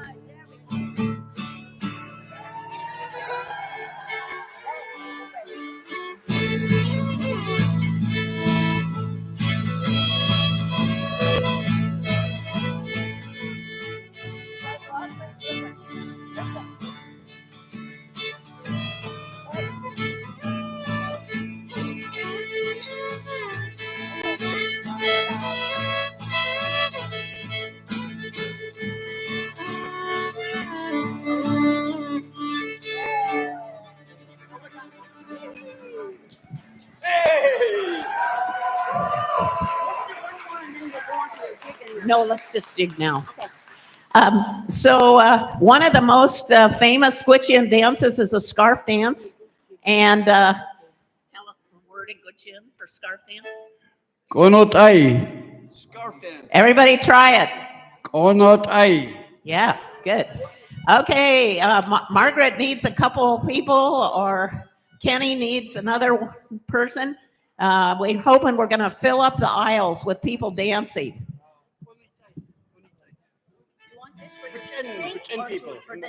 Gwich'in, come on up on stage or in the aisle. What do you want to play? What do you want the microphone for? I mean, you're going to sing it or you're going to play it?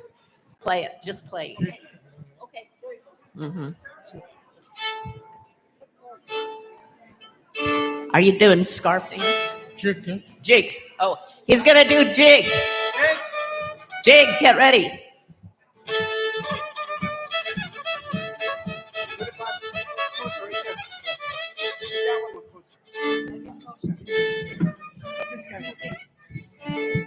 Oh, sorry. Let him hold it. Let him hold it.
Scarf dance next.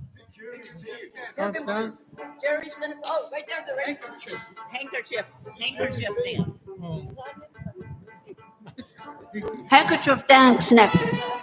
I get nervous when people are dancing on the stage. One time we had a musician during the fiddlers. He fell off the whole stage. Fiddle and all came. Another one, banjo, next day fell off with the musician. What chord? A? No, cramp it up. Well, you need one back there too. Yeah. Back there. Go back there. Right up there. I'll go behind you here.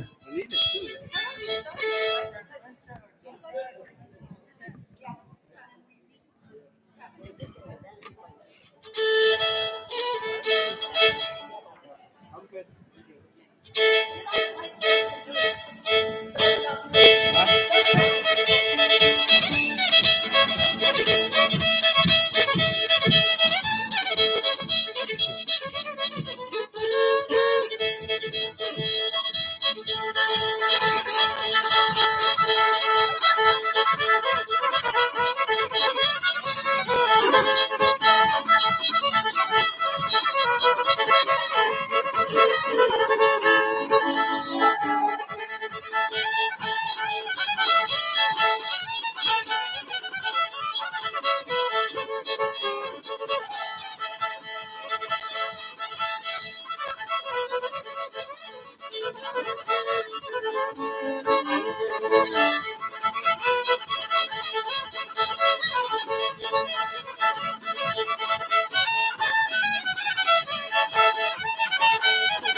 Thank you, thank you, thank you.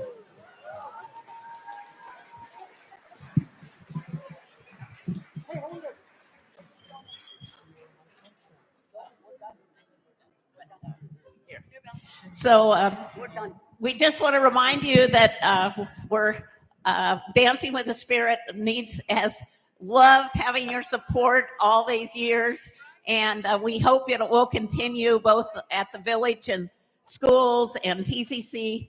And I know Young Native Fiddlers needs funding too. So I think these programs that pass on the culture and the traditions are the most important for keeping the Native community strong. And I know we're important economically too. 85% of the people we hire are from the TCC region. So anyway, we're grateful for your support. Thank you for inviting us for this little dance here. Give a big thanks to Trimble Gilbert, our traditional chief, and all our band's friends right here. And also, don't forget, we have our own Kuchen dance on Friday and Saturday at JP Jones. Kuchen dance, bring your slippers and dance. All night we're gonna dance, 2 days. So we got moose soup, fried bread, caribou soup. See you there. King salmon. Kuchen dance, Friday, Saturday.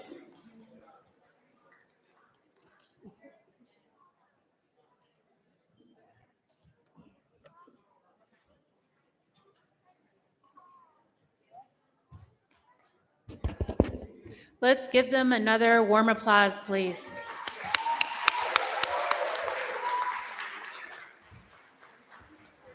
Thank you to the teachers who are investing so much in our next generation of artists.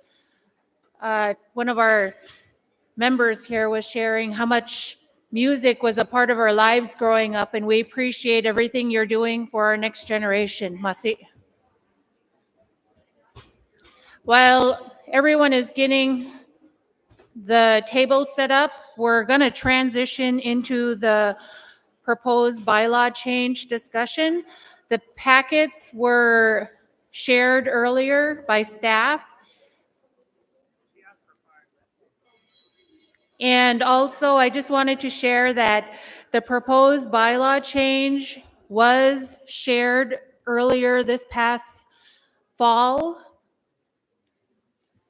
It was shared during the fall sub-regional meetings, and it was also included in the official convention packets that were mailed out to each tribe. But if you don't have a packet and you would like one, please raise your hand.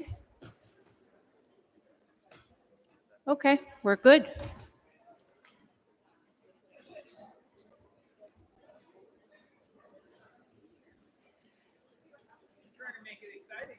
I know that some chiefs felt like this proposed bylaw change with regards to pronouns should have been done a long time ago, but this is basically cleaning up the bylaws and making it he or she, basically. But I'll get into, you guys done? Let's give them a round of applause. Our executive administration going to work.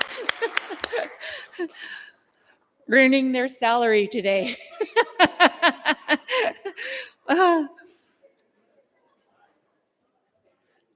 If Robin can join me on stage, please.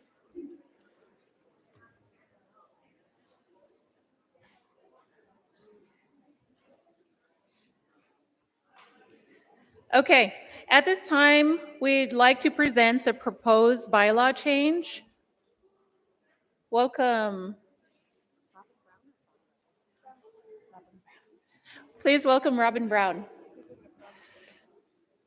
The proposed changes are going to be up on screen here in a second. Correct? You're going to pull it up on screen? Okay. Thank you guys for everything you're doing. We appreciate you. Rob Lucas and his staff isn't wearing their cool outfits like last year.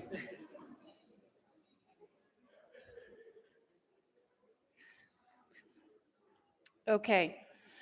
So the proposed changes were sent out 30 days prior to the convention. A copy of the proposed bylaw changes are also included in your director's packets. If there's any side discussion, if you can please move it outside of the room, that would be great, while the delegates and alternate delegates do their discussion here. Thank you. Appreciate it. The proposed changes are not substantive in terms of governance, but aim to clarify the universal usage of both male and female pronouns and ensure consistency throughout the document. As indicated in red, in your hard copy that you have in your hand, and they're going to pull it up on screen shortly. As indicated in red, there are several instances where the bylaw refers to he. The proposed change is to include both pronouns, so all references will read he and she.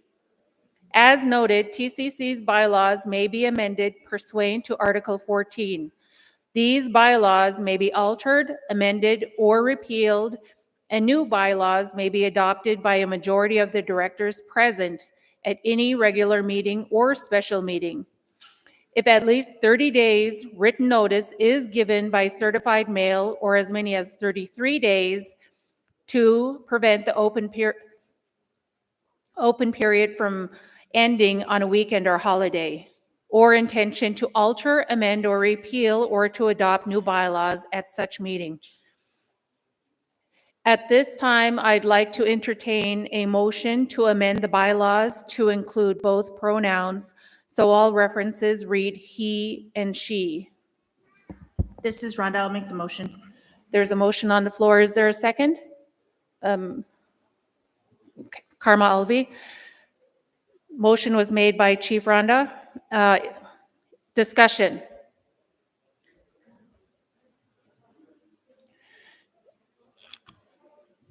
If there's no discussion, we'll go to the vote. All those in favor of the change, please signify by saying aye. All those not in favor, please signify by saying nay. Motion carries. Congratulations. At this time, we'll take a short 15-minute break. And Robin, did you have any announcements?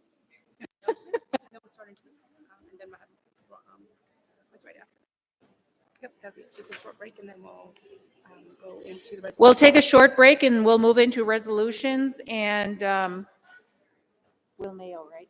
No, it'll be Alicia and Marna? yeah, Alicia and Marna. Okay.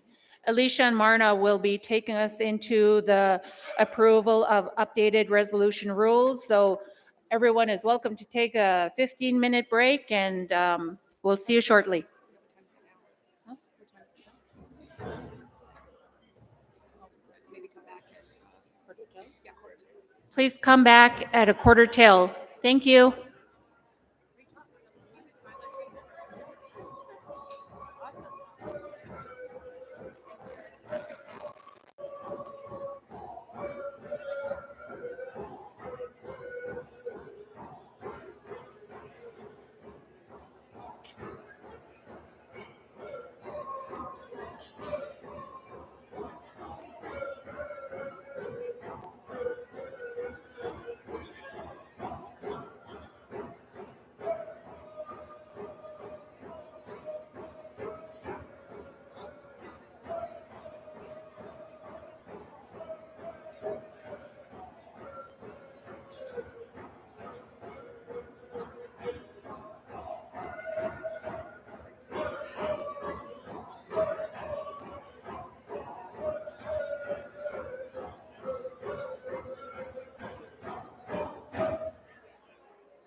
we're done. We don't need it now. It was for the. You're totally fine. I was so confused because No. it was a whole. I thought it was like when you guys were Totally doing your good. presentation. No, it's all good. So the next thing will be up. That'll be. I don't know if we're going to have anything for Marta for the change, but then the next thing will be Sonia to sharing her screen for the resolutions. But it'll be a few minutes. Well, when it comes to her sharing screen, we're gonna just not share her screen until you guys say so. I'll totally leave it to the two of you because my skills are super limited when it comes to that. I'll talk to her. Talk to her. Yes.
Sitting here.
I don't like this setup.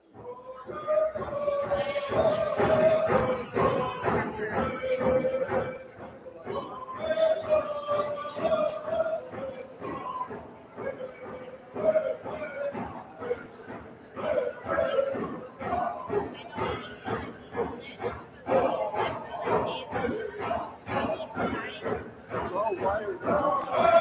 This hit the change. Really helps.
Well, what helps me is when the tables are right next to it on each side, because then I can.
Hello, hello.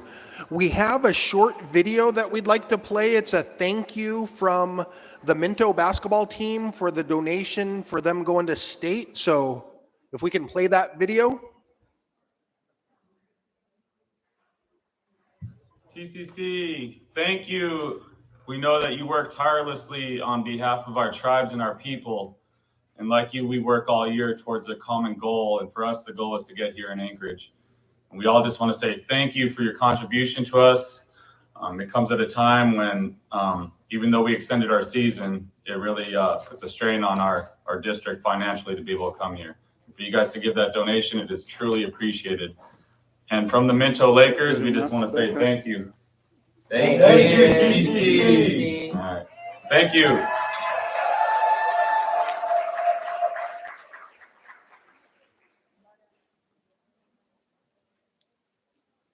This is the one.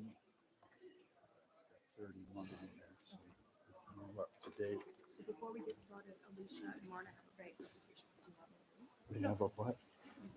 Alicia and Marna are going to talk about the resolution rules. Okay. We're doing resolution rules now, right? Okay. Okay.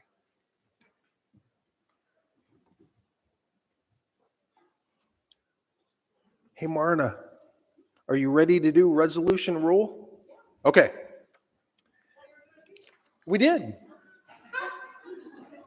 Gee, she talked too much, didn't even see the video. Okay, as we continue to streamline processes and make improvements, Alicia Singh, TCC's Learning and Development Coordinator, and Marna Sanford, TCC's Government and Legal Affairs Director, are presenting an updated resolution rules. The rules may be modified by the Executive Board of Directors after adequate notice and comment by each subregional board. Alicia and Marna presented this to the E-Board, and the board requested the information be presented at subregional meetings and convention for a full board vote.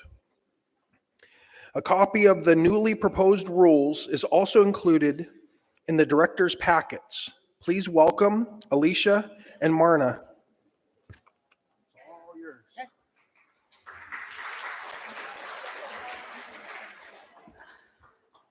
Good afternoon. We're here today to answer any questions that you have on the proposed changes to the resolution documents that were talked about in the subregions last week. You all, as Chief Risley said, you all have a copy, and we're here just to answer any questions that you may have. Do you want to go back through the process at all? We didn't plan our outfit, but I sort of love it, right? And we can go through the process again if you guys are interested, or if there's anybody here who wasn't available at the sub-regional meetings. We're happy to go through the process that got us to this spot. But if there are no questions, I think we'll just have Chief Ridley come back up and we'll look for a motion to approve.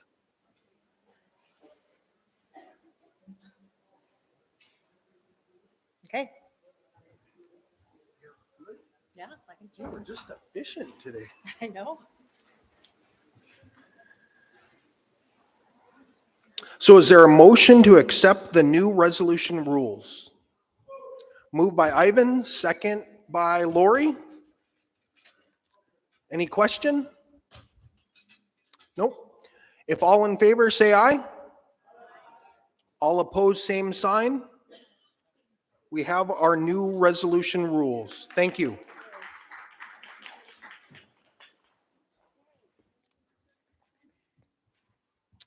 So now we're on to the resolution committee report.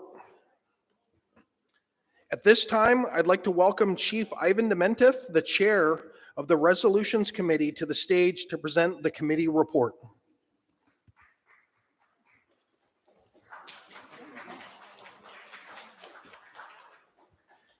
Thank you, Chief Ridley.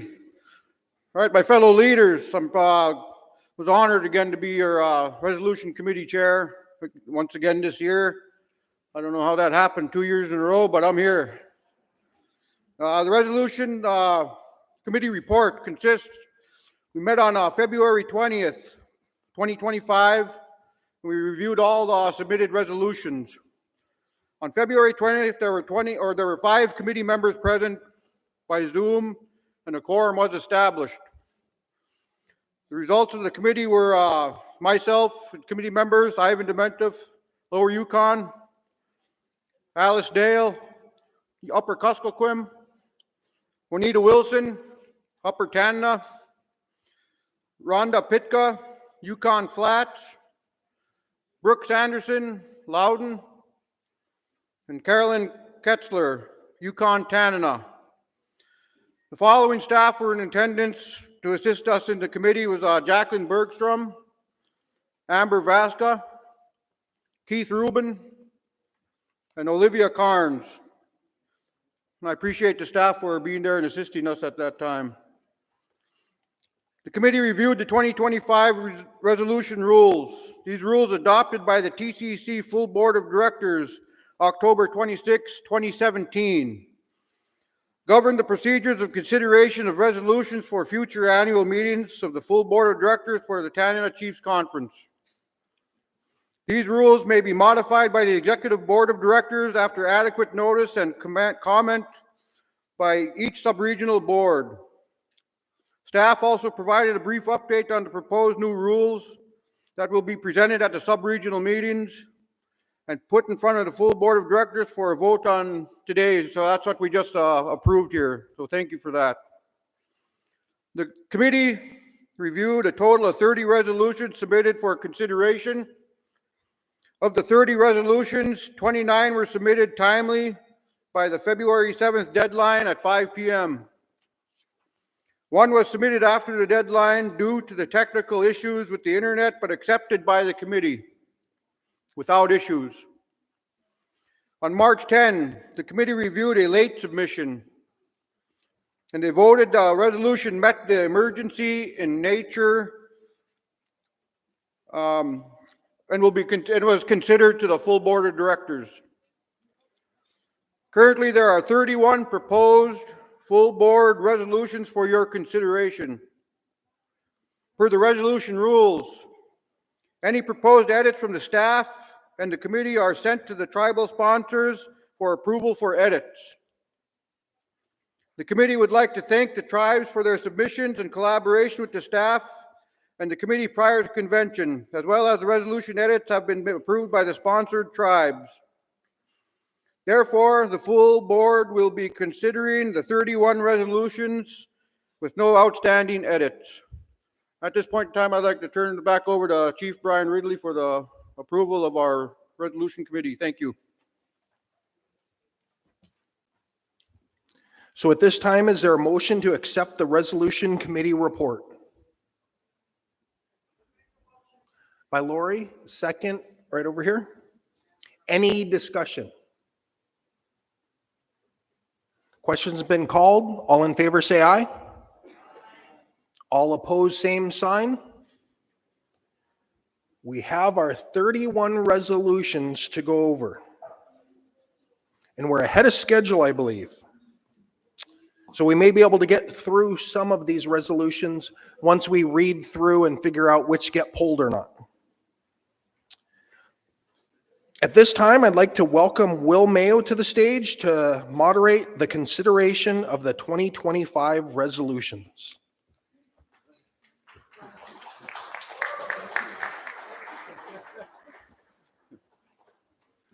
All right. Hey, everybody. Good to see you.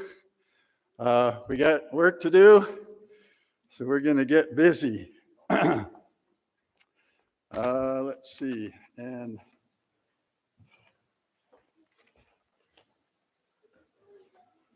I'm going to shuffle my paperwork here. And I got a great team here helping today. Hope to be able to, I really hope we can knock these out here today and not have to take them up again tomorrow, but we'll do what we got to do to get it done.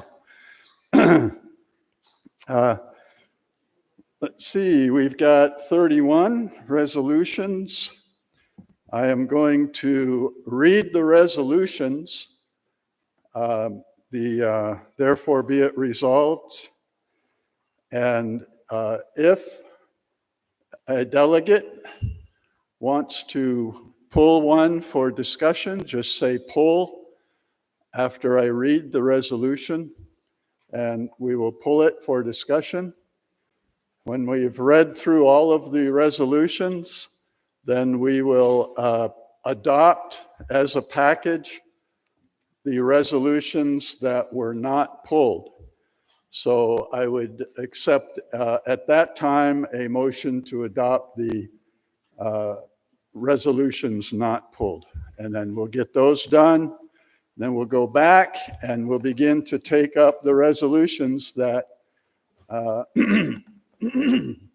that were pulled. All right, so let me just do a sound check. Is everybody hearing me okay? Everybody's good? Okay, great.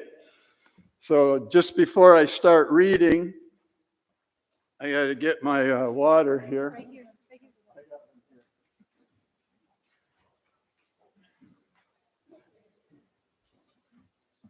Yeah. So I was talking with some aunties. It always gets interesting, you know. And they said, gee, how come we never see you at bingo? I said, Auntie, I don't play bingo. She looked at me in shock. Said, gee, sounds like you're losing your culture.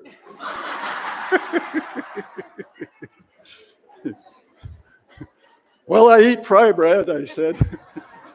Oh, now you're bragging, she said.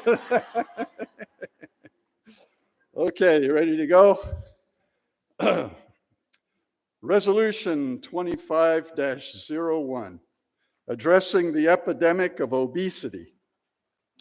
Now therefore be it resolved that the Tanana Chiefs Conference full board of directors recognize the urgent need to address the epidemic of obesity among TCC beneficiaries. And be it further resolved that the TCC full board of directors, subject to availability of funding, directs health services to allocate stable base funding to establish a comprehensive weight management program. Be it further resolved that the TCC full board of directors directs health services, subject to the available funding, to assure weight management program is comprehensive, well-supported, and staffed, evidence-based, and culturally relevant, incorporating traditional diets and lifestyles, and community engagement. And be it further resolved that the TCC full board of directors directs health services, subject to available funding, to assure the weight management program focuses on obesity prevention from conception through childhood and provides continued support and medical management for adults with obesity. Be it further resolved that the weight management program will be available to all beneficiaries equitably across the TCC region, including TCC patients in our villages. And finally, be it finally resolved that the TCC full board of directors commits to delivering regular progress reports on the weight management program at the annual full board of directors meeting and the TCC Health Board, submitted by Fairbanks Native Association. Resolution 25-02, amend the Alaska Native Vietnam Era Veterans Allotment Act to include all Alaska Native Vietnam Era veterans who served between January 1st, 1972 through May 7th, 1975. Now therefore be it resolved that the Tanana Chiefs Conference full board of directors directs staff to contact the Alaska Congressional Delegation as well as major state and national indigenous organizations such as AFN, ANCSA corporations, and NCAI to help lobby for the inclusion of Alaska Native Vietnam era veterans who served between January 1st, 72 and May 7th, 75 into the Alaska Native Vietnam Era Veterans Allotment Act.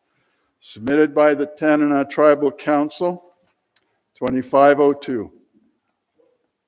2502 is pulled. 2503, addressing BIA funding equity for tribal governments. Now therefore be it resolved that the Tanana Chiefs Conference full board of directors calls upon Congress to honor the federal trust obligations and provide adequate, equitable, and non-discretionary funding to Alaska tribes. And be it further resolved that the TCC full board of directors directs staff to research the BIA funding formula to ensure equity in BIA funding distribution across Indian country. Submitted by the Huslia Tribal Council, 2503. 2504, conducting a feasibility analysis to create an independent business to support TCC's reentry program and create jobs for Alaska Native peoples with criminal convictions. Now therefore be it resolved that the Tanana Chiefs Conference full board of directors, subject to available funding, directs the TCC staff to conduct a feasibility analysis of operating an independent business not subject to ICPA requirements, such as an automotive shop, as a component of TCC's reentry program, as well as research reentry grants and other funding sources that could provide the financial support to help create a business that could provide employment opportunities for reentrants and rehabilitated Alaska Native peoples with criminal convictions. Submitted by the Emerging Leaders Youth Advisory Council, 2504. Thank you. 2504. All right, 2505. Day of peaceful protest for the survival of the salmon on the Yukon River. Now therefore be it resolved that the Tanana Chiefs Conference full board of directors supports and recognizes June 20, 2025 as a day of peaceful protest to show solidarity with all the communities along the Yukon and Tanana rivers and all of the tributaries to fight for our salmon and bring awareness to the fight to save all our fish resources and our continued way of life. And be it finally resolved that the Tanana Chiefs Conference full board of directors direct staff subject to available funding to assist the tribes and communities in organizing this event to educate Alaska, the United States, and the world to see and understand what is occurring in our river systems. Submitted by the Tanana Tribal Council, 2505. Did I hear pull? Okay, 2505 is pulled. 2506, educating youth and TCC communities on hunting and gun safety to reduce gun violence and preventable deaths.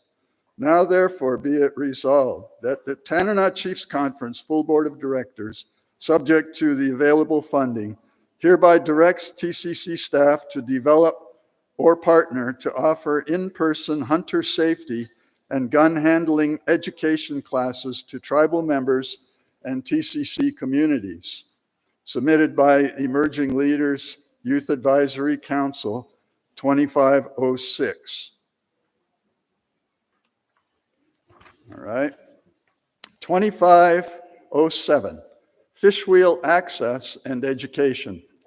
Now therefore be it resolved that the Tanana Chiefs Conference full board of directors, subject to available funding, direct staff to use funds that would otherwise have been used to send fish to the villages, to instead allow villages that so elect to use those funds to purchase fuel to travel to remote fishing sites open to fishing and for supplies to construct fish wheels for future use and education. Submitted by the Ruby Tribal Council, 2507. 2507 is pulled. 2508, inclusion of trap lines in full protection status for wildland fire land management classifications. Now therefore be it resolved that the Tanana Chiefs Conference full board of directors, subject to available funding, direct staff to catalog known and historic data on trap lines and to use that information to urge land management agencies to add these culturally significant land resources to critical or full protection status, warranting priority intervention when threatened by wildfires. Submitted by Emerging Leaders Youth Advisory Council, 2508. 2508.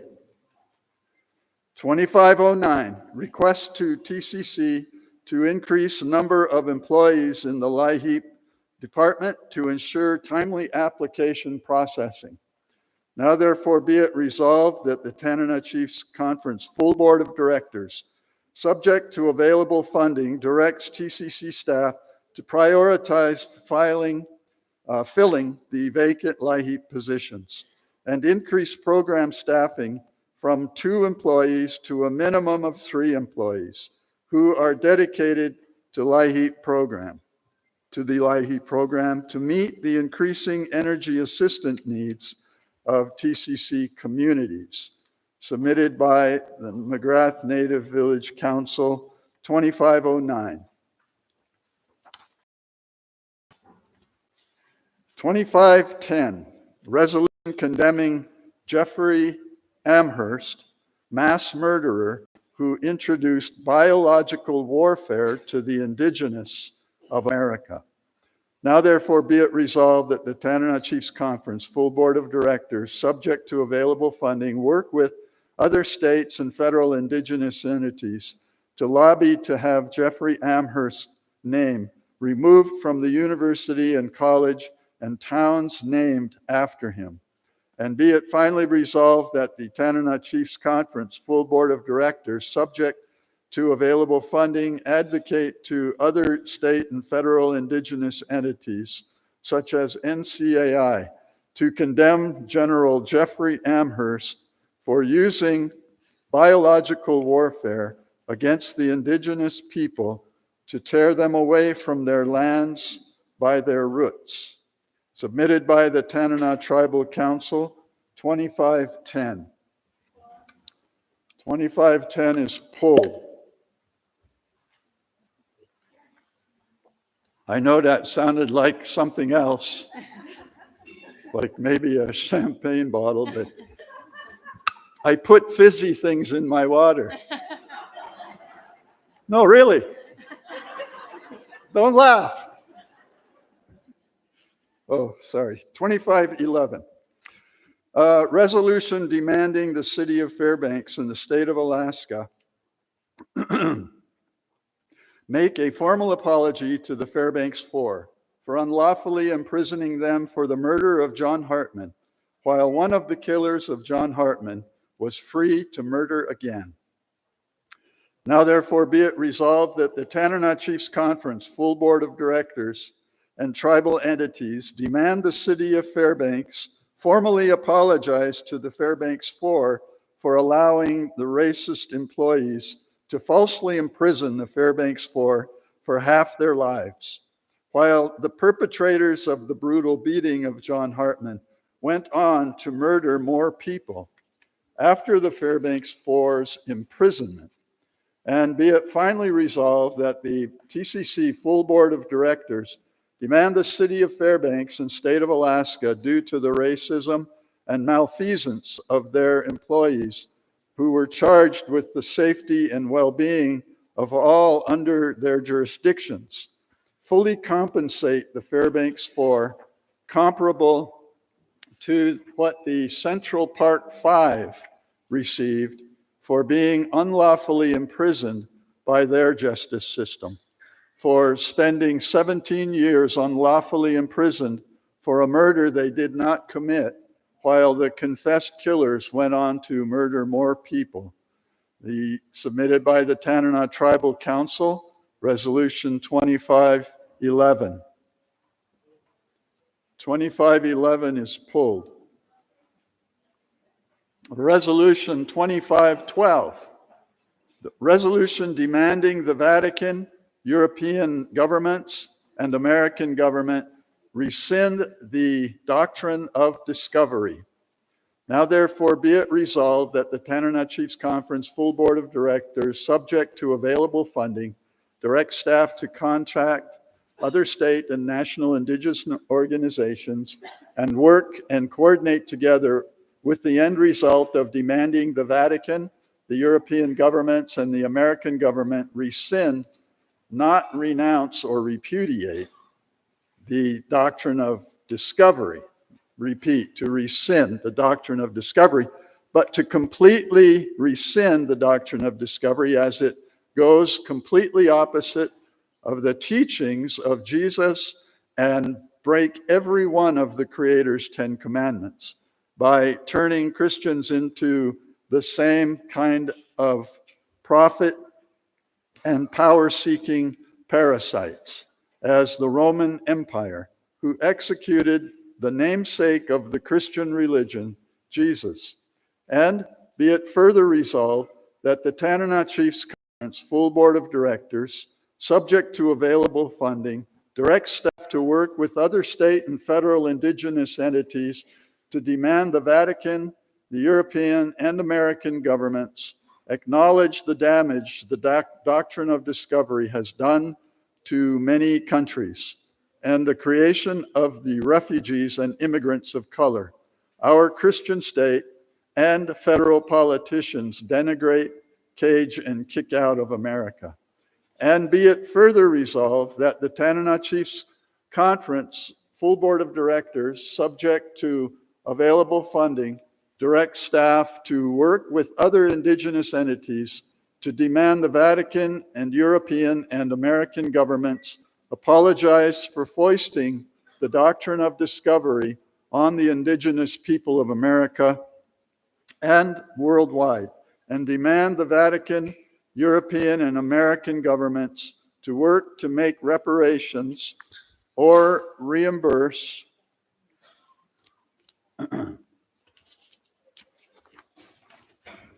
the minerals and lands stolen and coerced from the indigenous since the days of Columbus.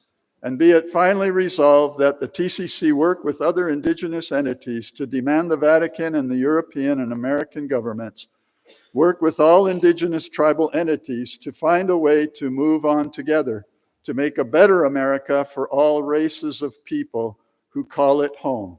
Submitted by the Tanana Tribal Council, Resolution 2512. 12 is pulled. Resolution 2513, resolution for mandatory Indigenous orientation course for all elected, appointed, and hired officials, politicians, and staff of state and federal governments and territorial possessions. Now therefore be it resolved that the Tanana Chiefs Conference full board of directors, subject to available funding, direct staff to contact other state and federal indigenous entities, such as National and Indian Health Board, National Indian Education Association, National Congress of American Indians, ANCSA corporations, to gain support and coordination for an orientation program or training course to be required to educate all incoming state and federal politicians, appointed officials, and hired staff to laws, regulations, policies, and rights of the indigenous people of this land. Submitted by the Tanana Tribal Council, 2513. 2513. Right. 2514. Resolution requesting Tanana Chiefs Conference advocate on behalf of tribes to address Office of Children's Services improvement plans and compliance with quality assurance standards. Now therefore be it resolved that the Tanana Chiefs Conference full board of directors, subject to available funding, requests that TCC advocate on behalf of all tribes and tribal members to engage in consultation between the state of Alaska, tribes, and to address OCS performance improvement plans and compliance with quality assurance standards. And be it finally resolved that the Tanana Chiefs Conference full board of directors, subject to available funding, direct staff to work with the Office of Children's Services on strengthening the use of the Dana-Nana-Hanash intertribal court system as it relates to child in need of protection cases and pre-petition cases, submitted by Loudoun Tribal Council, 2514. 2515, resolution to amend and rename Resolution 2018-29 to apply to all waters in Alaska.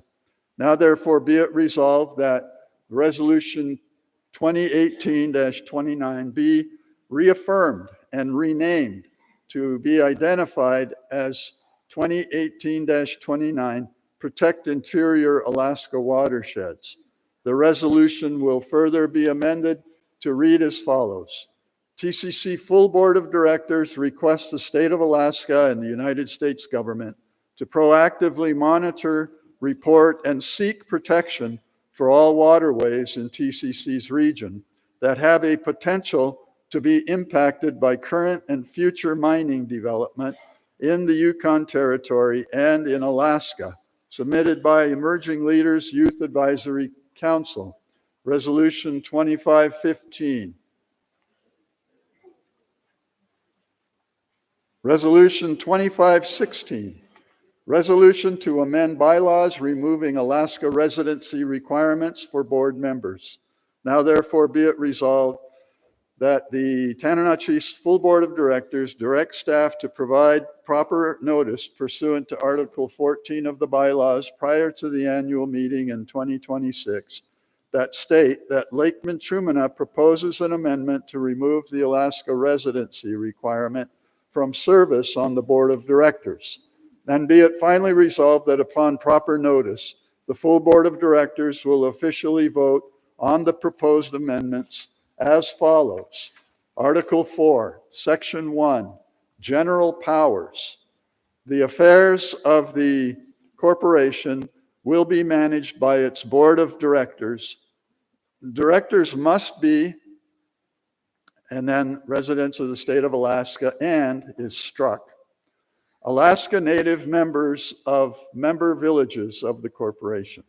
Section 2, number, tenure, and qualifications. The number of directors shall be equal to the number of member villages, plus 3 officers, the president, the vice president, and the secretary treasurer. Each member village shall be entitled to elect 1 director. Directors must be, and then struck, is residents of the state of Alaska and Alaska Native members and member villages of the corporation. Submitted by Lake Minchumina Traditional Council, 2516. 16 is pulled. 2518, resolution to explore the need and feasibility of group homes. I'm sorry? Did I miss one? Oh, okay. 2517, resolution to demand to stop all bottom trawling until the Yukon subsistence fishermen and fisherwomen are allowed to fish for Chinook salmon.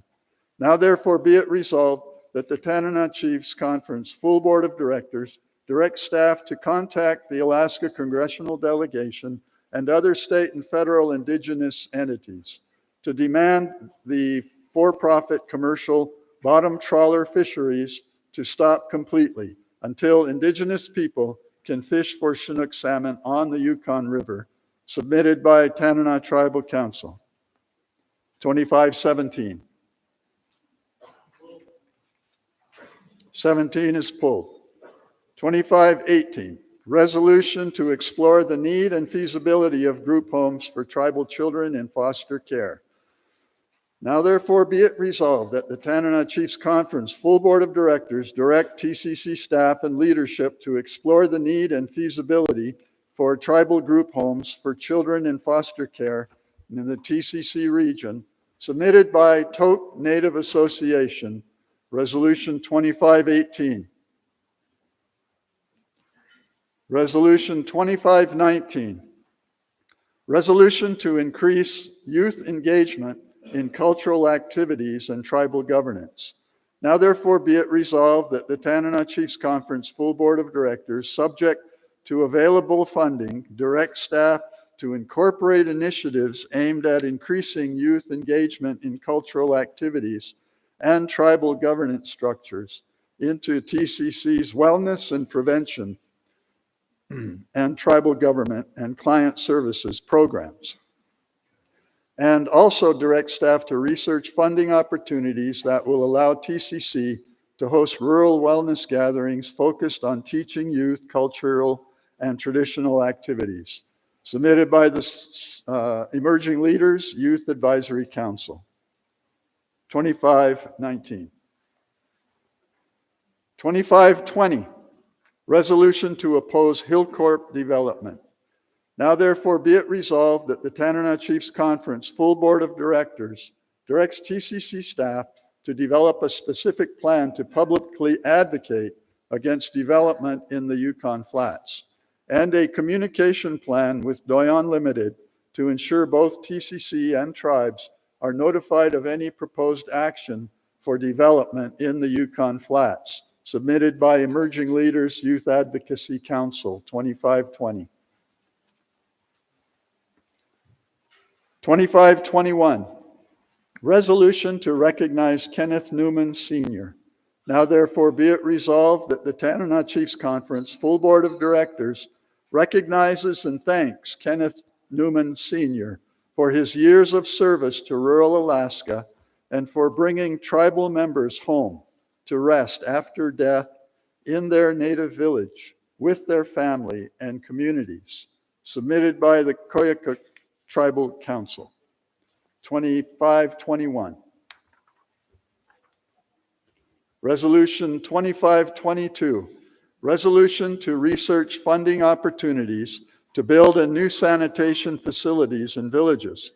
Now therefore be it resolved that the Tanana Chiefs Conference full board of directors directs TCC staff to research funding sources and income streams to fund construction of washaterias that include bathrooms, showers, and laundry services in TCC villages that do not currently have such facilities available to the public, submitted by the Koyukuk Tribal Council, 2522. Hmm.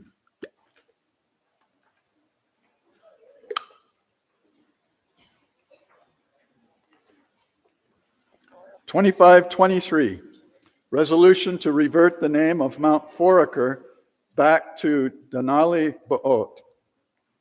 Now therefore be it resolved that the Tanana Chiefs Conference full board of directors, subject to available funding, direct staff to coordinate with other state and federal indigenous entities, such as the Congressional Delegation, National Indian Health Board, National Indian Education Association, National Congress of American Indians, and ANCSA corporations to advocate for the removal of Mount Foraker from the Tall One's Wife and revert the name back to Denali Ba'ot, or to the name preferred by our ancestors, and be it finally resolved that the Tanana Chiefs Conference full board of directors direct staff to work with the Department of Interior Committee on Geographic Place Names to remove the name of Mount Foraker and restore the Koyukon name of Denali Ba'ot,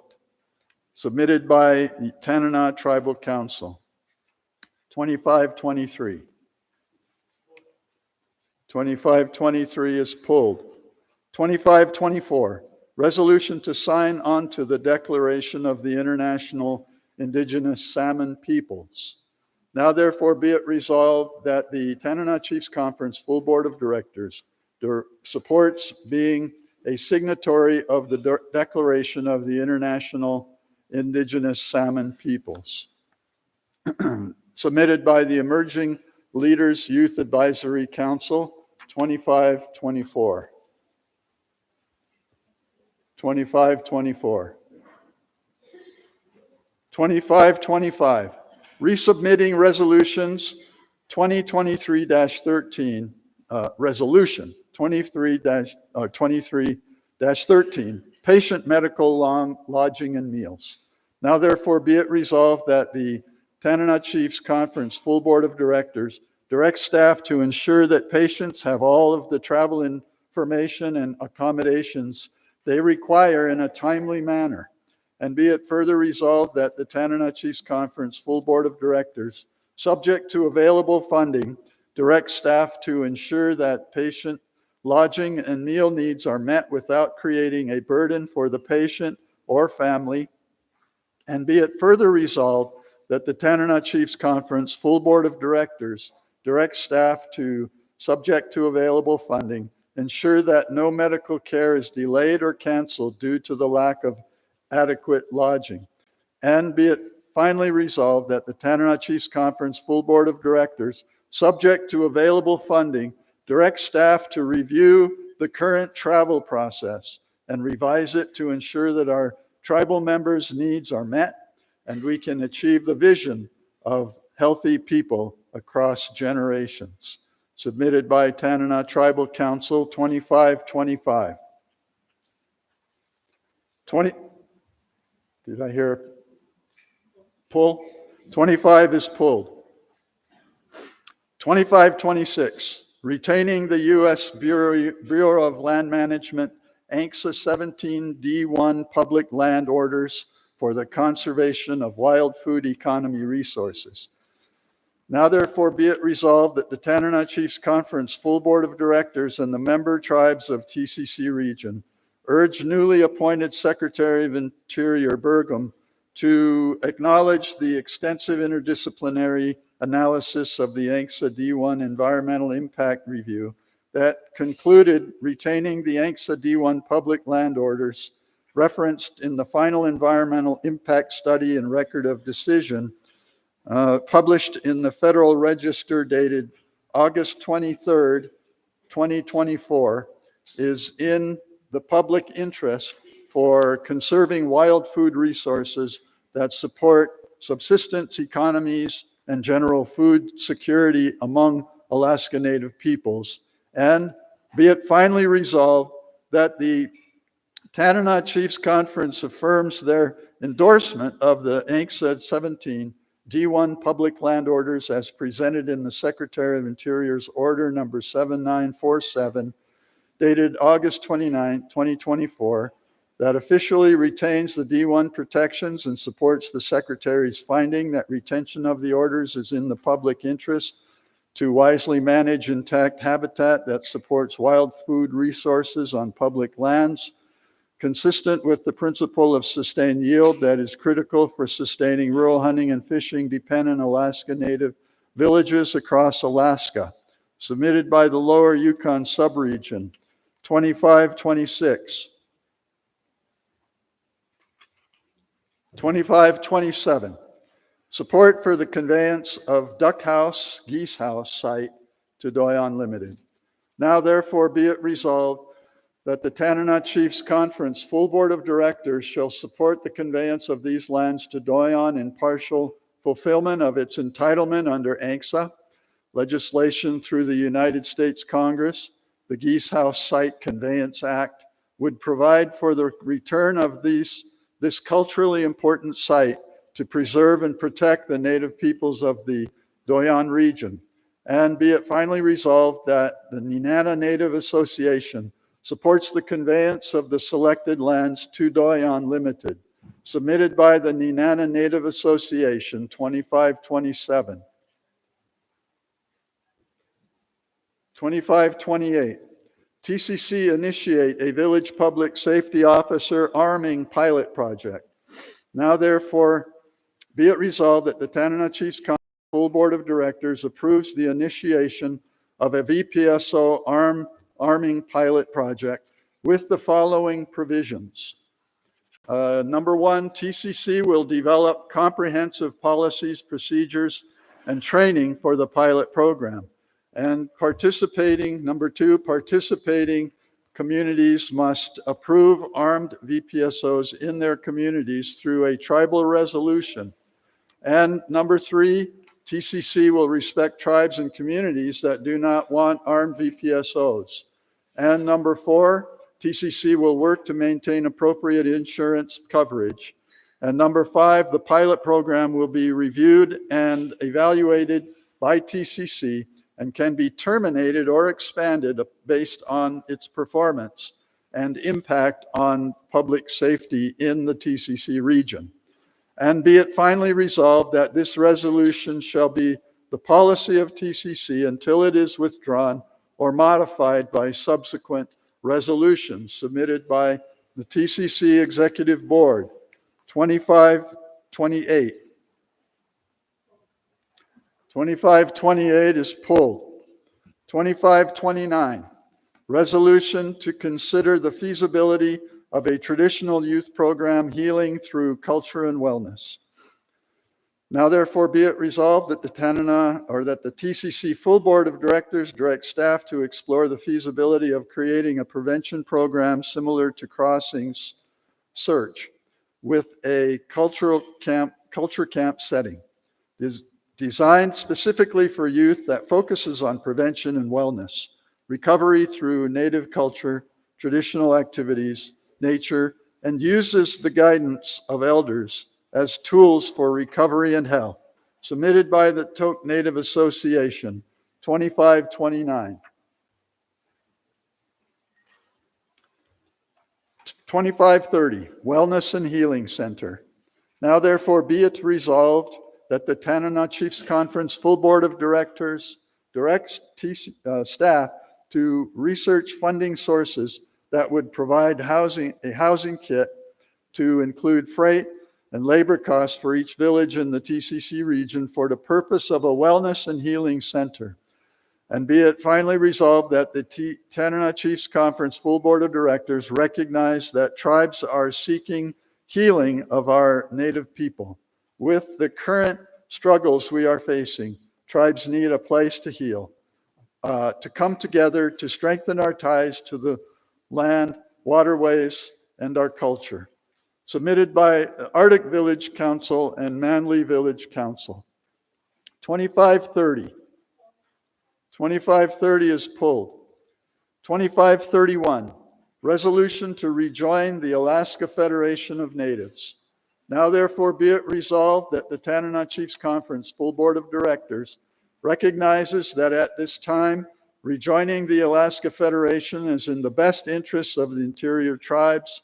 This decision is made with the intention of strengthening Alaska Native advocacy, advancing tribal sovereignty, protecting subsistence rights, and addressing other vital statewide tribal priorities. And be it further resolved that Tanana Chiefs Conference will remain committed to holding AFN accountable to its mission and directives, ensuring that the needs and values of our tribes are consistently represented and upheld. And be it finally resolved that TCC, or that Tanana Chiefs Conference full board of directors request staff to work with the Alaska Federation of Natives leadership to join its membership prior to the fall convention in October of 2025 and conduct an annual review to determine if continued membership is still in the best interest of TCC, submitted by Danakanaga. 2531. 31 is pulled. And those are the resolutions. Would somebody give me the list of pulled resolutions?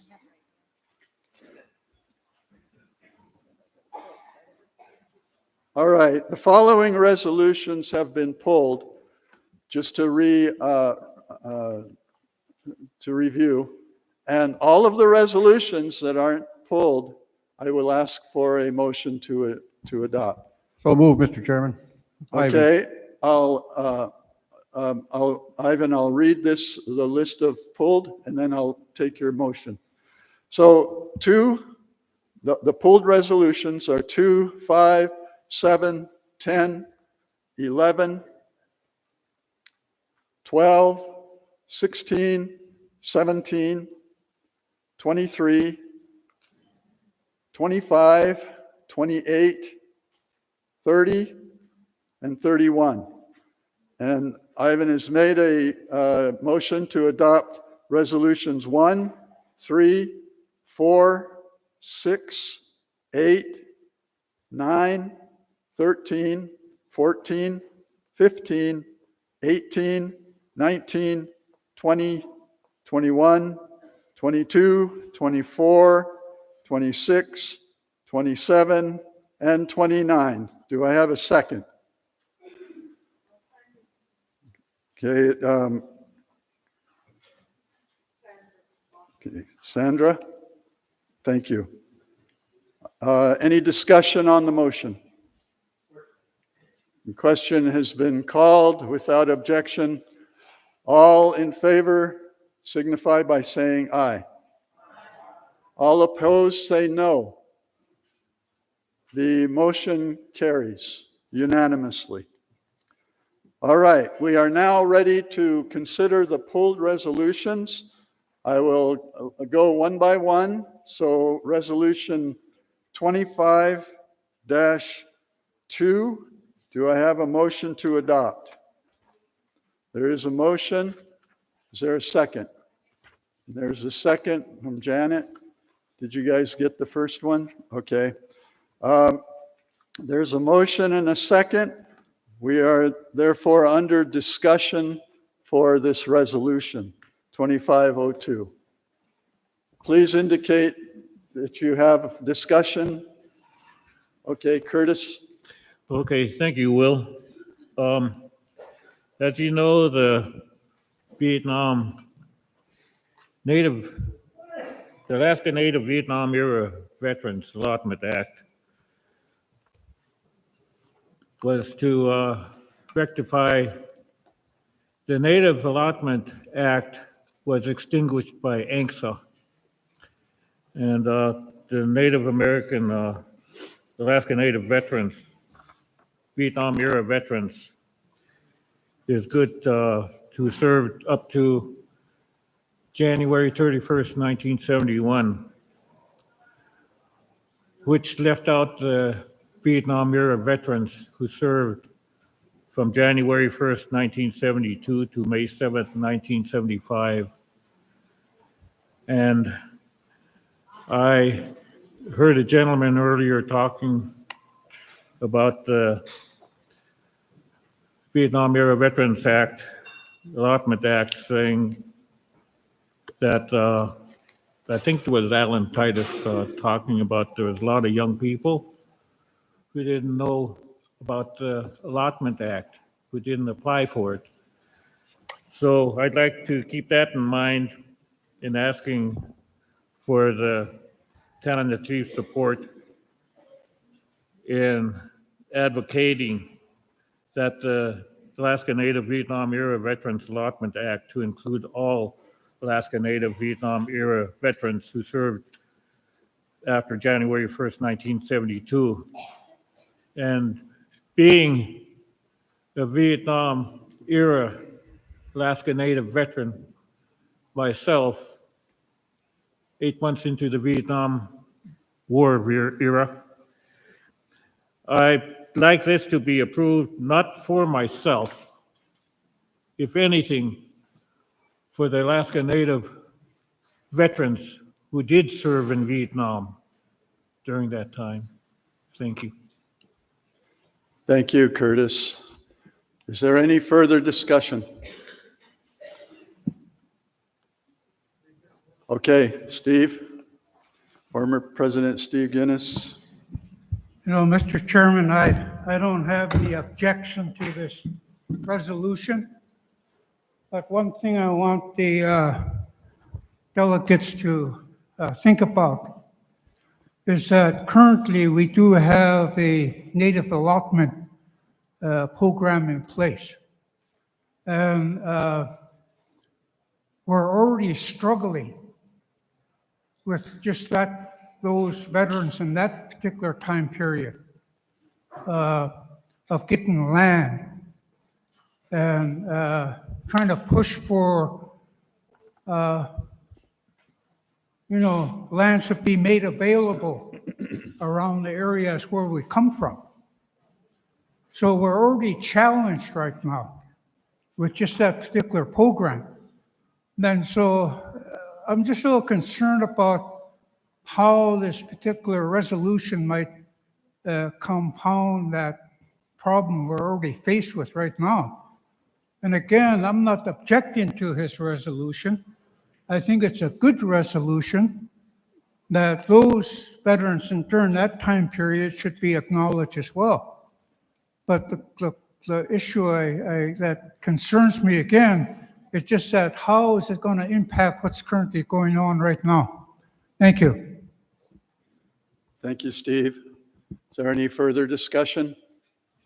Yes, Gerbert. Jerry Sam Latna. I am for this resolution to be passed, and then all servers out that serve their country should be allowed allotment. And one phase that came up just today, and which I heard from the floor, is that for our residents to receive land close to where we subsist or live, we'll probably try to look at land that Doyon has, and so there might have to be another whereas clause if we're going to be looking down that avenue. So I'm for this resolution, but then I'm thinking about this for discussion. Thank you. Julie? Thank you, Will. Just to say that, I support this resolution. And even though, we have struggles right now with the current, applicants for the veterans, I really think that by advocating to Congress, I think Senator Sullivan, he's military himself, and I really think, he understands, and I really think that, we need to allow this era, to have access to land. They served our country, and even though, Steve, it might compound the situation, I still think if we could do anything to help these people who served us, for our freedom, that we should allow it. Thank you. Thank you. Well, Chief James. Raise your hand. Yes. Hi, Nancy. I'm a Sorry. veteran. I should have recognized that voice. Yeah, I support this resolution, but can we say to amend to allow? Can I ask for amendment to? We're requesting to amend to allow. Therefore, on that last, it's an amendment, the existing bill to allow, to amend to allow. You had that reading on that before.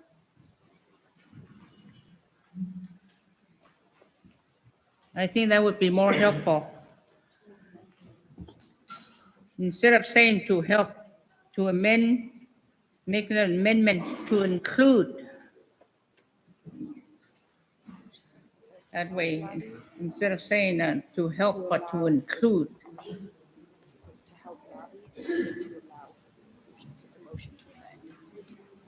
Okay.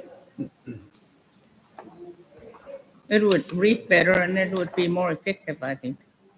All right. So, so you're making a motion to amend, Yes. and you want to, we're looking at the a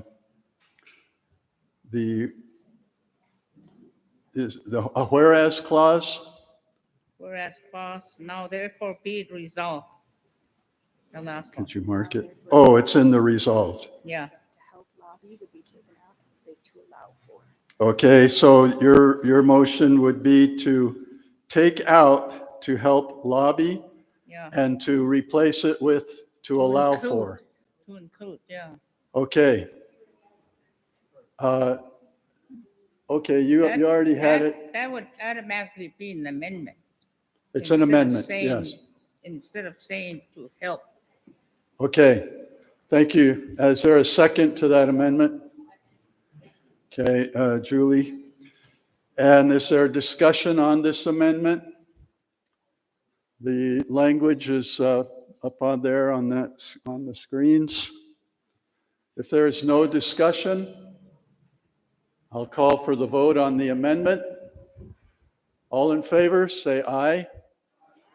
All opposed, say no. The motion carries. We are now back to the main motion. We have any further discussion?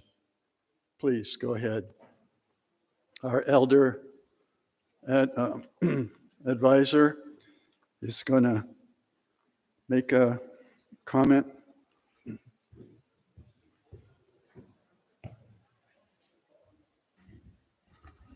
Okay, you'll have to talk. Mm-hmm. I have a question for Tanana who submitted this resolution. Do you want to include in there, they want native allotment around Tanana? I've been fighting for native allotment in all areas of Alaska except around Nolato. So he has a question for Tanana. Do you want native allotments, land available around Tanana? They've been advocating for allotments not around Nulato. Yes, Julie. I think, to work with Congress, our congressional delegation, I really think that's where, it's going to take place. To make any changes, for selection, that's where it has to start, Peter. And, we work from Congress to allow amendments to ANCSA to where Doyon will allow, because it stops at Doyon with the selection because of the law. And so we have to lobby Congress to allow it to where Doyon will allow veterans to land, Doyon land, from what I understand. Okay, Peter's good with that. Thank you, Julie, for that clarification. Any more discussion on the motion as amended? Hearing none, we will go to the vote. All in favor of the resolution 2502 as amended, signify by saying aye. All opposed, say no. And the motion carries. Okay. We are going to resolution 25-5. Is there a motion to adopt?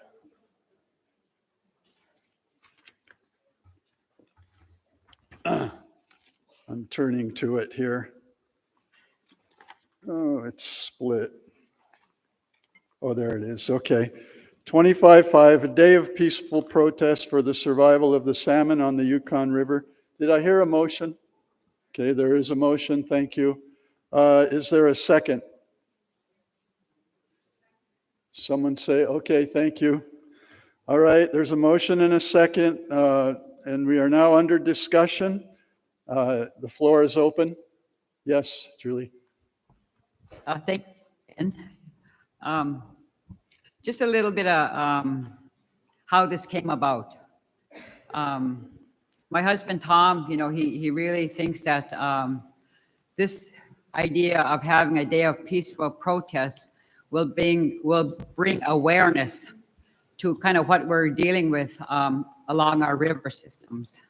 And so I was the one who went ahead and drafted up the resolution. And it's, I think it's important, that we make a statement, not only for the people in our villages, but for people in the state of Alaska, people in the lower 48, to understand exactly, what we've been dealing with. And so I do have a friendly amendment, to this resolution here. And it would state, after the staff to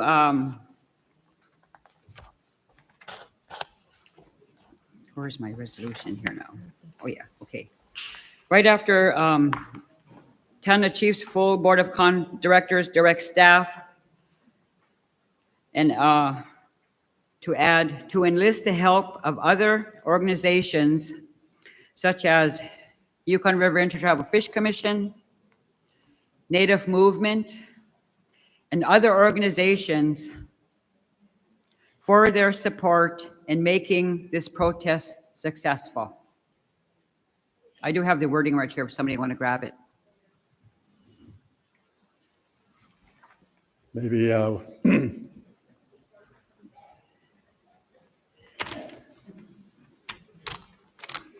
And I did bring this up during our Yukon River Intertribal Fish Commission meeting in January.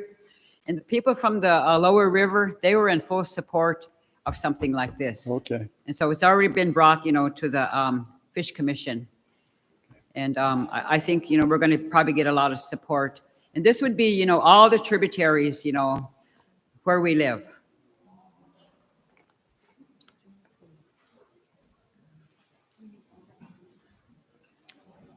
We're going to finish the wording first. Okay, I'll ask for a second after we get the wording completed.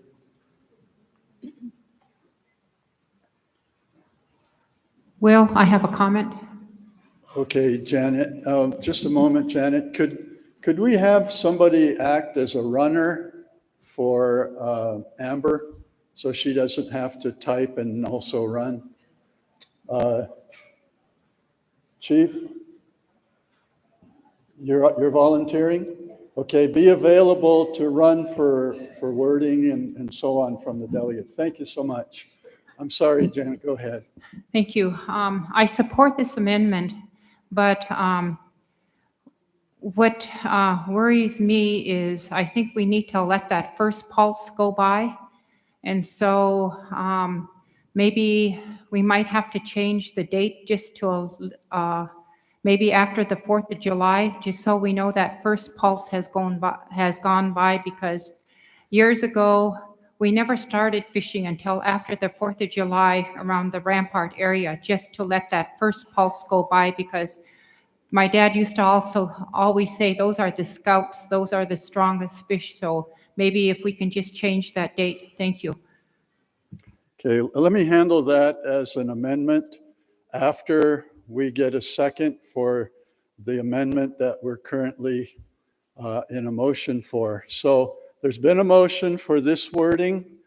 Is there a second? Okay, it's seconded. Did you catch that? Okay. Okay, we're under discussion now for the wording that has been proposed as an amendment. And Janet, I think it would be germane to, where would you want to put that date? Where you want to change the date? Did I hear you correctly? Yes, how about July 5th, 6th, July 6th? Okay, I'm with you now. I think we're going to handle that as a separate amendment. Okay. So let's handle this one first. Any discussion on this amendment? There's a question. Go ahead, Rhonda, Chief Pitka. So nowhere in this resolution did I hear anything about fishing. So what does the protest entail? Well, I remember back in the early 80s, when there was, they were shutting down the river for chum salmon. And we did have a big protest in Tanana at that time. And I believe people actually did put their fish nets in the river. They pushed their fish wheels out in the river for one day. And then they pulled them out after. It's just to show, the world that, hey, we still have our fish wheels. We still have our fish nets. We'll throw it in for one day. If we catch a fish, they're fishing out in the ocean. I mean, what's the difference right now? Okay, so that was a protest fishery that was organized across the region. Yeah. Yes, Rhonda. Could we make that language more explicit in the resolution, because it says a peaceful protest, which is a lot different than a protest fishery? Do you want to amend the current motion? I was going to ask the maker of the motion to amend the motion to include the more clarifying language. I'm sorry. I'm not really tracking what you're saying clearly, because I need you to speak directly into the mic. Oh, sorry about that. Okay. Okay, I need the maker of this resolution to clarify and specify that they want a protest fishery, because that's different than a peaceful protest. A protest would be us walking around in the bank of the Yukon River with signs. It's a lot different than a protest fishery. So if I can just restate, Rhonda, you would like to see exact language included in this resolution to clarify that this would be a protest fishery and not simply a protest. So we would need some language for that, but yes, please. Go ahead, Julie. Okay, so, well, I'll make a motion to change the date from June 20th to July 8th. It's a Tuesday. And to show solidarity, the people along the river will put their fish nets in the river and their fish reels out in the river for one day to show solidarity in the fish protest. Are you finding a location for that? Yes.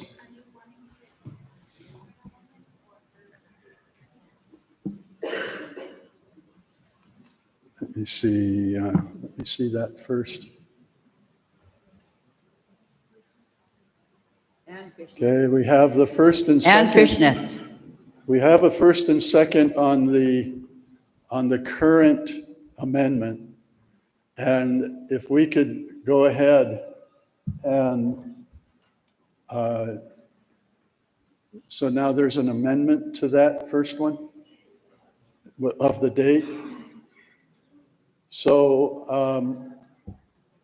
what I could do here, we're going to deal with the current amendment on the floor, and we can take your language as a amendment to the amendment. All right. Okay, so is there a second to Julie's? Second. Janet? Okay, we have a second. And so now we've got, do you have all the language for that? Does that look good to you, Julie? And Janet? Okay, with that, then we have a motion and a second to amend the amendment. So we'll deal with that amendment to the amendment first. Is there any discussion on the amendment to the amendment? Yes, please. I guess I just need to ask, like, with the 7-year moratorium in place, if TCC is directing this, would there be liability issues with something like this? That's a really good question, a legal question, that if TCC, her point is that if TCC puts this in a resolution directing that there be, well, on this motion for the amendment, that's not a discussion point germane to this amendment, but if we change it with the following amendment, then that question would be good. I can wait then. So let's just hold off on your question a little bit until we can deal with this one. I'm asking for any comments on the amendment to the amendment regarding the date yes. I just want to make a quick comment now. You're in the amendment for the amendment, right? Yes. Okay, so with that, we need to clarify exactly what we're doing here. And I share the same concern as Chief Karma. I guess I was her speaking earlier. No, you're okay, right. so I do share that same concern. Okay. And the other thing is within your be it finally resolved, I need a explanation of Native movement because I don't have the clue what Native movement is. Thank you. Okay. No, thank you for clarifying that. And I think that the question that was asked, right now we're would you read back for me the language on the amendment to the amendment?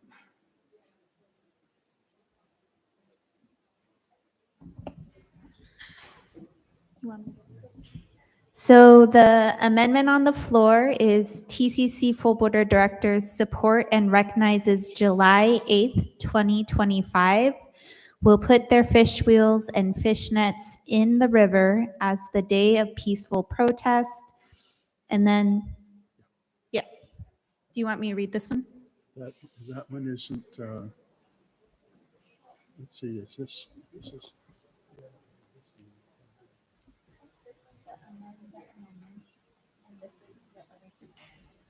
Will, could I explain who Native Movement is right now?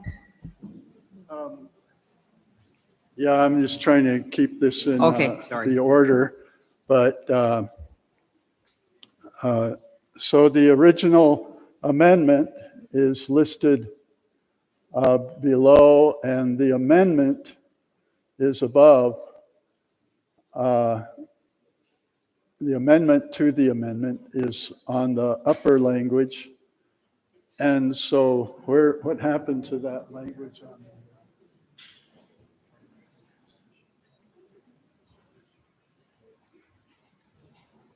So the question regarding the legality is on point on this at this point in the discussion.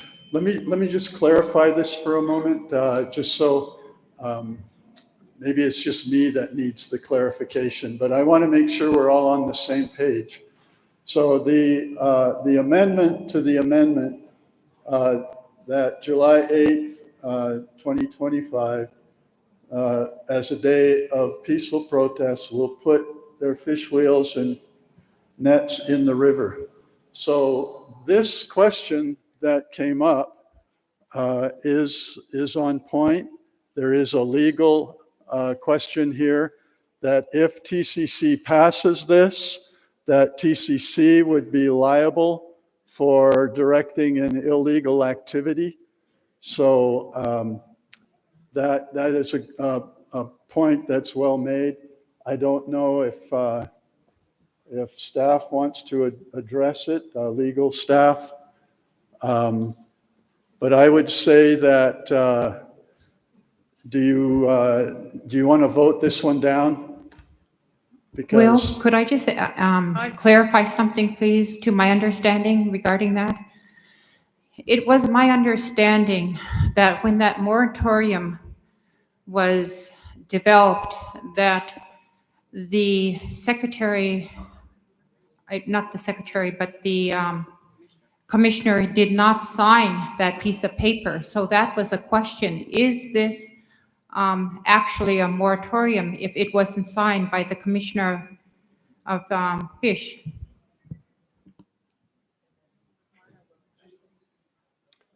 Marna, did you want to field that question Got nothing to do with the amendment. regarding the moratorium?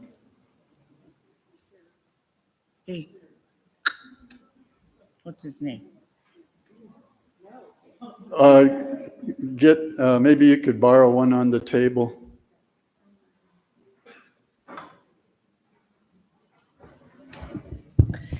So if there were fines or fees associated with putting in fish wheels or fish nets at that exact time via state or federal statute or regulation, the person who put the fish wheel or the fish net would be liable.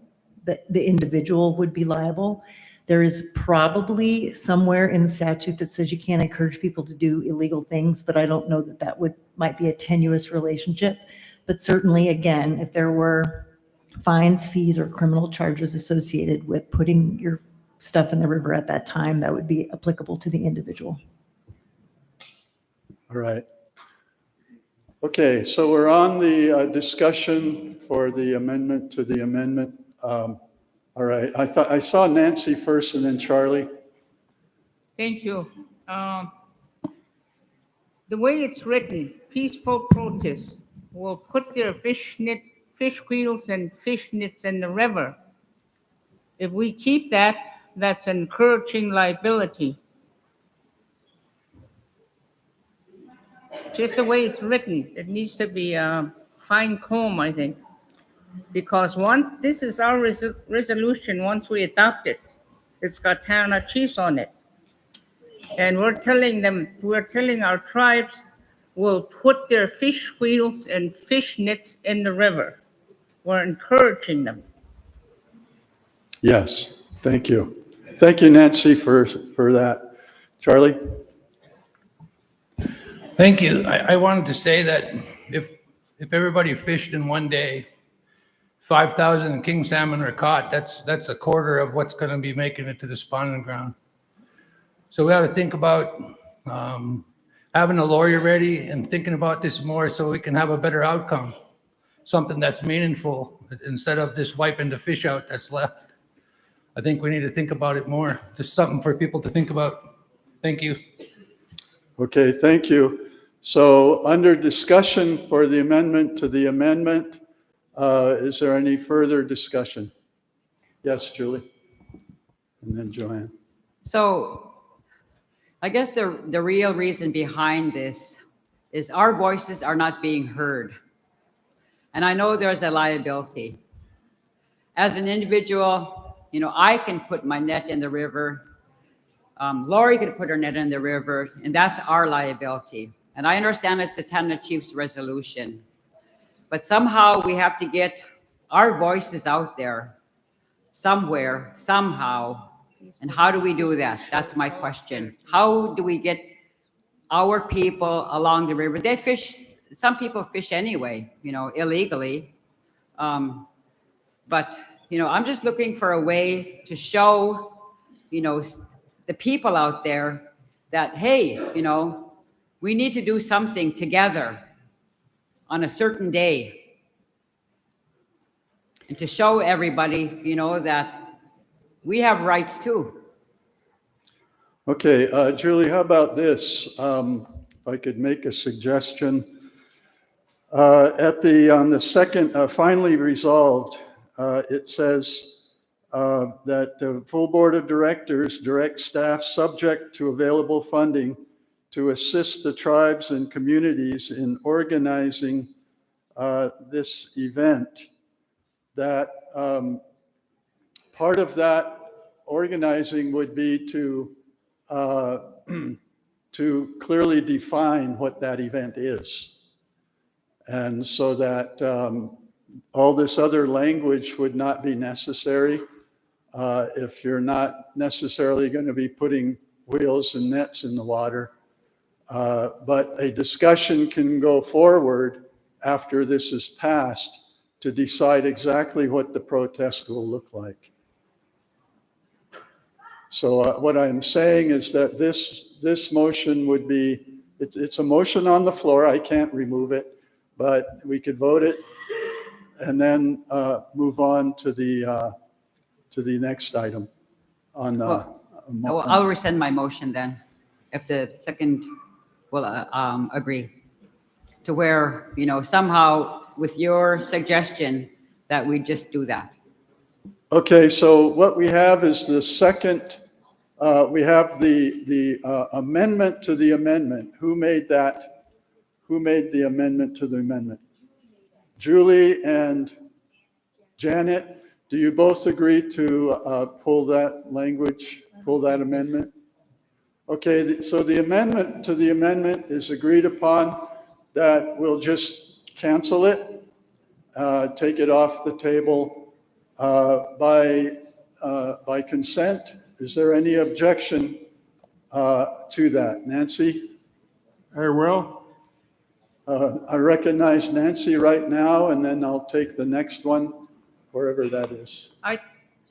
I'm totally support, our tribe would be too in protesting and getting that protest going, because we do have to do something. But is there a way that we could to clean up, to a peaceful protest to show solidarity with all the communities along the Yukon? That would clean it up. That's a good resolution right there. Okay, we could consider that different language in a minute. Can I take care of this and then we could consider a new additional language. Stand by a moment. I'm going to confer with the parliamentarian. Just make a motion to adopt it.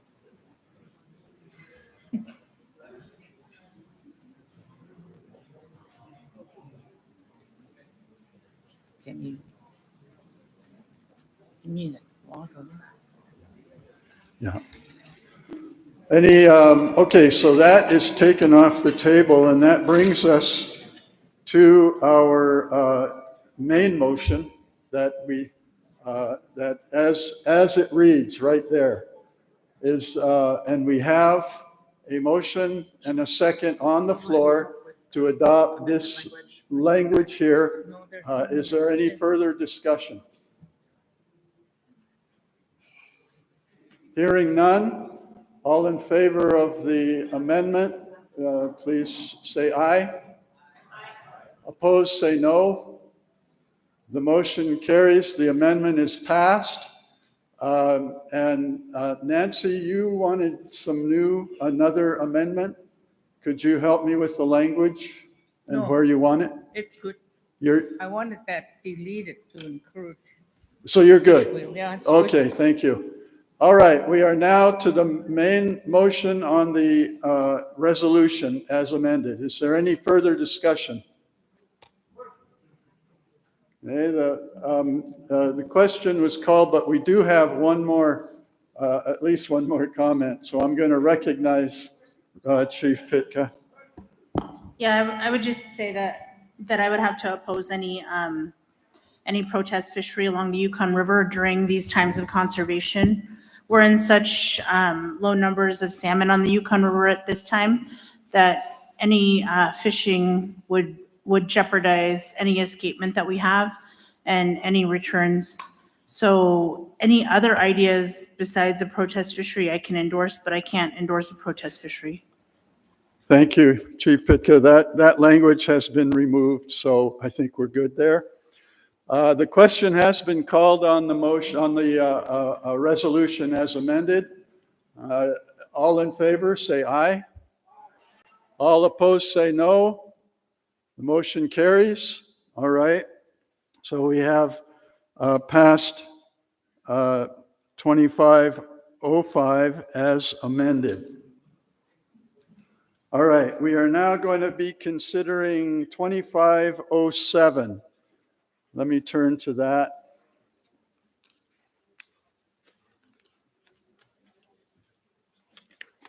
(2507) Fish Wheel Access and Education. Is there a motion to adopt 2507?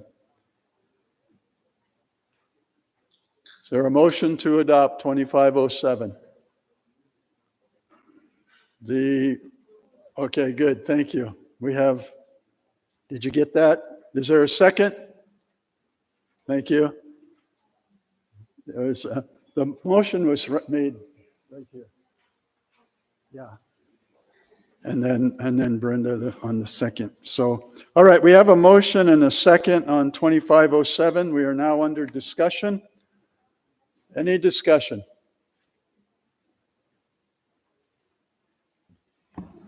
I think I had a question on what does remote fishing sites mean? Okay, so Ruby, can you define for us what you mean by remote fishing site?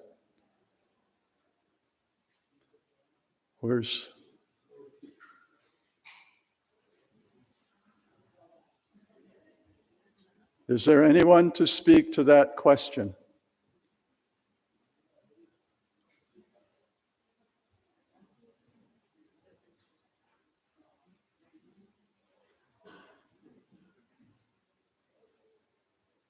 Yes. We don't really actually get what you mean by remote fishing site. What is the definition of remote fishing site? Is that? So we're asking the delegate from Ruby to define that for us because Ruby put this resolution in, but I think the delegate is indisposed right now. So I can't answer. There's no one here to answer your question. When they return, we can check with them. Or you can choose to, if you're not comfortable with passing the resolution, we could table it. But we don't have anyone here to respond to the question.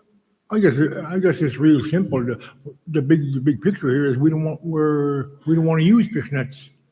Could you speak into the mic, please? I guess the main reason we got to the table here is in Ruby, if we had a choice, we'd use fish wheels. We don't want no nets. So we want our fish wheels back because we have deep water. We have too deep of water along the Yukon banks in the Ruby area to use nets. But with some places in our fish wheel sites, we got 16 feet, 20 feet of water. That's basically the reason why we're pushing for the fish wheel for the use of our fish wheels. Yeah, the question was, what is a remote fishing site? A remote fishing site. So it reads, to use those funds to purchase fuel to travel to remote fishing sites that are open to fishing. So what does that mean? That's the question. 2 miles or a mile. Well, a remote fishing site that is open to fishing, it's not clear where that would be. Brenda, do you have something to add? Can your delegate recognize you? You recognize me? Yeah. Okay. Okay, thank you. Go ahead, Brenda. We put remote fishing sites because Ruby is, the residents there now don't have any fishing sites. So the people that want to fish have to go further and further away from Ruby. So it's further away, so need funding for. So this says that you're asking that fuel could be purchased so people could travel to remote fishing sites that are open to fishing. So I guess that would mean what kind of fish? Because you can go fish for some. Go ahead. Okay, yeah, this is Percy, the delegate for Kaikuk. I just want to throw this out there, maybe possibly just strike remote. Would that? Say again? I'm asking Ruby if it's okay if we strike remote. I mean. Oh, strike. Okay. Yeah, strike, Yeah, I just didn't hear the word. Okay. So you're thinking about purchase fuel to travel to fishing sites. Okay, so you make that a motion as an amendment? Yeah, that would be more or less a friendly amendment. Okay, so there's a motion. Is there a second? Okay, we're going to get this second. You're seconding? Okay, thank you. So we have a motion and a second under discussion to strike remote. So it would read to fuel to travel to fishing sites open to fishing. So under discussion, Chief Rhonda. Yeah, I'm pretty confused. I have a lot of questions about this one. Because we are under the 7-year moratorium on Chinook salmon. So I'm confused by what this means. Like, do you want Canada Chiefs to provide gas to go fishing for Chinook salmon when it's closed? I'm not, I need clarification. Thanks. Yeah, thank you. And that's kind of what I was getting at with the question that what does it mean? Because open fishing sites, it's just not sure what that means with a moratorium over the whole river. So we're on discussion for the amendment, striking remote. Please speak to that. Go ahead. So is it okay to ask a question? Yes. Or Technically, comment? we're limited to discussion on the amendment to the amendment or the amendment. So if you don't have anything on the amendment, we can deal with the amendment and then you can ask a question, but Or a comment? I'll just go ahead. Just ask your question. Thank you, Will. Because I don't know what Good your job. question is. I don't know if it has to do with We remote. almost had an argument here. Yeah. Yeah, I guess I'm a little confused as well. So TCC has been donating fish to the tribes for the last 2 years, I think. And so this resolution, they're requesting instead of that fish donation that we tribes get a fuel donation to fish in fishing sites. Right. So, and this kind of falls almost onto the liability too. It's like if if there were to get passed, we are directing TCC to move forward with this, and are we like supporting the idea of, people fishing on the Yukon River? Right. Thank you. And that is actually a discussion for the main resolution. Let's deal with this amendment. So you want to vote on the amendment regarding remote. Is there any discussion on the question of striking remote? Question is called on the amendment. All in favor of the amendment, say aye. All opposed to the amendment, say no. Okay, so the amendment carries. We're striking remote from this. We are now to the main motion.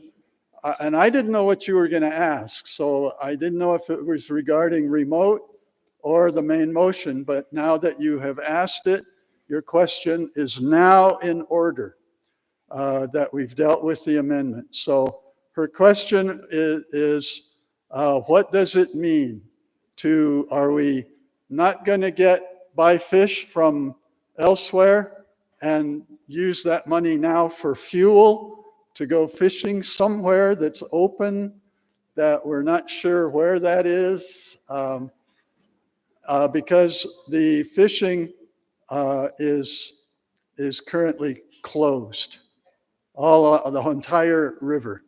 So where would you go for king salmon? So that's a little confusion there. All right, we're under discussion now for the main motion. Go ahead, please. Yeah, thank you, Will. I was trying to get your attention on the remote, but you didn't recognize me. Okay, I recognize you now. My understanding of that, when they talk about a remote site and they're asking for fuel for that, in our area, our fishing sites are across Kaikouk, which is 18 miles away, or Last Chance, which is 12 miles away, or 9 Mile, which is 9 miles below Dolado. So this is where we go to fish. These are the remote sites that we go to. Now, when you're talking, now that it's been remote's been taken out, and now you're talking about the possible fish wheels. Now we have spots, like for example at Nulado, we have spots where people put fish wheels, and they're up to 4 miles away. Some are maybe 12 miles away. But for that, we don't need fuel. We can do our own fuel. We don't need no fuel from Tanana Chief or money for that. We do that all our life. It don't make no sense to me that we go ask for money to go to a fish wheel. But now they're talking about there's a possibility of a chum opening. And that's where this fish wheel language came out. And there are some communities that want to have a community fish wheel where they could get summer chum and distribute it among their members in their community, so everybody will have summer chum salmon, if they do open it like they say they might. But that's kind of where it's at. But I don't know if that's what the Ruby Council was referring to, but that's my understanding of what we're going to do in that general area if they allow us to.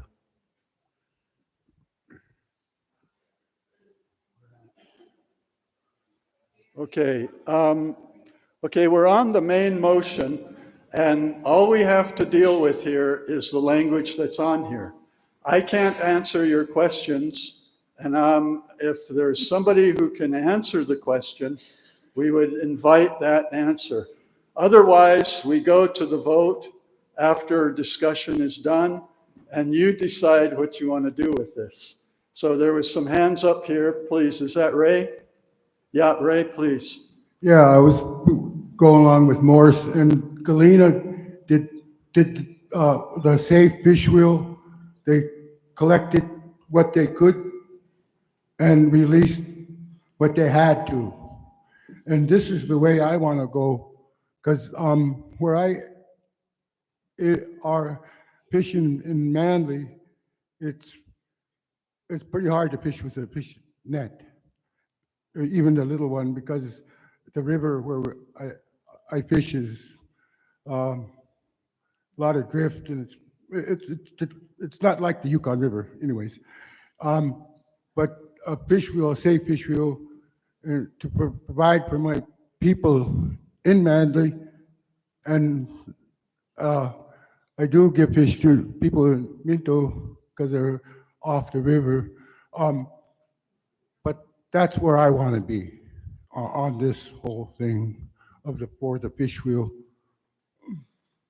Okay, so what I'm understanding is that if there is an opening for summer chum and they let you put in a wheel, that you want the TCC to help you buy the fuel to do that. That's what this resolution says. So that's where we're at. All right, and Ray just said that he likes the wheel idea. So yes, please go ahead. Is that Chris? Chief Star, who's Leah?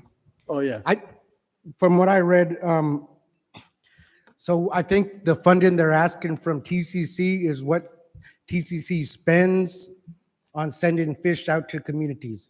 Instead of having foreign fish like from the Copper River area, no offense to those fish, it's good, I enjoy it, but they want to eat Yukon River summer chum instead. So they're asking the money that's allocated for this shipment, which has to cost something, that it's sent to the village and they get to harvest their own local fish. Thank you.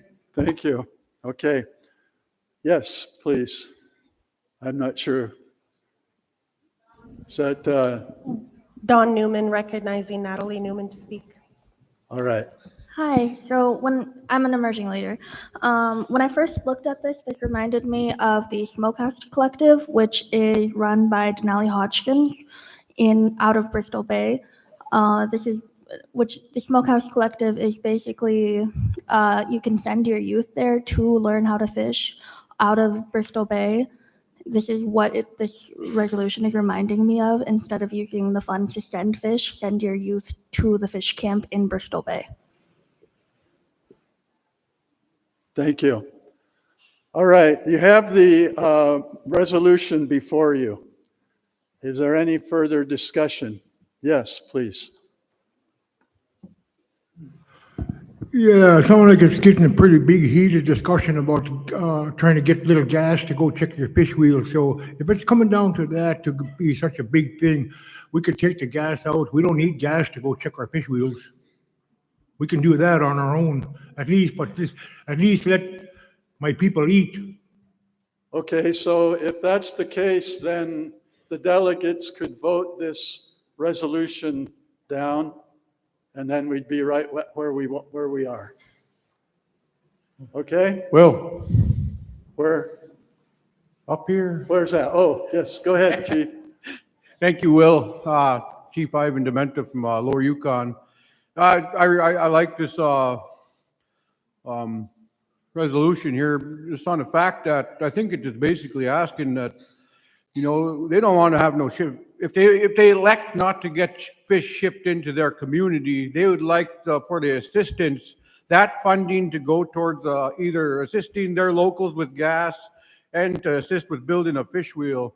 And I think if we add some simple language to, I think we're overthinking this here, we just add some simple language in there saying that during the moratorium, if there is a chum opening, that we could allow the use of fish wheels.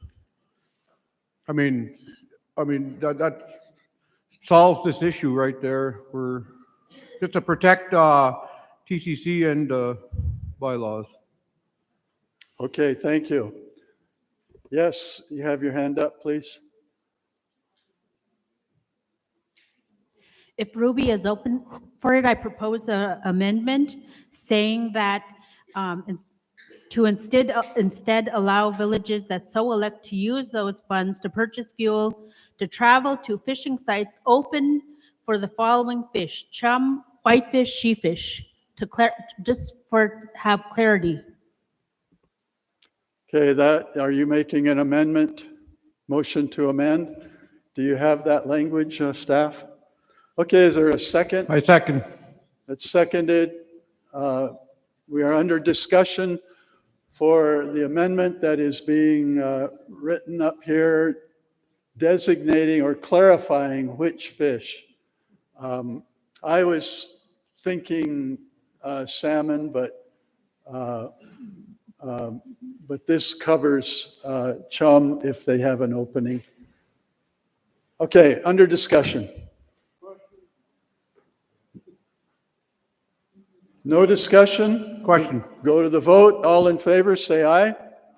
All opposed, say no. Okay, the amendment passes. We are now to the main motion. Is there any further discussion? Chief Ridley and Rhonda, did you have? Well, I was paying attention over here.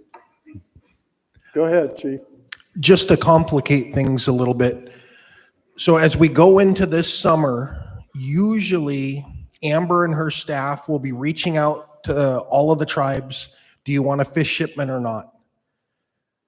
If you don't know if there's going to be openings, and then you find out later in the summer that there's no chance for fishing, and you say, well, now we want fish, then that might put your shipment into November, December. And so the timing of this is going to be a little bit difficult. We heard all the delegates that they want their own fish, and we heard a lot of discussion the last couple of years about quit sending fish. We don't want handouts. Yet every single tribe that we asked wanted a fish shipment. And so that's what we've been doing. And so I'm just pointing out that if this passes, then we'll be asking you, but you're not going to be sure if there's going to be openings in June, July, or whatever. And so if later you want fish, it's going to come middle of next winter probably. So I just wanted to point that out real quick. And then round numbers based on 37 tribes, and our distribution might be a little bit different. I'm not exactly sure, but for estimated round numbers, that would be about 26,000 per tribe for fish wheels, gas, whatever. But that would be either that or a fish shipment, one or the other. So thank you. Thanks for the clarification. Chief Pitka? Yeah, we've been under the moratorium for the last 2 years, and in Upper Yukon, we haven't fished for anything for the last 5 years. This was some of my confusion about this particular resolution is we haven't fished in 7 years already. So, I do understand that this is a directed summer chum fishery and there may be an opening, but there also may not be. We haven't seen the numbers yet for this summer, and it still hasn't gone through the Yukon River panel process. So my concern when we put forward these resolutions is that we be as clear as possible, because we have a lot of relationships internationally with Canada to get those escapement numbers met and to make sure that fish reach the spawning grounds. And when we're in conservation, we all need to conserve to make sure that the fish reach the spawning grounds, so we have future fish, that we're not continually in this disaster that we've been in, since 1989. So I do understand that everybody, wants to fish, but the reality is the numbers aren't there, and the numbers get worse every year. Thank you. Thank you. All right, so we have the main motion as amended. We're under discussion. We could continue discussion or go to a vote, please. Well, so to be clear, each tribe will determine whether they want to build a fish wheel or if they want to accept the fish from TCC. Is that where we're at right now? Chief Ridley? Yes, that's how I'm taking it, that the tribes are going to have to decide that if this passes. And we usually reach out in the next 2 months. So by middle of May, we need to know if we're buying a shipment or not because of how long it takes to get those out there. Thank you. Any further discussion, or are you ready for the vote? Yes, please. Hi, Shauna, Medfra, non-federally recognized. Speak into the tribe. mic, please. Shauna with Medfra, a non-federally recognized tribe. We haven't been offered any fish. So I'm wondering if, since we're talking on that topic, if we could be included. I missed some of, you really need to get, you're very soft-spoken, so I Sorry. need, there you go. I don't want to yell. I'm with a non-federally recognized tribe, and we haven't been offered fish. So I'm wondering if we could be included in part of that. Is this? I know Okay, it's not a thank you. fish wheel. Thank you. All right. Question. Question is called. All in favor of the motion of the resolution as amended signify by saying aye. All opposed say no. I'd like to abstain. Okay, abstentions, we have one abstention. Okay, the motion carries, and so we can. It would be good to have background information when we have resolutions like this at an open. There's no information to some people. Of course, you could do that, but I think right now I'd like to make a motion to table it. There's a motion to table. Is there a second? It's seconded. There's no discussion on a tabling motion. We go to the vote. All in favor of tabling this resolution 2510, say aye. Aye. Opposed, say no. Okay, there's the ayes. Is there any abstentions? The ayes have it. The resolution fails. And so, Chief Ridley? Apparently the live stream went out, so I'm gonna, maybe we take that 10-minute break, give them a chance to get it back up so that our tribal members out in the villages can hear what's going on, if that's okay with everyone? Okay, 10-minute break.